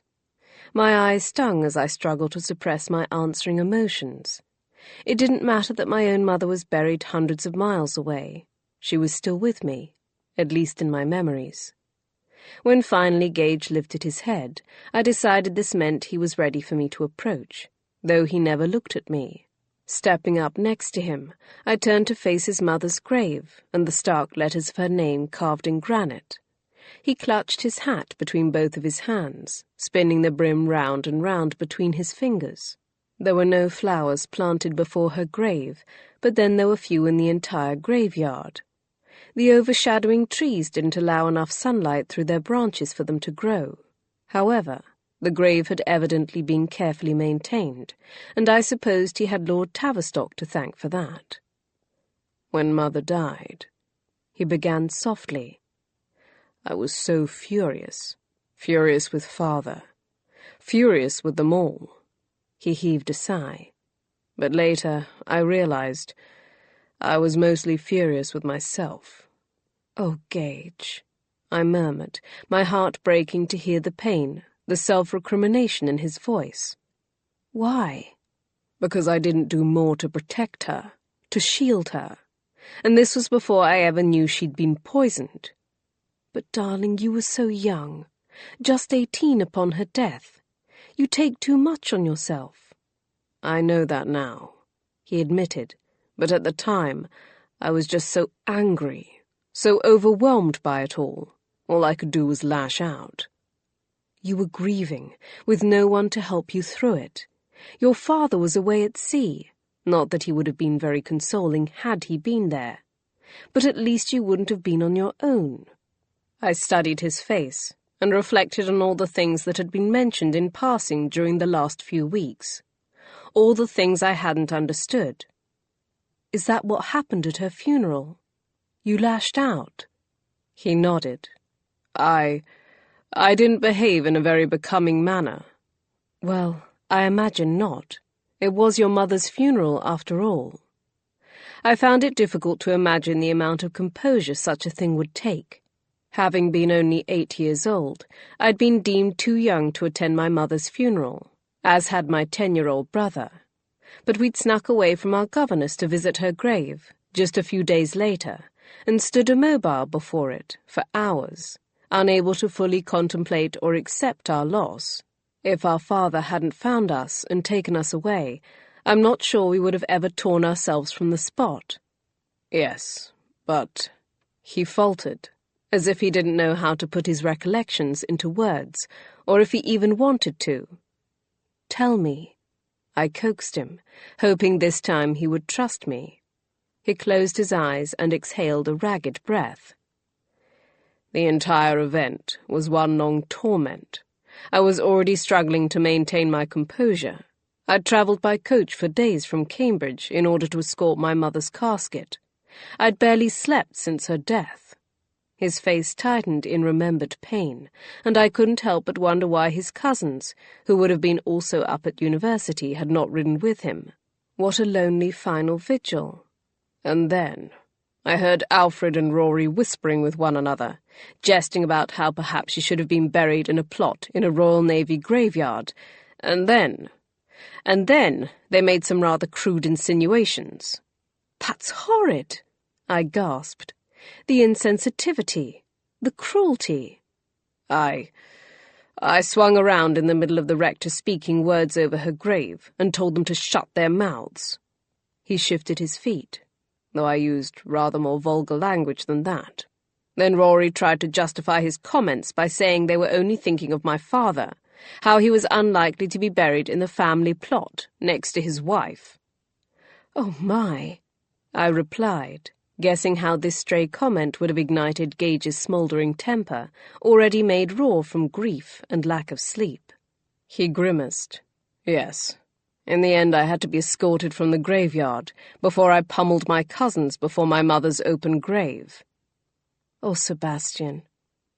I threaded my arm through his, pressing my body to his side to offer him what comfort I could. "No wonder you never wanted to come back." I visited her grave alone the next morning, and then left for good. "Until now?" His expression was bleak. "Yes." We stood silently side by side, sharing our warmth as we gazed down at the cold grave. The only sound to break the hush of the churchyard was a small bird of some kind, tweeting from the upper branches of one of the trees. "Tell me about her," I murmured, feeling the weight of her memory pulling Gage into the grave with her. Perhaps if he shared them, perhaps if he released some of them into the sunlight, the load might be lighter. When he didn't respond, I decided he might be at a loss for where to begin. What were some of her favourite things? Her favourite food, for instance, or colour? What made her smile? She loved strawberries. He began tentatively, gaining strength and momentum as he talked. "With cream. She used to say she could eat them at every meal. Her favourite colour was violet, and that was her favourite flower, too. Father never realised that. He always brought her grander bouquets, but she loved the shy violets that grew in the tiny garden behind our cottage the most." His brow furrowed momentarily at his mention of the cottage, but then he pressed on. "She loved to receive the post. I think because it brought letters from father and friends both far and near. But when days would go by without even a short note, she would grow sad. So sometimes I would write her a letter and post it, just so she would have something to open. That always made her smile." He paused. "Or when she was really sad, I would do this silly dance for her. She claimed I began doing it the moment I could walk." I smiled at the image of Gage dancing, just to make his mother happy, and at the pink cresting his cheeks at such an admission. Arching up onto my toes, I pressed a kiss to the underside of his jaw. There was a light dusting of stubble there, from the hasty shaving he'd performed earlier that morning. He glanced down at me in surprise. "What was that for?" "Nothing. Everything.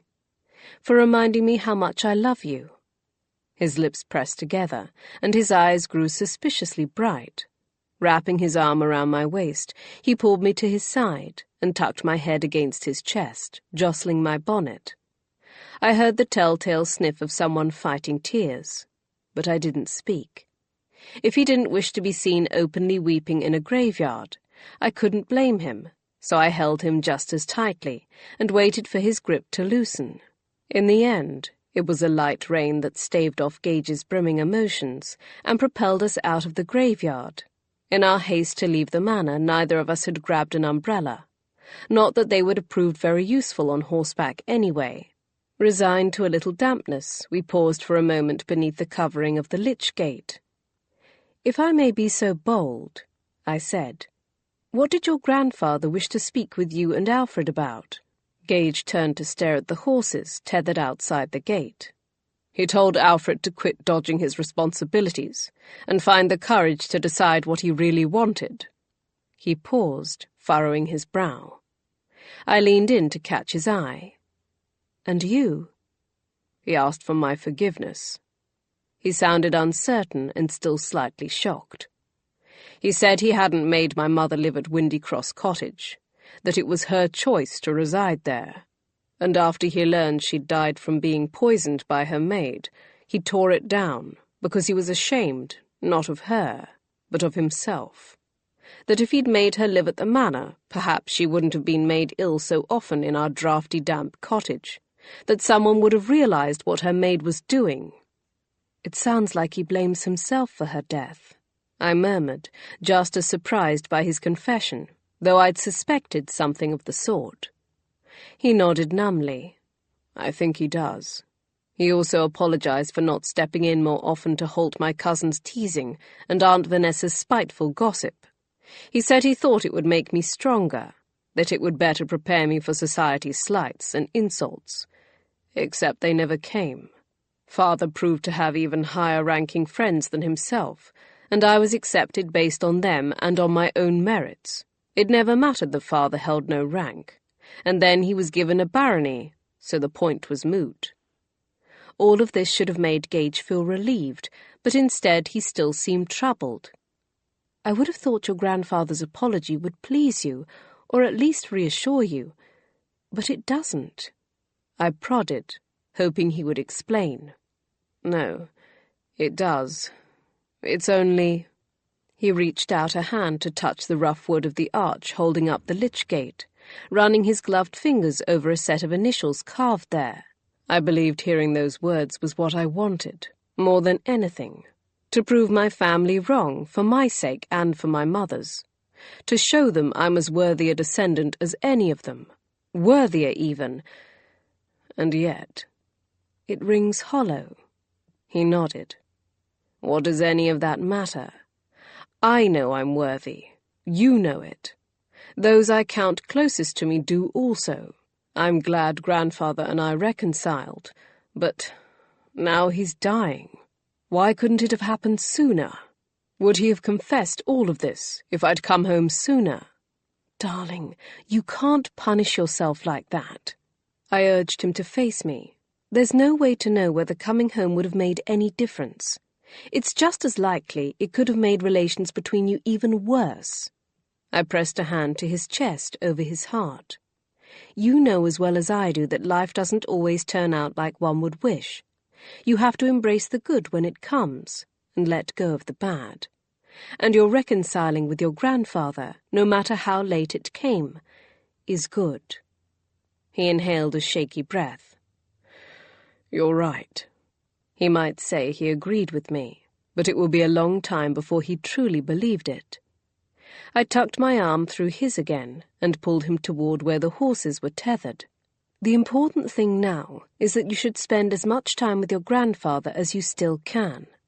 Let me worry about coordinating the continued search for Rory." "You're not planning on searching the moors in this weather, are you?" He protested.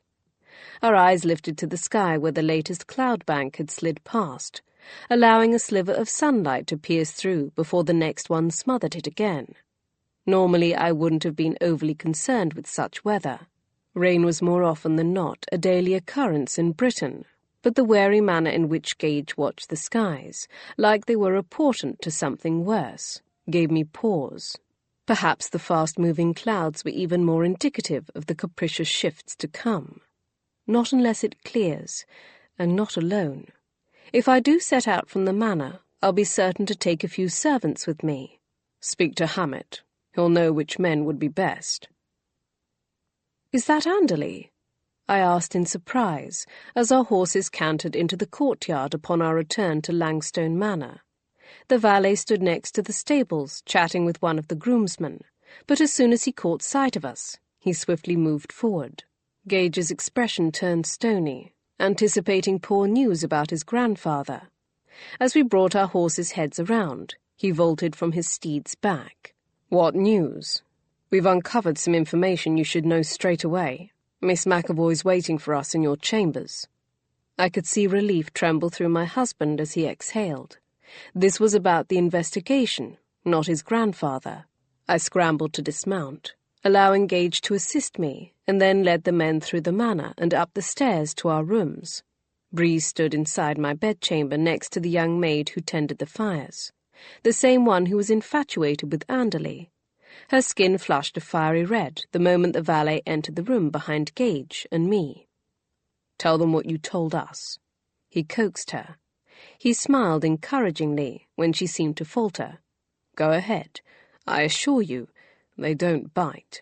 But the smirk he displayed next plainly said he might. Bree rolled her eyes. "Give the lass some time. You're flashing your charms about will only make her stammer more."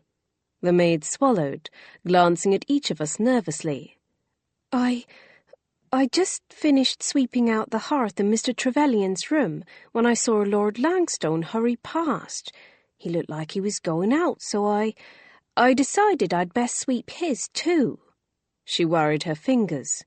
"I hadn't done so in a while, with him being missing and all."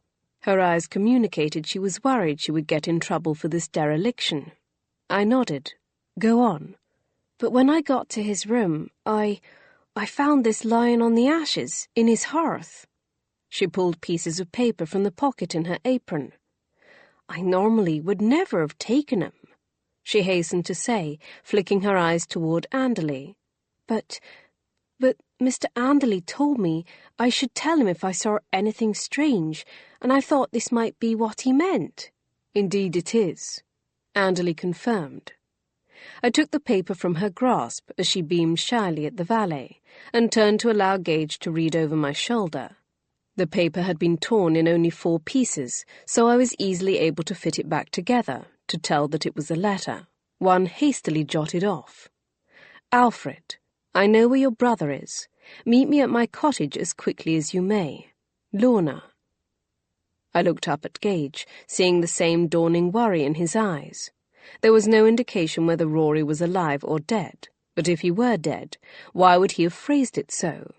In that case, she would have come to the manor to share what she'd uncovered, which meant Rory was likely alive. "You don't think Alfred would do anything hasty, do you?" I asked Gage. He shook his head. "I don't know, but it would be best if we didn't give him the chance to." He turned to the maid. "How long ago did you see Lord Langstone leave?" Her eyes widened in alarm. I don't know." "She came to me about half an hour ago," Anderley interjected. "Straight after finding the note?" She nodded in confirmation. "How long did that take?" he asked her. She flushed again. "Not long." "So maybe 3/4 of an hour," Anderley deduced.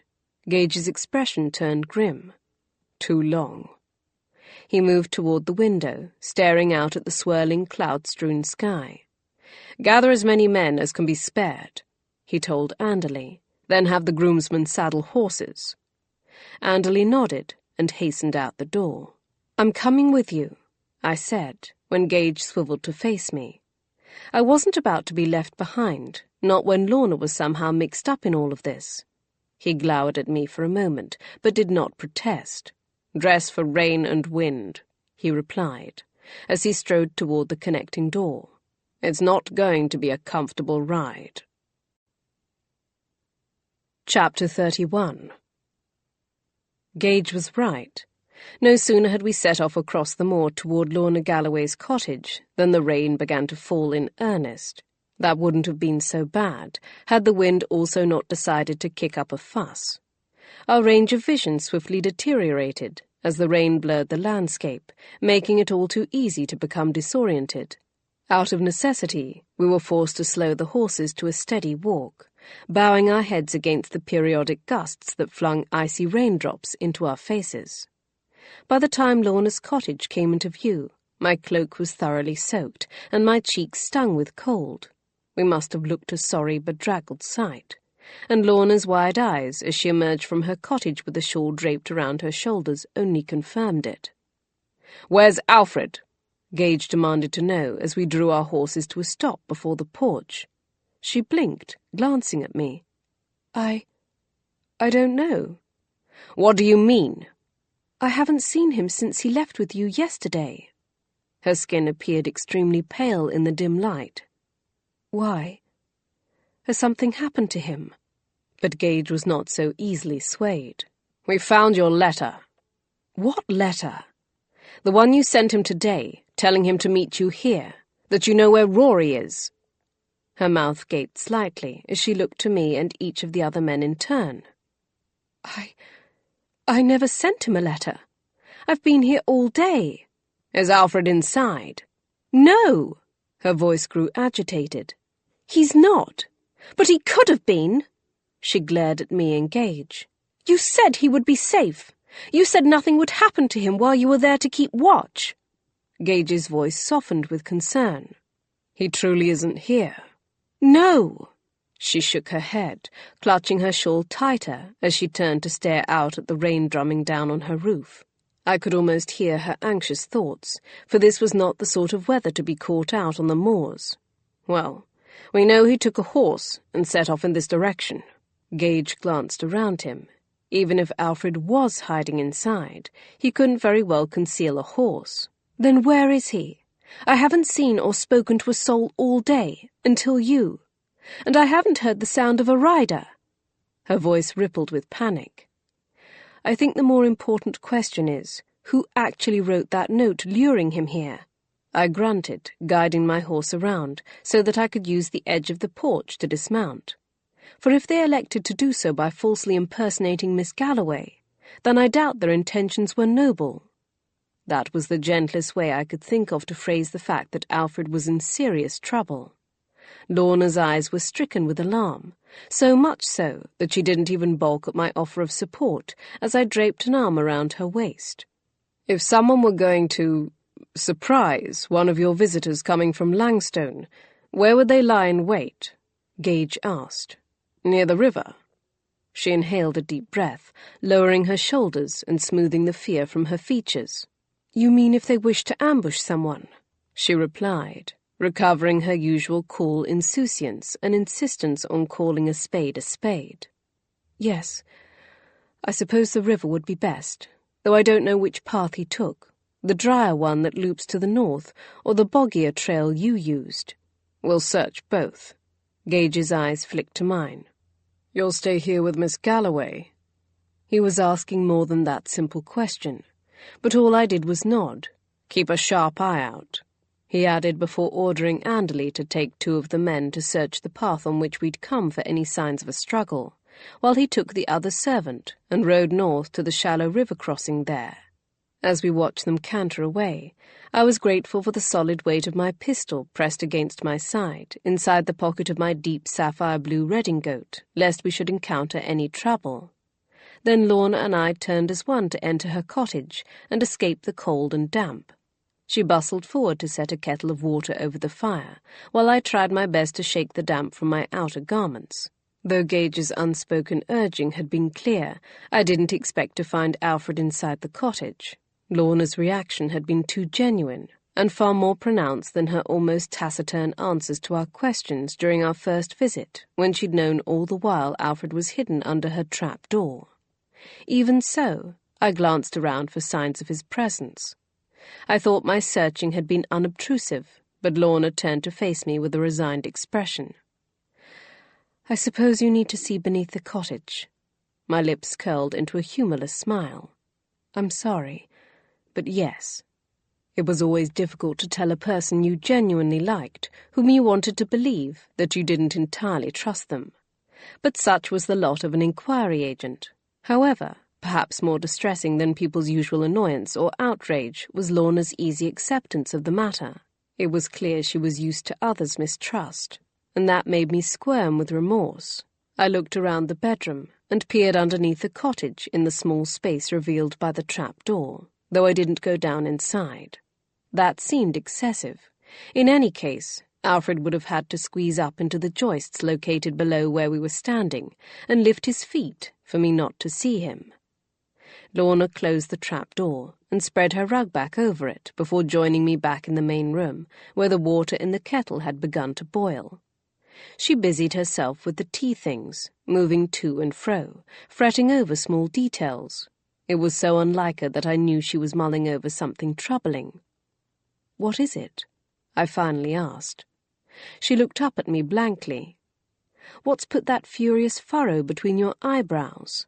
I reiterated, letting her know I wasn't fooled. She glanced down, her mouth working, as if she didn't know how to voice the thoughts inside her. Or perhaps she sensed what significance she could give them by actually putting them into words. Do you think Alfred might have gone missing on his own?" I considered her words. "You mean he forged that note and left it for someone to find?" She nodded, her eyes stark with dread. The suggestion had some merit. After all, he'd only ripped it into quarters, tears that were easily mended, and thrown it into a cold hearth. He might have even known the maid who handled such tasks was nearby, and likely to visit his rooms soon. But more pertinent was the implication. So that he could avoid all the difficulties, avoid his— my gaze dropped to her abdomen. Responsibilities. She lifted a hand to timidly touch her still flat stomach. If she was surprised I knew, she didn't show it. But then again she'd told Alfred I would figure it out. "Yes, I don't want to think it. Not after everything. But this is Alfred. The man didn't exactly have the most dependable history." She sighed. "Yes." I deliberated over the last time he'd vanished, the spontaneity of it, and about my conversation with him the previous day. He didn't tend to plan for things. He did them when he thought of them, and the looming decision he had to make, whether to give in to his grandfather's wishes and wed Lady Juliana or defy him and choose Lorna, definitely troubled him. Troubled him enough that he might decide avoidance was a better option. But I highly doubted he would pause to forge a letter from Lorna, one he must know would swiftly be proven false, and then tear it up, hoping it would be brought to our attention. I glanced at the rain-splattered window as another gust of wind flung the icy pellets at it. No, I don't believe this time Alfred vanished by choice. Lorna nodded, and although her shoulders lowered, I could still see a glimmer of uncertainty in her eyes. We both sat straighter at the sound of a horse's hooves striking the earth. Rising to our feet, I followed Lorna toward the door, taking my redingote and the pistol tucked in its pocket with me. However, we discovered it was only Gage hunched inside his sodden greatcoat. He reined in just short of the porch, and Lorna opened the door wider. "There are signs of a scuffle just to the north, near a large outcropping of exposed granite," he shouted. "Do you know the place?" Lorna nodded. "If I were planning an ambush, that wouldn't be a bad place to choose. There are horse tracks leading from that spot in several directions, so we're going to split up and follow them. You're certain you would have heard someone ride by your cottage?" "Yes," she confirmed. "I suppose a pounding downpour might drown out the sound, but while the rain has been steady, it hasn't been falling that hard. Nor has the wind been gusting continuously enough." "Then we can rule out this trail." His gaze flicked to meet mine. "Are you going to remain here with Miss Galloway?" I knew what he wanted my answer to be, though I appreciated the fact he was allowing me to make the decision, at least ostensibly. Fortunately, this time I was in complete agreement. Yes, I think that would be best. "Stay together, and stay inside the cottage." He glanced toward where my horse stood, tethered to the porch. "If, for whatever reason, you should have to depart, leave us a note." If the situation weren't so serious, and water weren't dripping from the brim of his hat, emphasizing how miserable he must feel, I might have found the tense mixture of both insistence and restraint he exhibited amusing. If our past inquiries had taught us anything, trouble had a way of finding us, no matter how much care and caution we took. Gage had learned he couldn't swaddle me in cotton padding, and I had accepted that the nature of our exploits often placed him in dangerous circumstances. Instead, I simply offered him a word of loving caution. Be careful. We don't know exactly what we're dealing with. His pale blue eyes stared into mine for a long moment of silent affection and solidarity. "We will." We watched him ride away, though this time it wasn't long before the rainy mist that had descended swallowed him up. A shiver trembled through my frame, one I wanted to attribute to the chill wind, and not a yawning sense of foreboding. To ease her anxieties, Lorna pottered around the cottage doing small tasks, cleaning things that didn't need cleaning, while I paced fretfully about the small space and tried to stay out of her way. Our tea sat cold and untouched on the table. I couldn't stomach the idea of even that panacea, though I wasn't certain why my nerves were so raw. Alfred was the one in imminent danger, and I knew Gage was highly capable and vigilant, but I couldn't shake the sense that something was very wrong. Lorna seemed to feel it too, for she would glance up at me from time to time, as if she had something to say, and then resume whatever chore she'd begun. Finally the silence became too much for her. She threw down the cloth in her hand and planted her fists on her hips. "Who could have done this?" she demanded. "I don't know," I admitted with a frown of genuine frustration. "But I keep returning to the question of whether Rory is truly another victim, or the villain of this whole piece." She sank down on a stool. "What do you mean? You don't believe he's missing?" I shrugged. "He could be, or he could be hiding like Alfred did before. But if so, the question is where? And why? It's not as if he's here, and we've searched the usual other places. As for why," I sighed, turning to stare out at the rain-soaked moor. At least the small portion I could see wasn't shrouded in mist.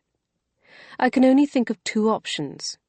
Either he felt he was in danger like Alfred, or he suspected the truth about Alfred's disappearance and vanished himself in an attempt to draw his brother out. She finished for me. I nodded grimly. Neither scenario was good. "If the latter is true, then—" she gasped. "Then forging that note from me could have been his final ploy to lure Alfred somewhere secluded and finish him off." "Yes." Her shock turned to outrage. "Oh! I knew there was a reason I never liked him." I held up my hands. "Hold on. We don't know yet that that scenario is true." "Yes, well, the more I think about it, the more I believe it." She picked up her cloth and began wiping the surface of a table again. "He was lurking around my cottage during the days before he vanished. Alfred had to remain inside much of the time, lest he be found out. Said he saw Rory following you about the one day. I must admit his actions have been suspicious. I suppose you could say I wouldn't be surprised to learn he's behind it all, but until we have proof—" She scoffed. "I don't know how much more you could need." Worry tightened her voice, and I knew she was speaking more from fear than anything else. However, she did have a point. If not Rory, then who else could it be? I resumed my pacing, watching an hour tick by on the clock, and then another. Gage and the other men could be gone until nightfall, and I was beginning to feel I might go mad before then. Meanwhile, Lorna continued to clean and shuffle items about the cottage, finding it as impossible as I did to sit still. Having tired of dusting and organizing her already perfectly ordered shelves of herbs and tinctures, she turned to the cabinet near the door and tugged open the top drawer. Then she unceremoniously dumped the contents on the table behind her and began sorting through what appeared to be mostly a stack of correspondence. I cast a disinterested glance over the papers as I pivoted, but then something caught my eye as Lorna lifted the top page to crumple it into a ball. I reached out to grab her arm, preventing her from hurling it toward where the cat lay curled up on the rug before the hearth. Her eyes widened in surprise as I took the paper from her hand. "What is this?" I asked as I unfolded the paper and smoothed it out. "A letter I received yesterday." My back stiffened as I read over the contents. "And it didn't alarm you?" She shrugged. "No more than the others I've gotten." "You've received more than one?" Her mouth twisted wryly. "One gets delivered to my door every few weeks or so to remind me they know I'm a witch, an abomination, and warn me that someday I'll get what's coming to me." "What? Someone actually writes such things to you?" "Oh, yes," she sighed. "And worse." I glanced down at the stack of papers. "Where are the others?" "I usually burn them as soon as they arrive." She frowned down at the letter. "But I kept this one, for some reason. Whatever the cause, I was glad she had. Are they usually addressed this way?" She stepped closer to peer over my shoulder at the offending missive. "Well, no," she replied uncertainly. "I suppose I didn't pay much heed to the contents, simply wanting it out of sight." I grimaced in commiseration.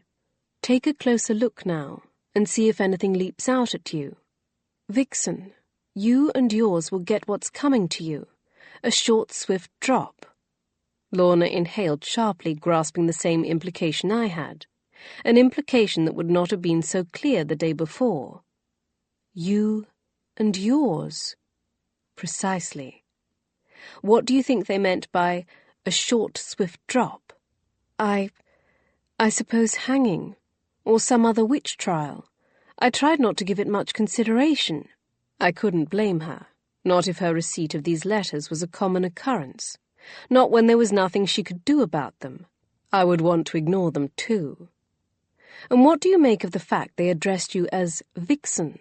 I asked, curious if she would come to the same sneaking conclusion I had. She began to shake her head, and then stopped. "Wait. Are they referring to that witch, Vixana? I've heard the legend, and I wondered." I let my words die away as I saw the light of comprehension in Lorna's face. "What is it?" "Rory has been very vocal in calling me a witch." "Yes, I've heard him say so, but—" "And he's accused me more than once of being the descendant of Vixana." I turned to face her. "You think Rory wrote this?" She scowled. "Who else?" I had to admit I could think of no one, and Rory had a history of using notes to carry out his mischief, given the fact he'd instructed his valet to poison my tea with a note. Then I recalled something else Bree had mentioned in her retelling of the legend. "Isn't there a tor named after her?" "Yes, Vixen Tor. It lies a few miles south of here." Her eyes widened. "And there's rumoured to be a small cave below it, though I've never visited to see if that's true.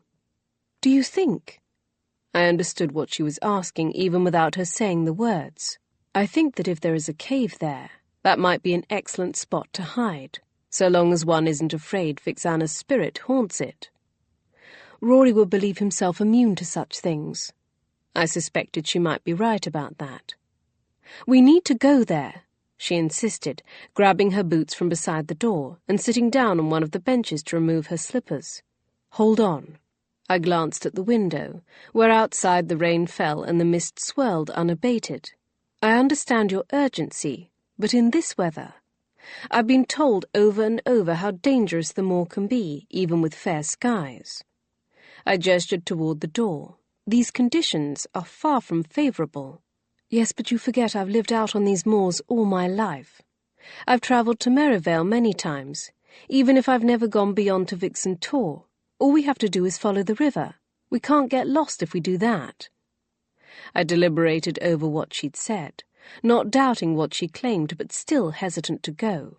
Was this a risk worth taking, particularly when we didn't know what sort of threat we faced at the other end, and with Gage and Anderley miles away? Alfred could already be dead. And if he wasn't, and I didn't try to go to his aid, could I live with that? Could Gage? "Please." Lorna sat up. Her eyes pleaded with me. "We can't just let Rory kill him." I inhaled, still torn about what to do. Her eyes hardened. "I'm going, whether you will or not. And short of tying me up, you won't stop me from taking your horse." She'd called my bluff. I wasn't very well going to tackle her. I could aim my pistol at her, but I suspected she knew I wouldn't pull the trigger, and I certainly wasn't going to let her go alone. "Very well," I relented. "Give me a sheet of foolscap and a pencil to write my husband a message, and pack us some food and water. We may have need of it." Minutes later, we both mounted my horse and set off down the trail to follow the River Walkham southward. Before descending the hill, I glanced behind us to see the cottage swallowed up by the haze of mist and falling rain. I could only hope it wasn't the last human habitation we would ever see, and that we weren't riding into a trap. Chapter 32. There was one thing I could say for our journey. I now intimately understood what Gage and so many others had been trying to convey about the treacherous nature of the moors. Travelling through the swirling, eddying mist over such boggy, rocky terrain disoriented and terrified me. Not only could I not see beyond a few feet in front of me, but I also started to doubt if anything outside of myself was even real. It was like wandering through the fog of your dreams, or, more accurately, nightmares, uncertain where reality ended and illusion began. If not for Lorna's solid presence at my back, I was quite sure I would have panicked. It was no wonder so many people had died on the moors, swallowed up eternally by the mist. If not for the river and Lorna's keen sense of direction, we could have roamed forever until either bog or dehydration or mysterious beast claimed us. It was also clear where the idea of being pixie-led had derived from, for if I'd been a slightly less logical person, I could well have believed there was some supernatural force at work. I had to blink my eyes several times when the few buildings that populated the village of Merivale emerged out of the mist, just to be certain I wasn't hallucinating. Much as I wanted to knock on one of those doors and demand sanctuary, we pressed on. At some point the rain had slackened, but that only made the mist intensify, and now we had to contend with the falling darkness.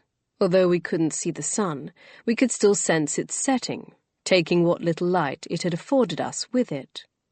We clung to the course of the ever-meandering river, like a limpet, until about a mile south of the village. Then the most dangerous part of our trek began. At the river's junction, with a trickling spring, we struck out to the southwest, along a little used trail. Here and there were signs of recent usage, which was both encouraging and alarming. As such, we didn't dare light the lantern Lorna had enough foresight to bring out of fear that if Rory was at Viscount Tavistock, he might see us coming. Fortunately, the horse was a hearty soul, and kept to the trail almost by instinct, avoiding the blanket bog that edged the path to the north. In this way, we inched our way onward, peering intently into the dim fog for any sign of the towering Viscount Tavistock. Making the matter all the more difficult was the fact that Viscount Tavistock was not situated as many of the other tors at the top of a stark hill. It was nestled on the upward slopes of a woodland area studded with trees and bracken, so there was no telltale rise in elevation, especially as we were approaching it crossways. In fact, we might have blundered right up to it, if not for the sharp thuds emanating from the mist before us. I pulled Eyebright to a stop, so that we could listen more carefully. The mare tossed her head, not liking the sound, and I reached forward to run my hand over her neck, to soothe her. "What do you think it is?" I whispered to Lorna over my shoulder. "It sounds like stone hitting stone." I paused to listen. "I think you're right. But what does it mean? Was Rory building something?" "I don't know." We sat listening for a moment longer before I spoke again. "The ground here looks less boggy, yes? Perhaps it's time we approach on foot." "I think you're right." She slid off Eyebright's back, and I followed suit, gripping her reins to draw her off the path toward the right, where I spied a stand of trees peeking out of the mist. Leading her to the farthest rowan tree, I tethered her to a branch and rubbed her flank before rejoining Lorna on the path. We slowly edged our way toward the sound, straining to see anything ahead of us. At first there was nothing but trees and the occasional rock. Somewhere off to the left I could hear the jangle of a horse's harness. Then the craggy stones turned into boulders, growing in size, until suddenly the massive tor loomed up before us. We turned sharply to the right, drawing closer to the granite outcropping. From this position I could tell the sound was coming from the other side of the tor. "Let's see if we can climb up onto the rocks to get a better view from above without being seen," I suggested. She nodded, following my example as I reached between my legs and drew the now sodden hem of my skirts through my legs and tucked them into the belt of my redingote at the front. Then I carefully began to pick my way up onto the tor toward the direction of the thuds. The climb was not as difficult as I'd anticipated, what with all the ice-shattered grooves and ridges to place my hands and feet into, but it was by no means easy. At one point, a wrong step sent a cascade of tiny pebbles down the face of the tor. I dropped down against the rock, fearing discovery, but the sounds on the opposite side of the tor never abated, I suppose drowning out the softer noise of the shingle. I began to climb again, slower this time, but even so I gained the summit within a minute. The stone there was worn smooth from the wind and elements. I crawled across it before lying down to peer over the edge. At first, the mist seemed too thick, but then the wind shifted, billowing some of the smoky haze away from the figure who stood before the gleam of a lantern. My breath caught, and Lorna smothered a gasp with her hand as she crept up beside me. "Isn't that—" She couldn't seem to form his name. "That's Mr. Hammett," I whispered, still reeling from the revelation. "Lord Tavistock's major domo." She turned to look at me, her eyes still wide with shock. "But why?" "I can answer that, or we can stop him from doing what I think he's doing." We peered over the rock face again to see Hammett stacking another stone on the pile before him. "If that's the cave we've heard mention of," I leaned closer to her ear to murmur, "and he's attempting to close it off, then there must be something inside worth hiding. Something, or rather someone, he doesn't want found." The butler was about 70, and while hale and hearty, I couldn't imagine him eagerly undertaking such back-breaking labour without very good reason. "Alfred," she gulped, "and perhaps Rory. We won't know until we can get down there. We wouldn't know if they were alive or dead either, but I wasn't about to mention that." Her eyes flashed with fear, but I could hear resolve ringing in her voice as she turned to ask, "What should we do?" I glanced behind me and then below once again. "How do you feel about channeling your supposed ancestress?" She blinked and then smiled with vicious glee. "Tell me what to do." Pressing my back against the cool outcropping, I leaned to the right to peer around it at the man who'd fooled us all. I'd believed him a steady bulwark of the family, a sympathetic figure to Gage, but if I was correct, his duplicity stretched back much farther than the past few weeks. The thought of his high-handed, self-righteous deception made me want to slap his face and more. Instead, I tamped down my anger and turned to hurl the pebble I had chosen up toward the top of the tor. I hoped my aim was true, but not too true, lest it strike Lorna where she lay in wait.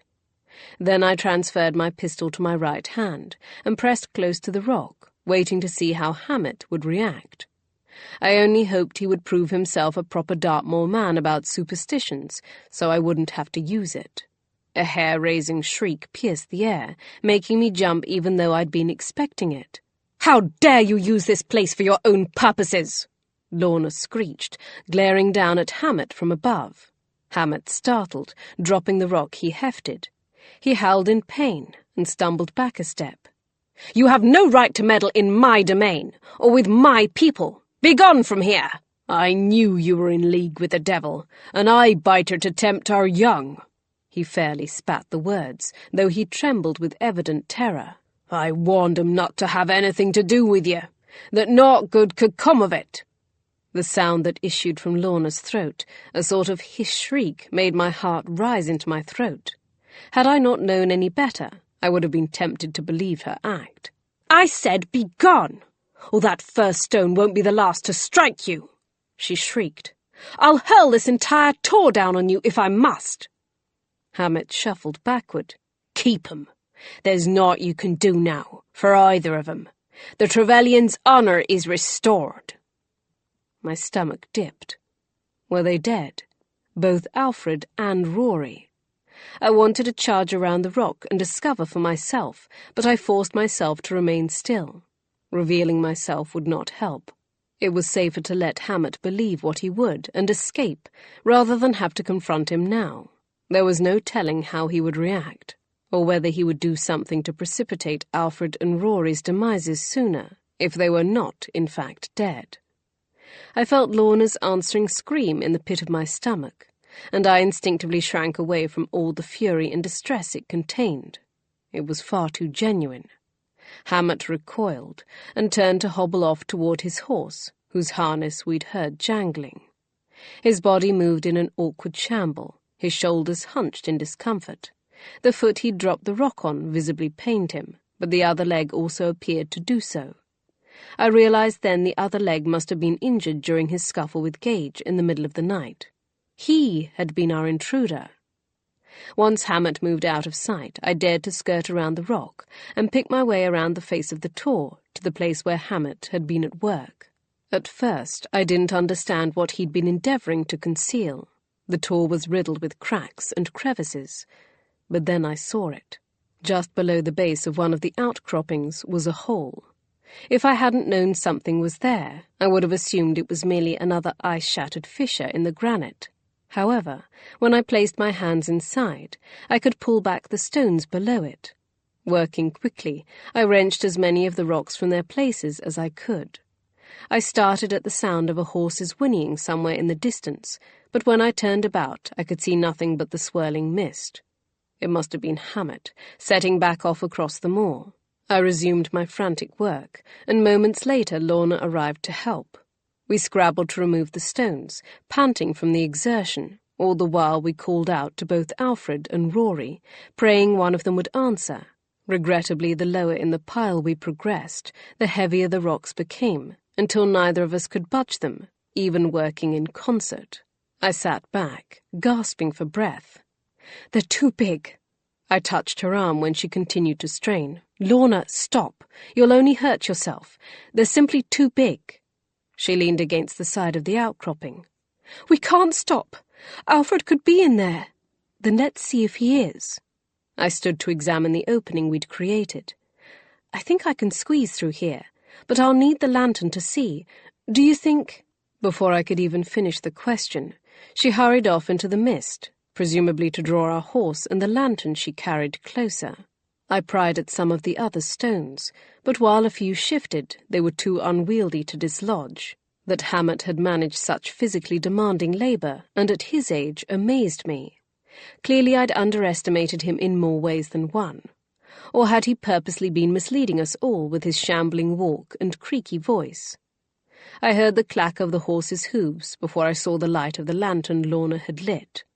She held it before her as they emerged from the fog, its light refracting the water droplets to form a sort of fuzzy halo around them. We lifted the lantern up to the small entrance to the cavity under the tor, but the light couldn't penetrate deep enough to illuminate anything. Reaching up to remove my hat, I glanced up at Lorna and paused. "Perhaps you should be the one to climb inside. The space might only be large enough to fit one of us, and if the men require medical attention, you might be more skilled at giving it to them." Her eyes were stricken. "I only know how to use herbs. I don't know how to stitch up wounds and such." She swallowed, gazing up at me hopefully. "Surely you would know better than I." A strange feeling gripped me, for this was the first time I found myself wishing my late husband had actually taught me more about practicing medicine, chiefly the skills that pertained to his work as a surgeon rather than an anatomist. I passed her my hat, breathing deeply to settle the nerves roiling around in my stomach. "I'll do my best, but remember, my first husband more often diagnosed ailments after the fact rather than treating and saving people's lives before it was too late." I could only pray the former skills would not be called upon. I stared into the darkness of the tiny crevice, refusing to let myself contemplate what other creatures might be dwelling inside. Then I squared my shoulders and crawled inside. The gap was narrow and difficult to navigate, particularly in my skirts, but I wasn't about to remove any layers of clothing unless necessary, not when my cheeks and nose already stung from the cool mist. The space smelled of dirt and stagnant air, making me suspect this was the only opening. Once inside, I reached my hand up to ask for the lantern. Together, Lorna and I were able to manipulate it through the opening without dousing the light. "What do you see?" Her voice was shrill with desperation as I turned to survey my surroundings. The cave sloped downward, opening up into a space about 8 feet wide by 4 feet high. Not tall enough for me to stand up in, but at least high enough for me to sit or kneel comfortably. It was impossible to tell how deep the cave went, nor did I truly care, for immediately before me, at the base of the slope, lay the sight we were looking for. "I see them," I replied, clambering forward, anxious to check for signs of life. "What? Are they alive?" Lorna gulped. "Tell me what's happening." "Give me a moment." Alfred lay closer to the entrance, and as I drew near, I could hear him breathing, pained though it sounded. "Alfred is alive," I reported. She sobbed in relief. "I'm checking Rory now." Of the two men, he definitely looked worse. His skin was ashen, his eyes were sunken in their sockets, and his lips were dry and cracked. When I passed a hand under his nose, I could scarcely feel his breath. "And Rory is too, but barely." I moved back toward the entrance. "Pass me the water." If he'd been down here since the evening after he was last seen 5 days prior, he could be close to death simply from lack of water. I tried rousing Rory, but when it became apparent he wasn't going to wake, I parted his lips and dribbled a bit of water into his parched mouth, careful not to give him so much he might choke on it. Then I rubbed his throat, hoping it might stimulate his muscles to swallow. For a moment it seemed futile, but then his throat worked as it should, so I poured a bit more into his mouth, repeating this process 2 more times. I shifted over to Alfred. When I patted his face, he moaned. "Alfred," I said. "Alfred, can you hear me?" His eyes slit open to peer up at me. "Lady Darby," he croaked. "Yes, here, drink." I lifted his head, helping him to sip the water. When he lay back, he sucked in a harsh breath, clutching his chest just below his shoulder. I moved closer to him, urging his hand aside. "Let me see." He reluctantly complied as I hefted the lantern to better see his injury. Peeling back his coat, I could see the blood-encrusted shirt beneath. It was now stuck to the wound, and loosening it would be difficult and painful, but necessary to prevent infection. "I don't know whether to be happy to see you or not," he grunted as I prodded at the cloth. "But I suppose if you're offering me water and examining my injuries, you don't intend to dice me up." I flicked my gaze up at him, realizing it was a jest, one made in poor taste, but a jest nonetheless. Rather than chide him, I elected to take that as a good sign. "What's happening? Is he drinking?" Lorna called in to me. "Who is that?" Alfred asked. "Lorna," I replied, before raising my voice. "Yes, Alfred is awake." "Oh, thank heavens," she gasped. "Alfred, are you well?" "Yes," he responded hoarsely, and then had to gather breath to speak louder. "Yes, just a few bumps and bruises." This was a lie if ever I heard one, though I knew it was done with good intention. "He shot you," I pointed out. "Yes." He sucked in a harsh breath as I prodded a particularly tender spot. "But Lorna doesn't need to know that." I snorted. "As if you can keep it a secret." I sat back, turning toward the cave entrance where Lorna peered down at us, unable to see past the low-hanging barrier of the ceiling. "He has a bullet wound, and though I haven't examined him yet, I suspect Rory is suffering from much the same. Without proper medical supplies, I can only do so much. One of us needs to go for help." I didn't complete my thought, though Lorna must have understood the implication. If we didn't get help soon, one or both of them would die. She didn't respond immediately, and I remained silent, giving her time to absorb the information I'd just relayed. "I should go." Her voice was firm with resolve. "I know the way far better than you. Surely someone in Merivale will be able to assist us." She was right. Much as the idea of remaining here with the 2 injured men frightened me, the thought of striking out across the mist-shrouded moor without Lorna to assist me was infinitely more perilous. "Pass me down one of the saddlebags," I told her. "Did you bring any of your herbs?" "No, I should have thought to do so," she fretted. "You couldn't have known," I replied. "But bring back some garlic to pack the wounds with to ward off further infection. I'll grab some calendula as well." I accepted the saddlebag from her, reaching past it to grip her hand before she could withdraw.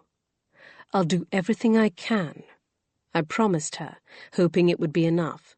"You just focus on staying safe and finding help." "Thank you."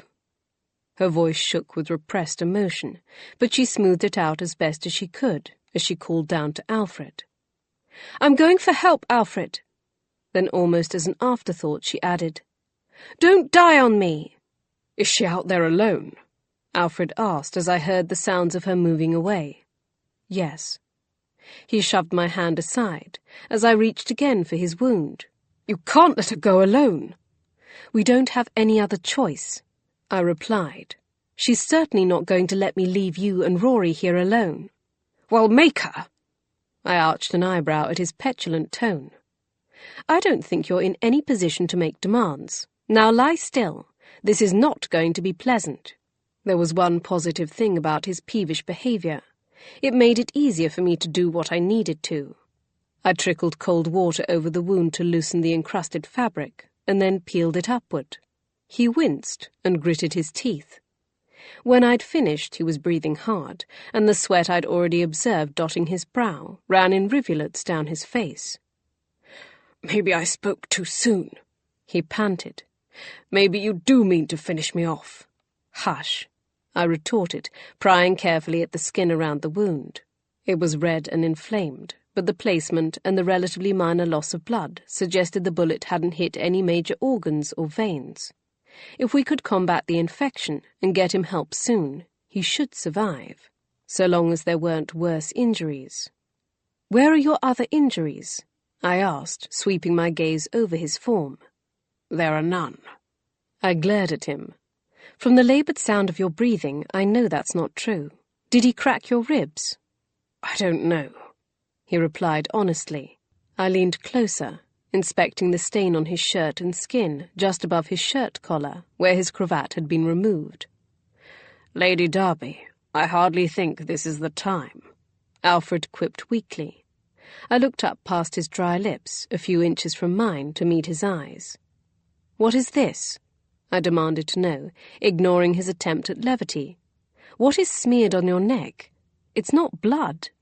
I moved even nearer to smell. "I think it's a plant of some kind." I don't know. Hammett must have done it while I was unconscious."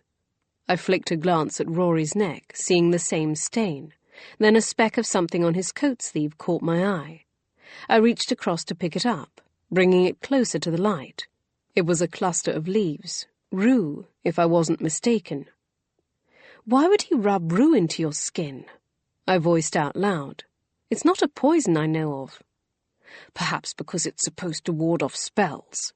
Alfred surprised me by replying. He attempted to shrug, which resulted in a grunt of pain. "Don't ask me how I know that."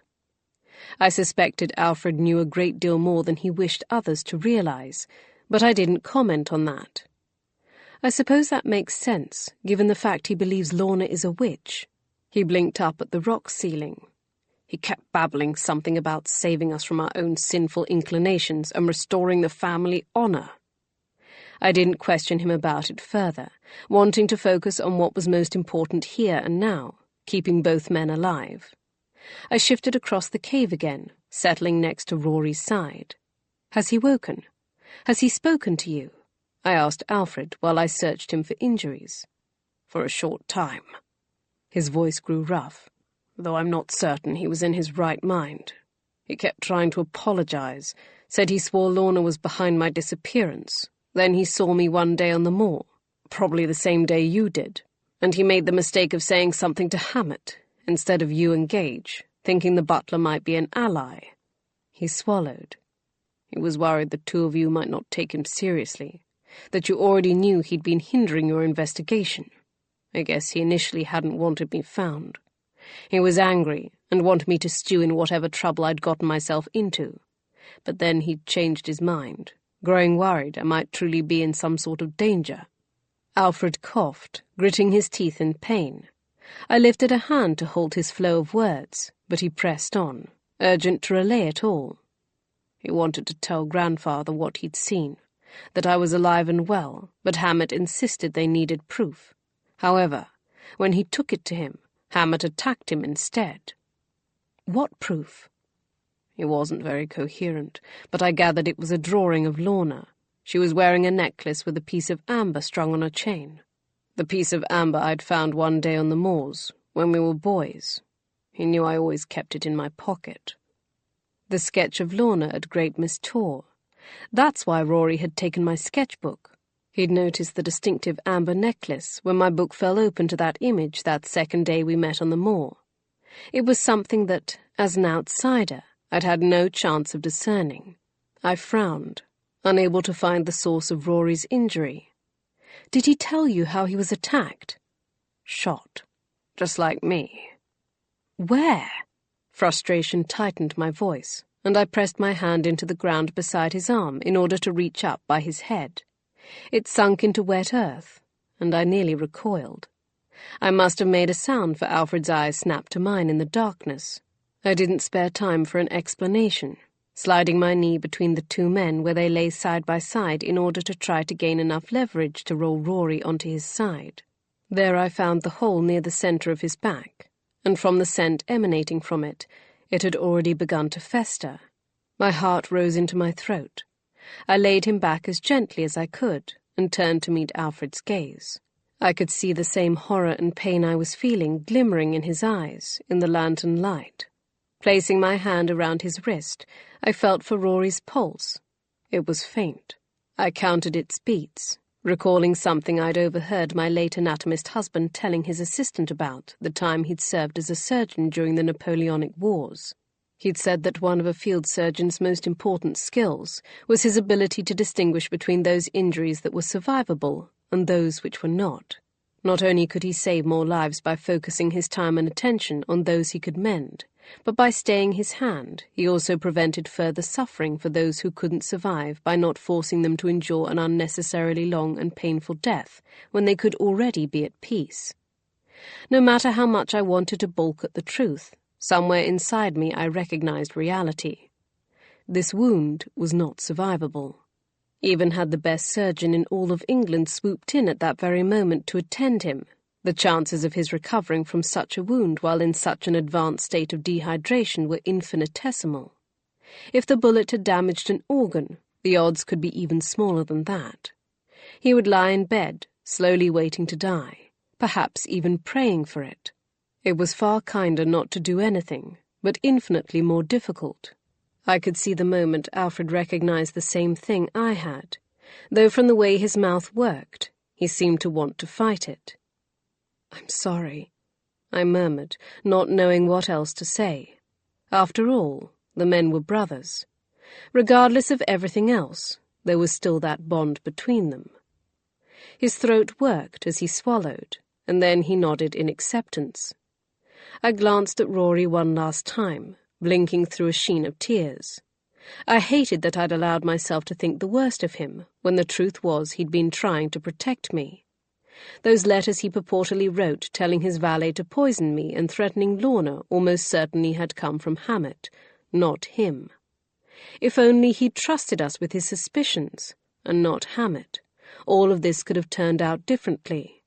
Tamping down my emotions, I returned to Alfred's side to try to clean his wound the best I could. If I couldn't save Rory, then I was going to do everything I could to save his brother. Some time later, I looked up as Rory suddenly inhaled a deeper breath than those before. I tensed, as did Alfred, who lifted his head, hoping against hope that he was not as far gone as we'd feared.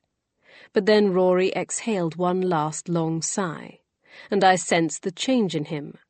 His supine body went completely slack, and as the moments ticked by, his chest never rose again. Cold crept over me, gripping my heart and making me want to curl into a tiny ball, but I forced myself to continue my ministrations on Alfred. I noticed then how he was holding Rory's hand, and I couldn't stop the tears I'd been fighting from overflowing my eyes and trailing down my cheeks. I recovered Alfred's wound as best I could with a strip of fabric torn from my shift. Then I settled onto the cold earth beside him, leaning against the stone wall. When I reached for his other hand, He quickly gave it to me, I supposed as anxious as I was to feel another person's warmth. To know that yours wasn't the only heart still beating. That was how Gage found us, hours later. Chapter 33. I don't recall much about the ride back to Langstone Manor, except how cold and numb I felt, but I supposed sitting with a corpse would do that to you. Gage and the other men had returned to Lorna's cottage to find our note, and then journeyed on to find us. They'd just stopped to ask after us at the inn in Merivale when Lorna arrived. However, the mist had grown even thicker, further hindering their trek to Viscount Tor, which had taken 3 times longer than it had initially taken me and Lorna to reach it. Upon their arrival, they'd quickly cleared away the rest of the stones from the cave entrance to unearth us. I'd climbed out first to stand torpidly by Lorna's side, with a blanket clutched around my shoulders while they extracted Alfred, and then Rory's body from the cavity. Unable to hang back a moment longer, Lorna had rushed forward to kneel beside Alfred. She'd not been able to return to her cottage for the herbs we needed, but fortunately someone in Merivale had already possessed a stash of calendula lotion and yarrow powder.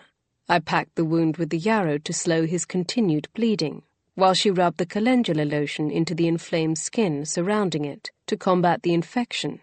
Someone from the village had also produced a litter of sorts, which dragged behind Anderley's horse to transport Alfred to the inn at Merivale. Most of us waited there for the Tavistock carriages to retrieve us and carry us the rest of the way to Langstone Manor. Rory's body was rolled up inside a blanket and carried on the shoulders of the men to be loaded into the carriage. Between coordinating the others, Gage plied me with tea, which I dutifully drank without really tasting it. The warmth should have revived me, but it did nothing to thaw the cold pit yawning inside me.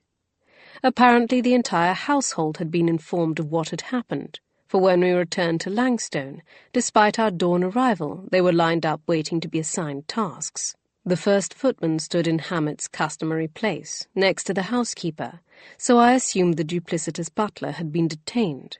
A surgeon stood at the entrance to the drawing-room, ready to attend to Alfred's injuries, but I barely had a chance to explain what I'd done to clean the wound and try to stave off infection before Gage and then Bree bustled me off to my bedchamber. I allowed my maid to fuss over me, letting her comforting chatter wash over me as I soaked in a steaming bath. Whether it was the warm water, Bree's soothing fingers in my hair, or a combination of both, the chill that had gripped me since Rory breathed his last began to thaw, and with it, my emotions. Before I knew what was happening, I found myself shaking with sobs, my head resting on my knees as my tears mixed with the bubbles. Gage appeared at my side and lifted me from the bath, wrapping me in a warm towel. He sat on the edge of the bed and cradled me, allowing me to weep into his collar. When my hiccuping sobs at last subsided to sniffles, I began to stammer an apology, but he wouldn't hear it. "Hush," he murmured. "I understand exactly why you're crying. If anyone should be apologizing, it's me." I reached up to fiddle with the buttons running down his shirt front. "Yes, but I should be the one comforting you. After all, Rory was your cousin, and Hammett," I whimpered. "Hammett." "Shh. Yes, I know." I heard the pain in his voice, even restrained as it was, and reached up to wrap my arms around his neck, pressing my cheek to his. I whispered, "I'm so sorry, darling." Trusting he would know what I meant, for surely he must realize now that Hammett had likely had some part to play in helping Annie to poison his mother. He inhaled a ragged breath and held me even tighter. When his grip began to loosen, I pulled back to look up into his face. "Has Hammett explained his actions?" He brushed aside a strand of damp hair, clinging to my forehead. "He hasn't returned yet." I sat taller. "He hasn't?" "We don't know whether he realized his contemptible actions had been discovered, or he stumbled into some sort of trouble out on the moors, but no one has seen him since yesterday morning." I mulled over this information. "Is someone searching for him?" "Not yet." A sudden thought occurred to me. What of Lorna? He might— I insisted she remain here, he replied, halting my harried words, on the chance that Hammett would come after her next, particularly given her delicate state. His lips curled into a tight smile. I'm not sure I could have torn her away from Alfred's side, anyway. How is he? Gage's expression turned grim. The surgeon removed a bullet from his chest. His condition is serious, but he thinks he'll survive, so long as we can keep infection from setting in. I exhaled the breath I'd been holding. Lorna will make sure of that. I suspect she will. He pressed his lips to my forehead, almost speaking into my skin. Regardless, if it hadn't been for you and Miss Galloway, and whatever made you believe he and Rory would be at Viscount Tavistock, Alfred would not have survived, and Hammett's treachery would have gone undetected. I thought of the stone wall Hammett had been building, and how near to completing it he had been. Had Lorna and I arrived but half an hour later, we might never have found them. Gage shook his head. What I can't understand is why he attacked Rory. It's clear he was obsessed with the curse, intent on carrying out what he believed to be the family's will. But Rory was doing his duty. He would have made an excellent Viscount and cheerfully wed Lady Juliana. So why did Hammett shoot him? I think I know the answer to that. I explained what Alfred had revealed to me in the cave. Rory was already too delirious to reveal everything to his brother, but I suspect Hammett tried to convince him to remain quiet about Alfred's survival, so that he could find him and kill him, that he tried to bribe him with the promised inheritance of the Viscountcy. But Rory balked at this suggestion, so Hammett realized he would also have to die. I also suspect it was Hammett who left the note instructing Moffat to poison me, not Rory. Nothing else makes sense. His brow furrowed. He fooled us all, he murmured in horrified wonder. I never would have believed he was capable of such things. I honestly believed he cared for me. He was always there, a silent bulwark of support against my family when I needed him. But all along, he was silently colluding with Annie to poison my mother. We can't know that, I argued half-heartedly. Not for certain. Not unless he admits it. His stare told me he knew very well I agreed with him, that my objection was only made in an attempt to shield him from further hurt. Are you going to try to argue he wasn't the one who tried to murder us with an axe? No, I relented. He had an obvious limp. It was him. Gage absorbed this bit of information stalwartly, but the pain reflected in his eyes became a little more pronounced. What of your grandfather? I asked. Has he been informed? I was trying to work up the nerve when Bree sent a maid to find me. His eyes strayed toward the door. Actually, my Aunt Vanessa asked to be the one to do it. She promised to do it gently. He sighed. I hope I wasn't wrong to trust her with this. I pressed a hand to his chest to assure him. You weren't. His eyes met mine, asking questions I knew it wasn't the time to answer. Instead, I pressed a kiss to his cheek and rested my head on his shoulder. I was glad to hear Lady Langstone had stepped up to do what she could. I wondered if anyone had recognized the amount of power Hammett had subtly wielded in the house. He'd restricted access to Lord Tavistock, especially since he fell ill, though I didn't believe he'd poisoned the Viscount.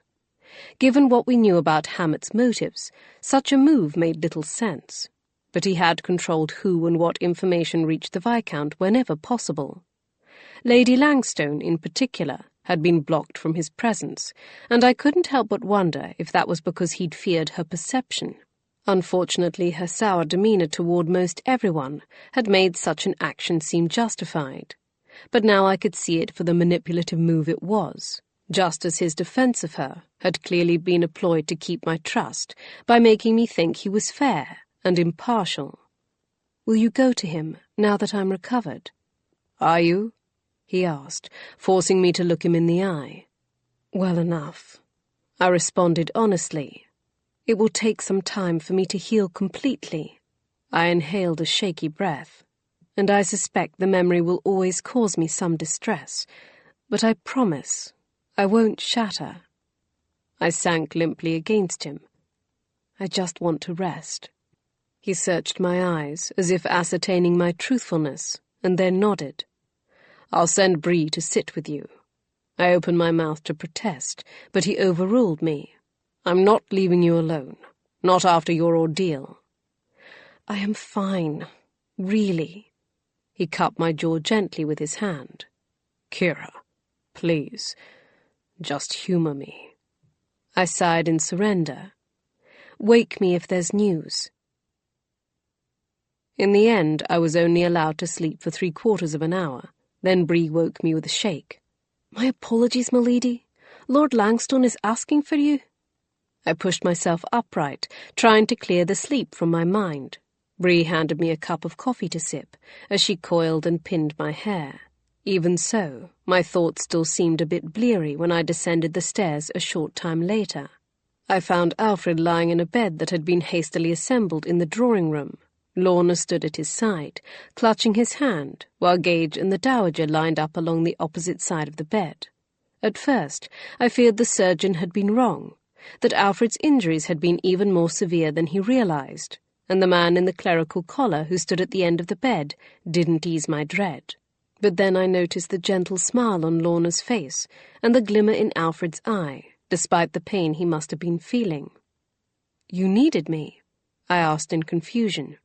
"Yes," Alfred answered feebly, beckoning me closer. He looked up at Lorna. "We wanted you here to witness our marriage." My eyes widened in shock. Of course," I stammered, before adding more sincerely, "That's wonderful." I didn't understand how such a thing was possible so quickly, but I wasn't about to dispute it. I suspected there was a special license involved, but that meant Alfred must have obtained it from the bishop weeks ago. My gaze swung toward Lady Langstone, curious how she'd accepted this development. Her eyes were rimmed in red, and her complexion pale, but she seemed reconciled to the match. Perhaps the loss of her other son had softened her and made her more willing to concede to Alfred's wishes. Or perhaps her reasons were far more practical. After all, we all knew Lord Tavistock wasn't long for the world.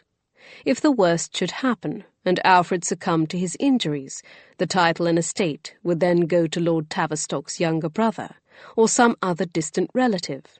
However, if Alfred wed Lorna, making the child she carried legitimate, then if the baby was a boy, he would be next in line to inherit, after his father. And if it was a girl, at least they would have almost 9 months to prepare for that eventuality. Interestingly enough, the Dowager's silent acceptance of Alfred's marriage was not the most surprising discovery. It was the sight of her arm looped through Gage's as she leaned on him for support, and possibly even a bit of comfort. One glance at Gage told me how bewildered he was by this development, though he gave no indication he was averse to it. He was too good a man to deny a woman in need of his assistance whatever aid he could render, even his hitherto acrimonious aunt. Neither was he opposed to Alfred and Lorna's marrying. He looked on with approval, standing tall at his cousin's side, even though just a short 24 hours before, the prospect of being asked to stand up with Alfred at his wedding would have seemed laughable to him. "Grandfather has given us his blessing," Alfred explained, his voice hoarse with fatigue and exertion. "And given the circumstances," he squeezed Lorna's hand, "I decided it was best not to wait, lest she change her mind." Lorna shook her head fondly, though I could see the lines of worry radiating from the corners of her eyes. It would be some days before we knew if he would suffer further complications, before we knew for certain if he would survive. Until then, she would not rest easy. I moved to Lorna's side, taking the small bouquet of flowers a maid handed me that someone had plucked from the garden. By necessity, the ceremony was swift, but for all that, extremely touching. I found myself dabbing at the corner of my eyes with my handkerchief, even though I thought I'd cried myself dry just hours before. They would not have an easy time of it, for some would find it difficult to accept Lorna as the new Viscountess, but I had hopes their affection was strong enough to outlast it. Once the deed was done, we all issued our congratulations to the happy couple and slipped from the room to allow Alfred to rest while Lorna sat by his side. The first footman was waiting for us when we emerged, and the look on his face told us he did not have happy news. "Mr. Hammer has been found." Gage stepped forward determinedly, his eyes hardening with resolve. "Where?" "Not far from Viscount Tavistock. Some men from Merivale found him. Said it looked as if his horse had spooked and bumbled into the bog, just north of there. They found the steed struggling to free itself from the muck. Mr. Hammett lay several feet away, his head bloodied from striking a rock." "He's dead, then," Gage clarified, being the first to find the words to speak. "Yes, sir." I turned to look up at Gage, finding it impossible not to think of Lord Tavistock's great-uncle, who'd supposedly died in a similar manner, perhaps beginning the curse. It was somewhat ironic and downright eerie that Hammett, the perpetrator of so much pain and sorrow, should die in the same way. "Good," the dowager sniffed. Her eyes narrowed in spite. "It's better than he deserved. But at least it's a neat end to his wickedness." For once, I couldn't have agreed with her more. Later that evening, as the light began to wane, Gage and I perched in our chairs next to his grandfather's bed. What stubborn will had remained in his old and ailing body had since drained away in the face of the news of his long-time major-domo's treachery. Whatever astonishment and anger the rest of us felt about Hammett's cold duplicity, it was clear the Viscount endured it tenfold. He'd trusted the butler, had viewed him almost as a friend, or as close to one as a nobleman and his servant could be. To then learn Hammett had murdered one grandson, attempted to kill 2 others, and likely helped orchestrate the death of his daughter, all in the name of a family curse, was devastating. His form had shriveled almost into nothing, leaving a gaunt, stick-like figure to lie in the bed looking up at us. My heart ached for the Viscount and all the pain it was evident he felt, both physically and emotionally.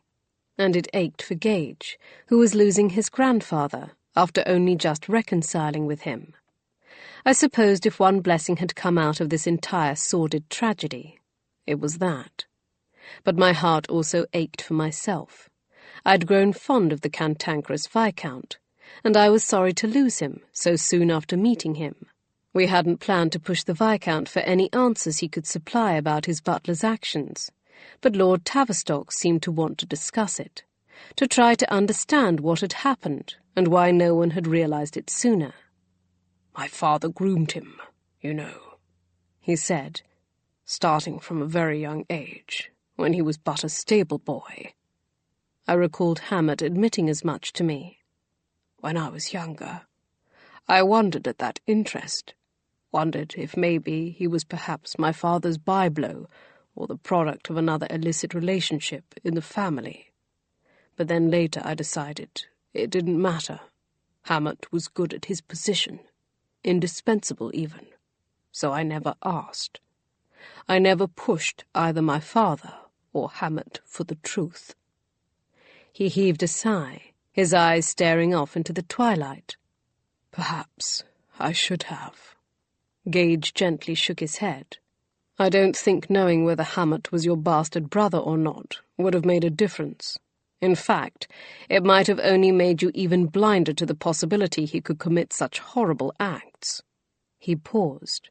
"But it does give us some insight into why he was so recklessly determined to enforce what he saw as the family's will. Why he became obsessed with enforcing the curse. Whether or not Hammett had been the natural son of the previous Viscount, after being in his position for so many years, he must have felt part of the family, while knowing he was not truly one of them. To see those who had the full privilege of being a Trevelyan then squander it must have infuriated him. And so he had fallen back on what he'd witnessed the previous Viscount do to his own daughter with those poisoned apples. Yes, well, my illness certainly didn't help matters." The Viscount coughed. "Had I not been bedridden, had I not been so weak, I might have realized what he was doing." "You can't know that," Gage protested. Perhaps your illness precipitated matters, forcing him to act more quickly than he might have otherwise. If Alfred inherited the viscountcy, as well as the ability to do as he wished, he could wed Lorna Galloway or dismiss Hammett from his position. But you cannot blame yourself for that. All of the culpability falls squarely on Hammett himself. I wish I could believe that, Sebastian. His eyes glinted with remorse. But I know the truth. And I shall have to take that guilt, that knowledge that I've been a blind fool, to my grave. Gage gazed back at his grandfather, his face a mask of pain and uncertainty. He was struggling with what to do, what to say to ease some of his grandfather's agony. When he finally spoke, his grandfather had already closed his eyes, though I knew not whether he slept or merely rested them. Well, I do not blame you, he murmured. Such was the power of his simple statement that I felt an answering swell of emotion just to hear it, just to see the peace it gave my husband to utter it. And when I glanced at Lord Tavistock, I spied the tears glistening at the corner of his eyes. Chapter 34. 2 days later, the family laid Rory to rest in St. Peter's churchyard, not far from the site of Gage's mother's grave.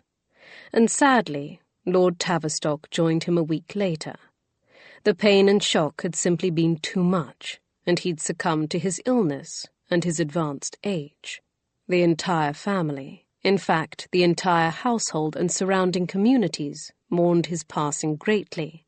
But it was not as distressing as it could have been, had the Viscount not made strides toward reconciliation with all his family members as best he could with such limited time left. Gage and the Dowager Lady Langstone had each spent an hour or more alone in his company during the days before he passed, and even Alfred had been well enough to be helped up to his grandfather's bedchamber 2 days before the Viscount died. The effects of these reconciliations were felt all through the house, as Gage, his aunt, and his cousin each became more civil with one another than I suspected they'd been their entire lives. I still doubted they would ever be close, just as I questioned whether Gage and Alfred would ever consider one another as friends, but at least their sharp tongues had been blunted, and their cold glares had thawed. So when it came time for me and Gage to set off for London, about a week after his grandfather's funeral, we departed with some sadness. I was sorry to say goodbye to Lorna, who I'd begun to consider a friend, and even Alfred, whose irreverent sense of humour reminded me of a marquis I was unaccountably fond of. There was also the matter of those hours we'd spent alone with Rory's body in the cave below Viscount Tavistock. That incident had forged a sort of bond between us, one I wasn't sure would ever fade. Perhaps most surprising, I was even reluctant to say goodbye to the Dowager, for she had proven to be more intelligent, more thoughtful than her previously frosty demeanour revealed.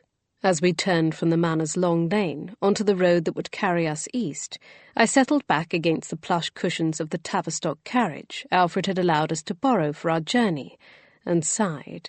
Gage glanced over from the window he'd been staring pensively out of, and reached for my hand. His thumb brushed against my skin. "It's many miles to Exeter, if you wish to take a nap," he told me as the carriage jolted over a rut in the road. Anderley and Bree had gone on ahead of us to secure rooms for the night in another carriage laden down with some of Gage's mother's belongings he'd never claimed. "Not yet," I replied, anxious to relay something I'd not yet revealed, something I'd felt I owed his Aunt Vanessa my silence on until we'd left the manor. "I was pleased to see your cousin and your aunt embrace you so warmly before we departed." "Yes." He inhaled past a tightness in his chest. "I'm not sure I would have ever believed such a thing could be possible, but I'm glad, too." I squeezed his hand, smiling in empathy. "Perhaps they'll call on us the next time they're in London. I would like to see Lorna again, and I intend to introduce your aunt to the Duke of Norwich." Gage coughed, choking on his own astonishment. "Marsdale's father?" "Yes. She's already accustomed to impertinent sons, and as Marsdale has led me to understand, the Duke is quite lonely." If he's even half the doctrinaire his son claims, he and your aunt should fare well together, so long as he's kind," I added at the end.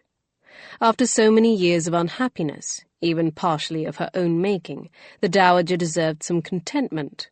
His brow lowered, and I knew his thoughts had turned to the very subject I wished to broach. I reached for his hand, threading my fingers through his. "Darling, your father was not having an affair de coeur with your aunt." A flicker of hope sparked in his eyes. "How do you know that?" "Because I spoke to her about it, though you can never tell her I revealed such a thing to you." He scowled and opened his mouth to argue, but I hurried on before he could speak. "She said your father indulged in a flirtation with her and wrote her letters, making her believe such a thing. But when she finally agreed to meet with him, in the Emerald Chamber that night you followed your father, he threw the entire liaison in her face. He'd only feigned interest in her to avenge her treatment of your mother, and to prove her a hypocrite." Gage's face was slack with shock. "You're certain?" I arched my eyebrows. "Why would she lie about such a humiliating experience?" He continued to search my face, and then exhaled in acceptance. "You're right. She wouldn't. I just never would have imagined that was the truth." He grimaced. "How cruel. Unnecessarily so. Why didn't father simply defend mother like he should have? Or move us somewhere different?" "Perhaps your mother wouldn't go." His mouth flattened in displeasure, but he nodded in agreement. "Whatever faults we can lay at his door, I don't think failure to love your mother is one of them," I said softly, resting my head against the side of his shoulder. It felt strange to defend his father after all the awful things he'd done, but in this case I knew it was right. He didn't speak for a long time, and rather than pry, I closed my eyes and let my thoughts drift. That morning, and several before it, had not begun in the most pleasant of manners, and I still felt somewhat drawn. However, the rustle of a paper brought my eyes open. "What's that?" Gage stiffened, and I wondered if he'd presumed I was asleep. "Something Alfred gave me. He said grandfather made him promise to give it to me after he passed." He stared down at the letter, almost as if it were a wild animal that might bite him. "Are you going to open it?" He didn't reply, and I began to wonder if he was afraid to. "Would you like me to open it?" "No, it's just—" He shook his head. "I thought we'd said everything we'd needed to say." His voice trailed away.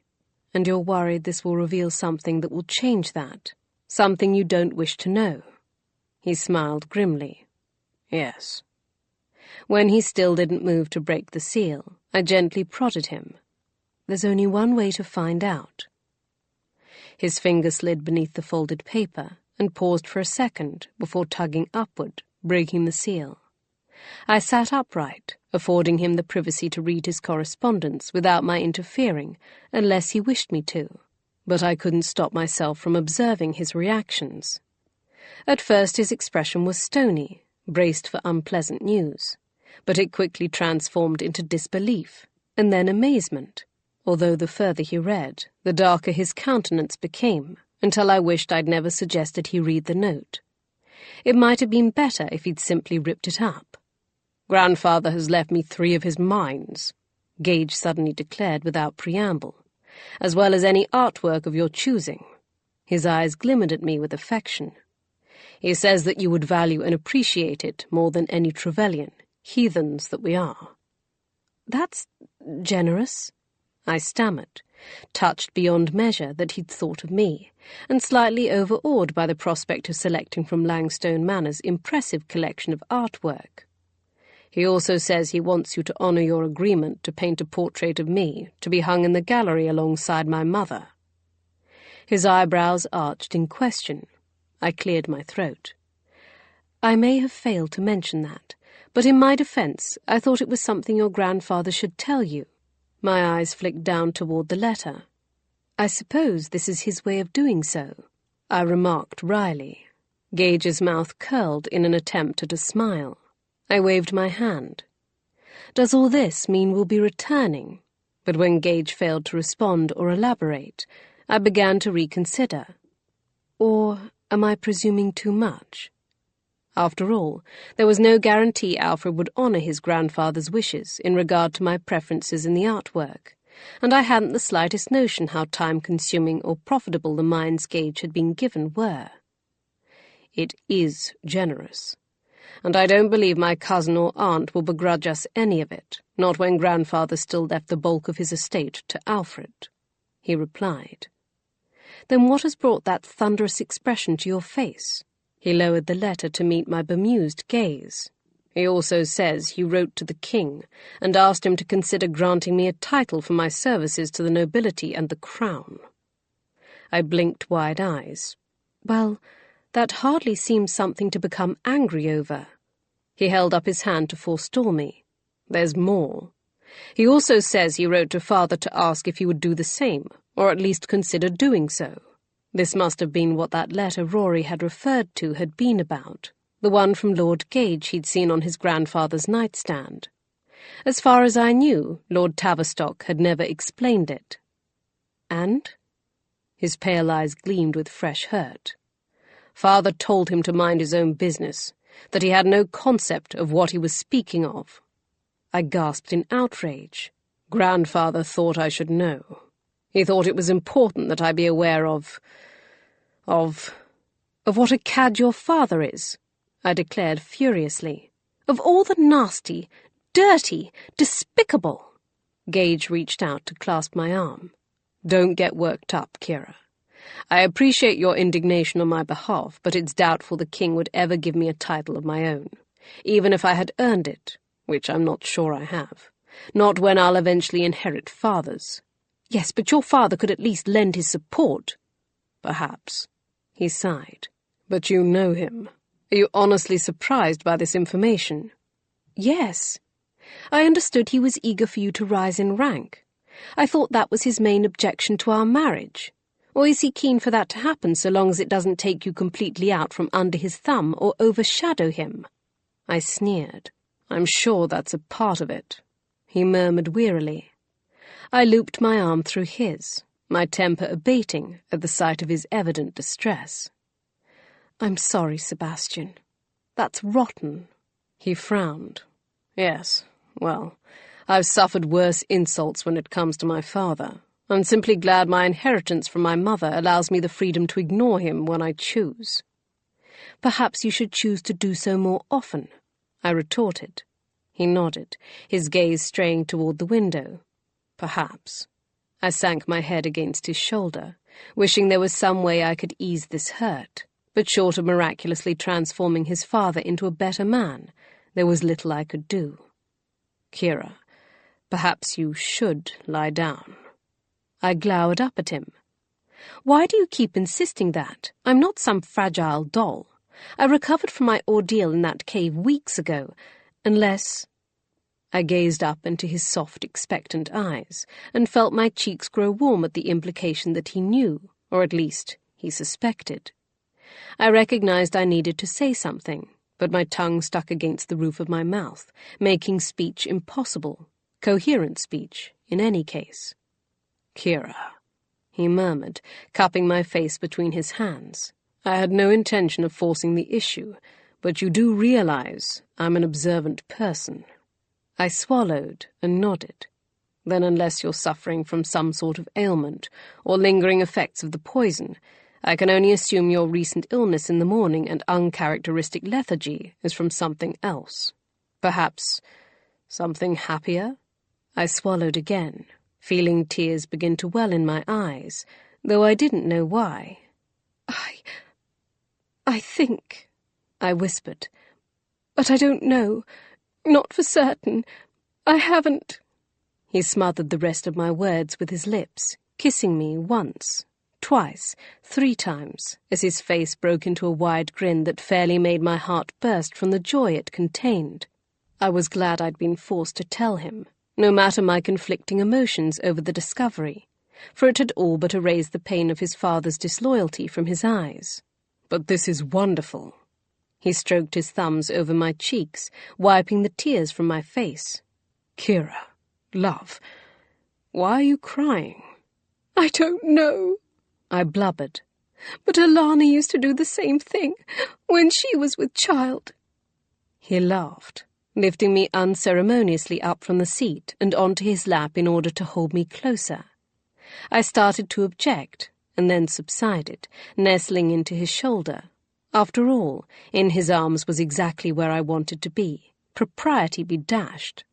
I wished I could say that the months that followed in London were as peaceful and uneventful as any expectant mother might wish, but that was not to be. Both our public and private lives would be shaken by turmoil, and before the end of the year we would face our most fraught inquiry yet. Gage and I had both worked hard to lay our shadows to rest. If only they would stay buried.